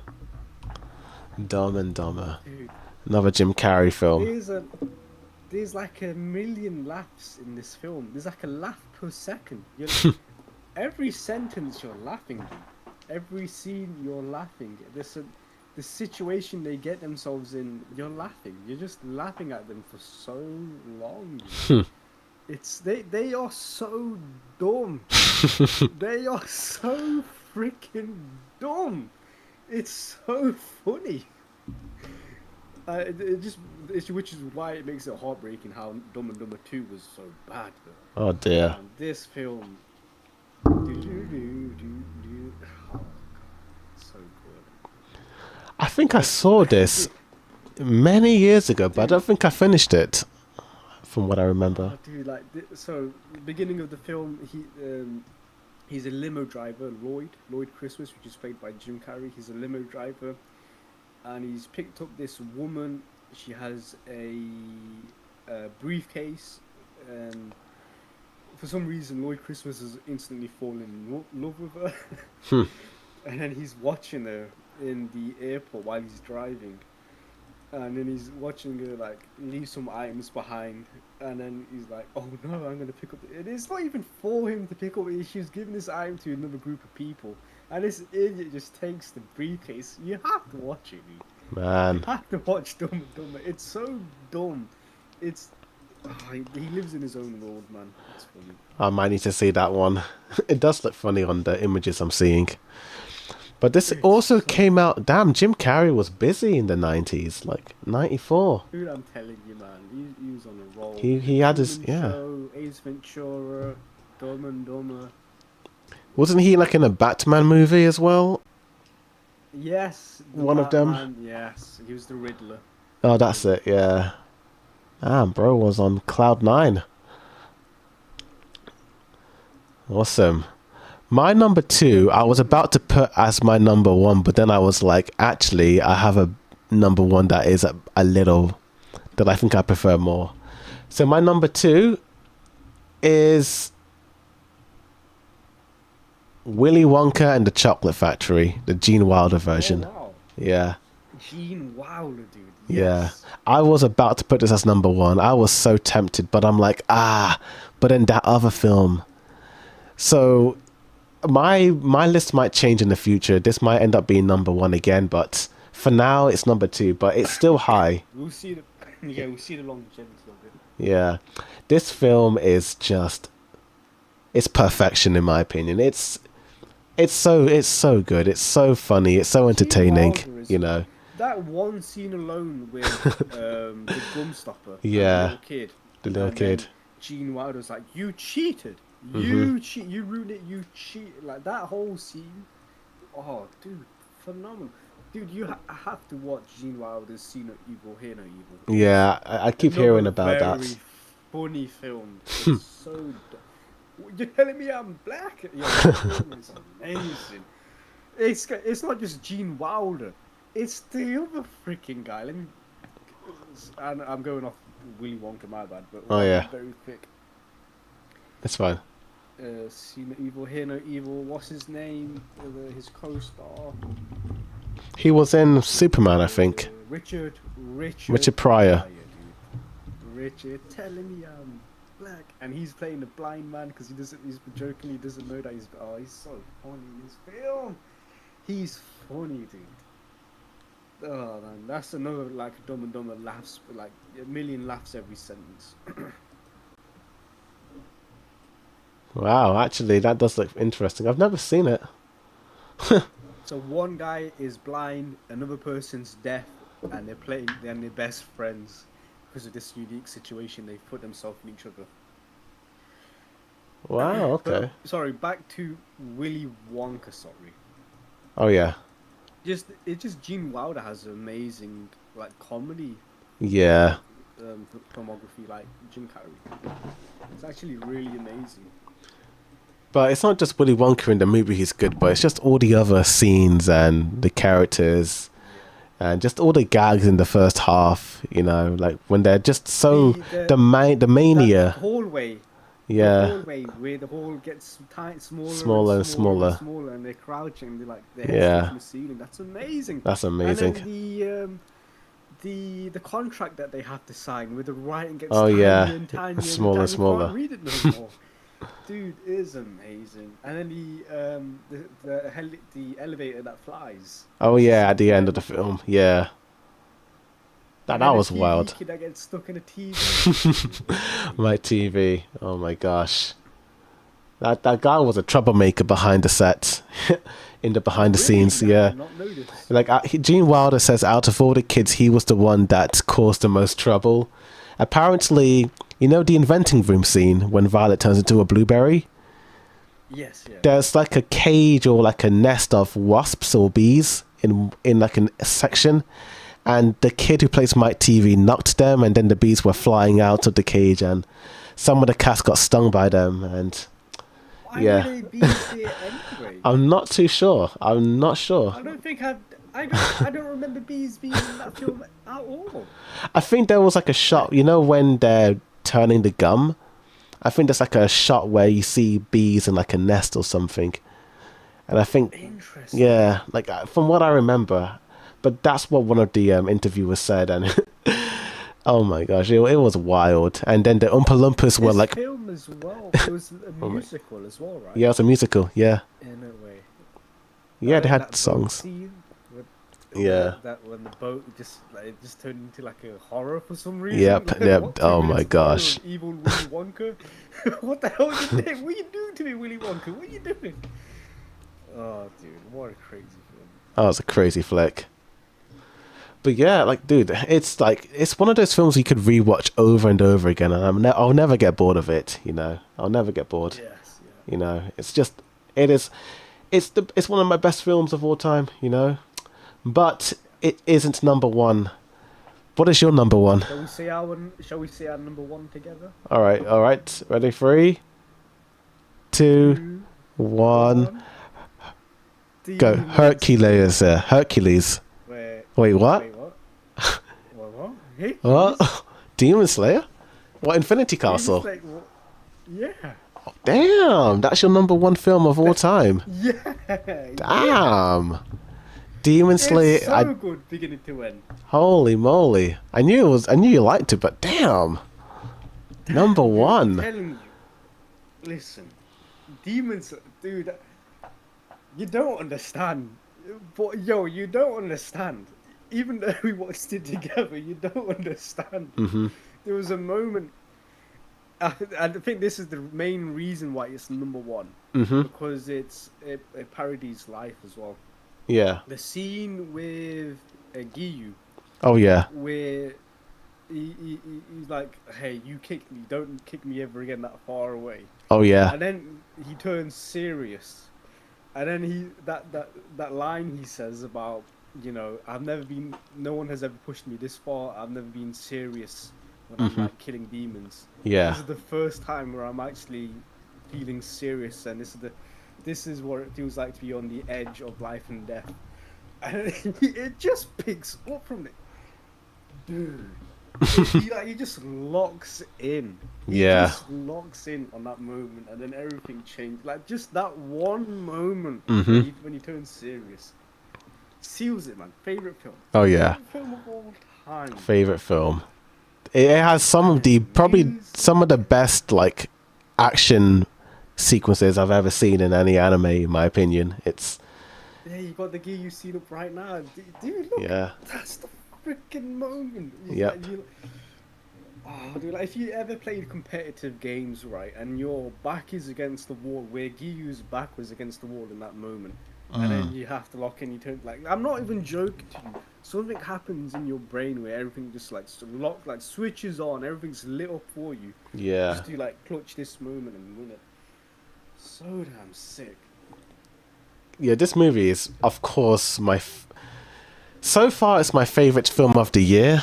It's the only film I've watched more than twice in the cinemas, you know, just by how good it is. It's so amazing. I don't know how the Chainsaw Man movie is going to compete, you know.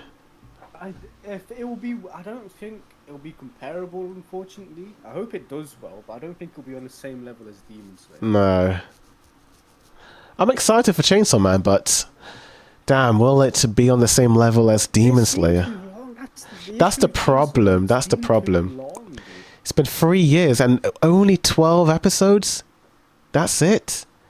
And and then you have the controversy where the Japanese fans didn't like the art style of season 1 because they felt like Mappa's art was too dark and desaturated, you know. I mean, I liked Mappa's art style, but they do. I did see a Reddit post actually, which is very rare. I don't get any anime news ever on my Reddit page. Yeah. But for the first time ever, a review came up for Chainsaw Man. I'm like, okay, this is interesting. And then the Japanese people are actually liking the movie because they changed the animation, apparently. Yeah. They like it. They did. So, okay, they've done something new. Yeah. I mean, if you compare the trailers of the movie to the show, it looks a bit different. It's more colourful, you know. There's more colour, there's more line work in the Reze movie than in Chainsaw Man. The season 1.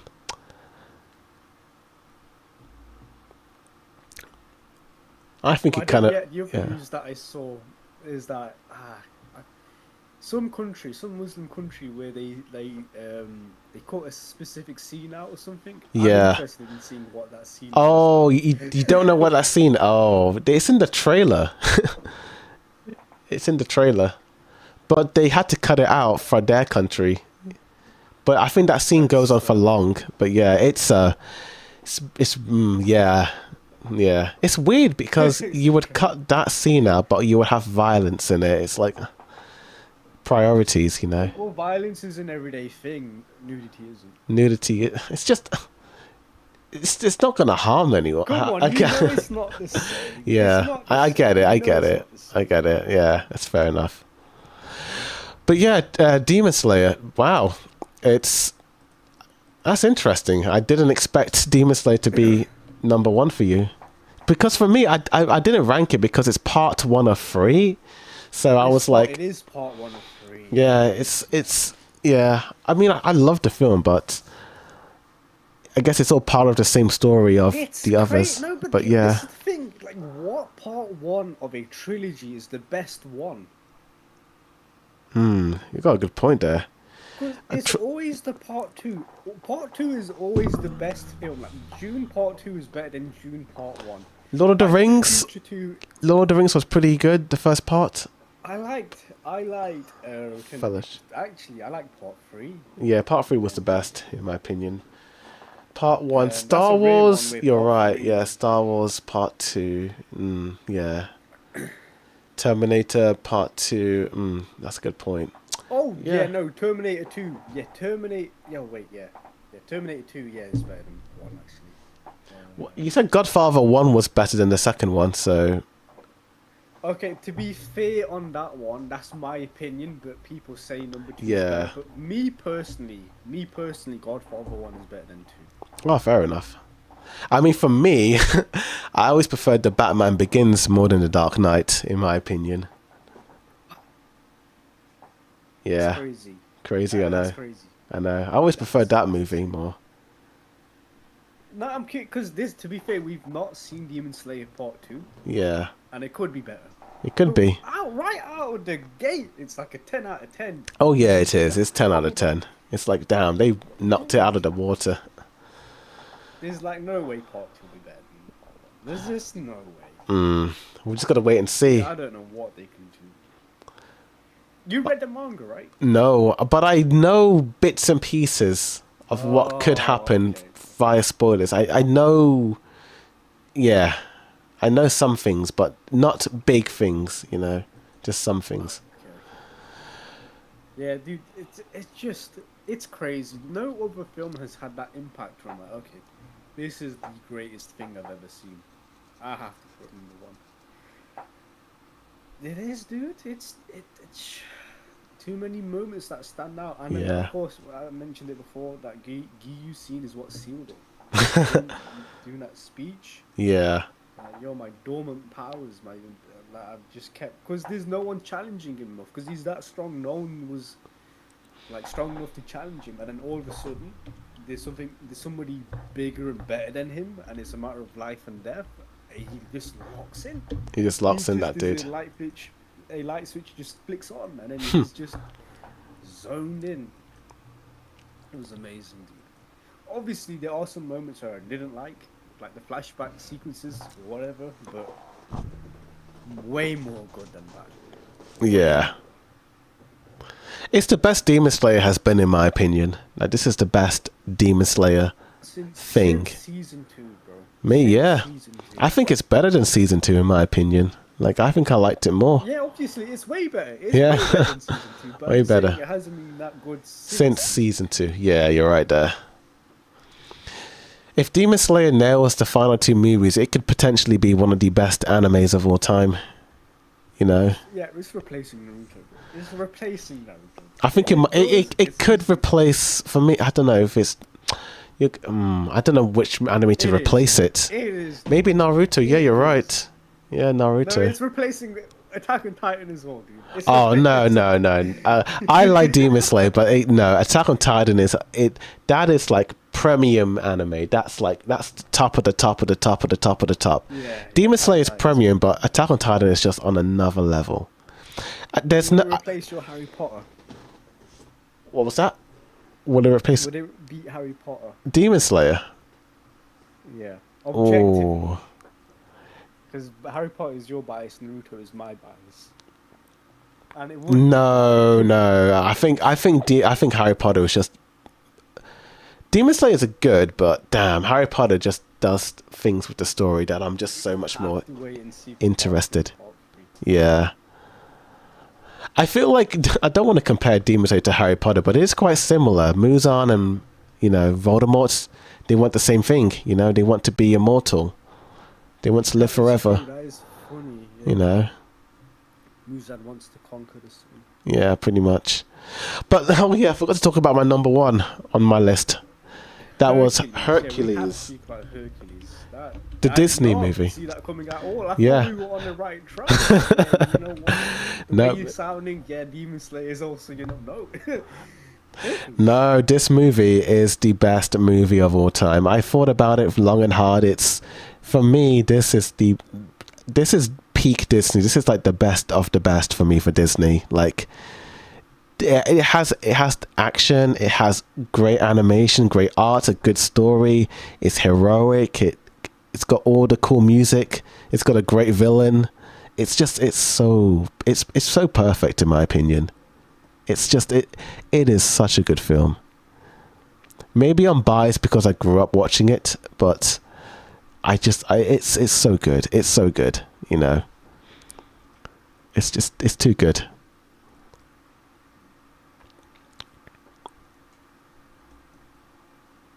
But that's It is my favorite. I think it might be my favorite Disney film, Hercules. Nice. Yeah. I like this more than Mulan. Mulan's good. I think for me, Hercules is up there with like maybe Hunchback of Notre Dame, and maybe Beauty and the Beast and Peter Pan. But I like Hercules as a character more than Mulan, but I like what Mulan's based on. Like, it's based on war. It's based on the Mongols.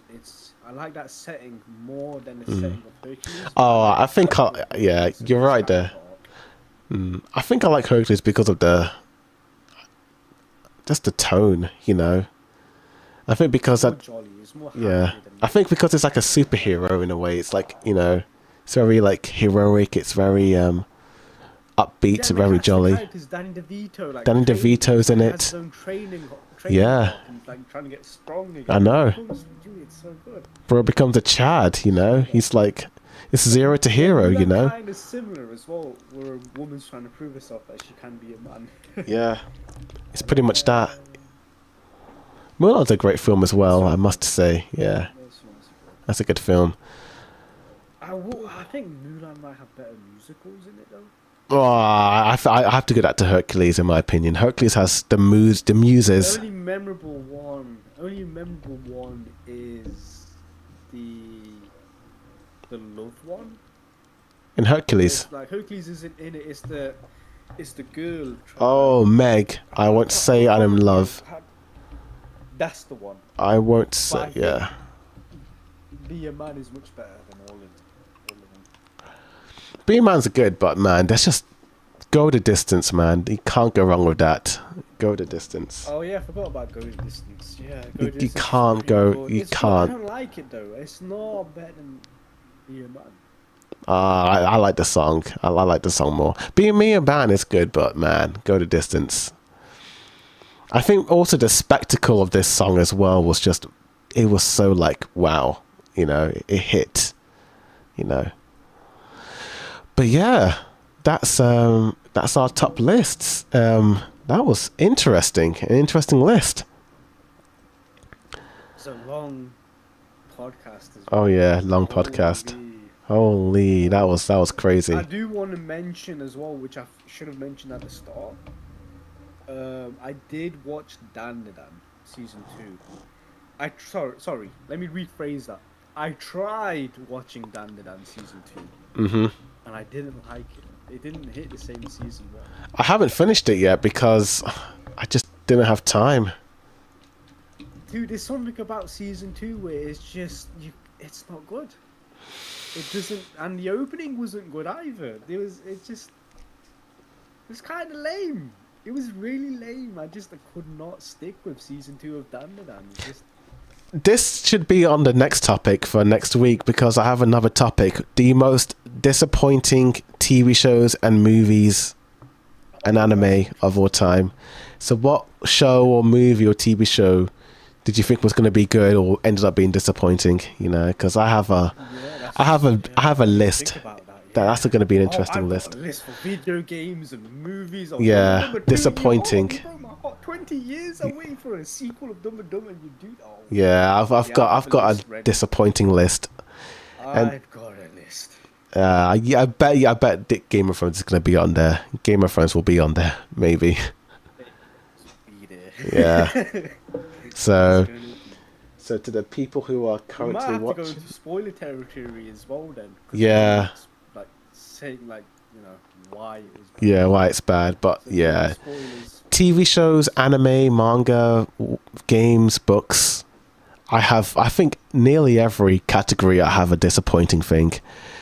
They might shock some people, you know, but I stay true to my opinions in terms of disappointment. But yeah, I think that should end it for the podcast because damn, that was a long one. That was a long podcast. This was a big juicy one, dude. That was a long podcast. Oh, awesome. So, guess we will sign off there and I suppose we should. When are you free next to do a podcast?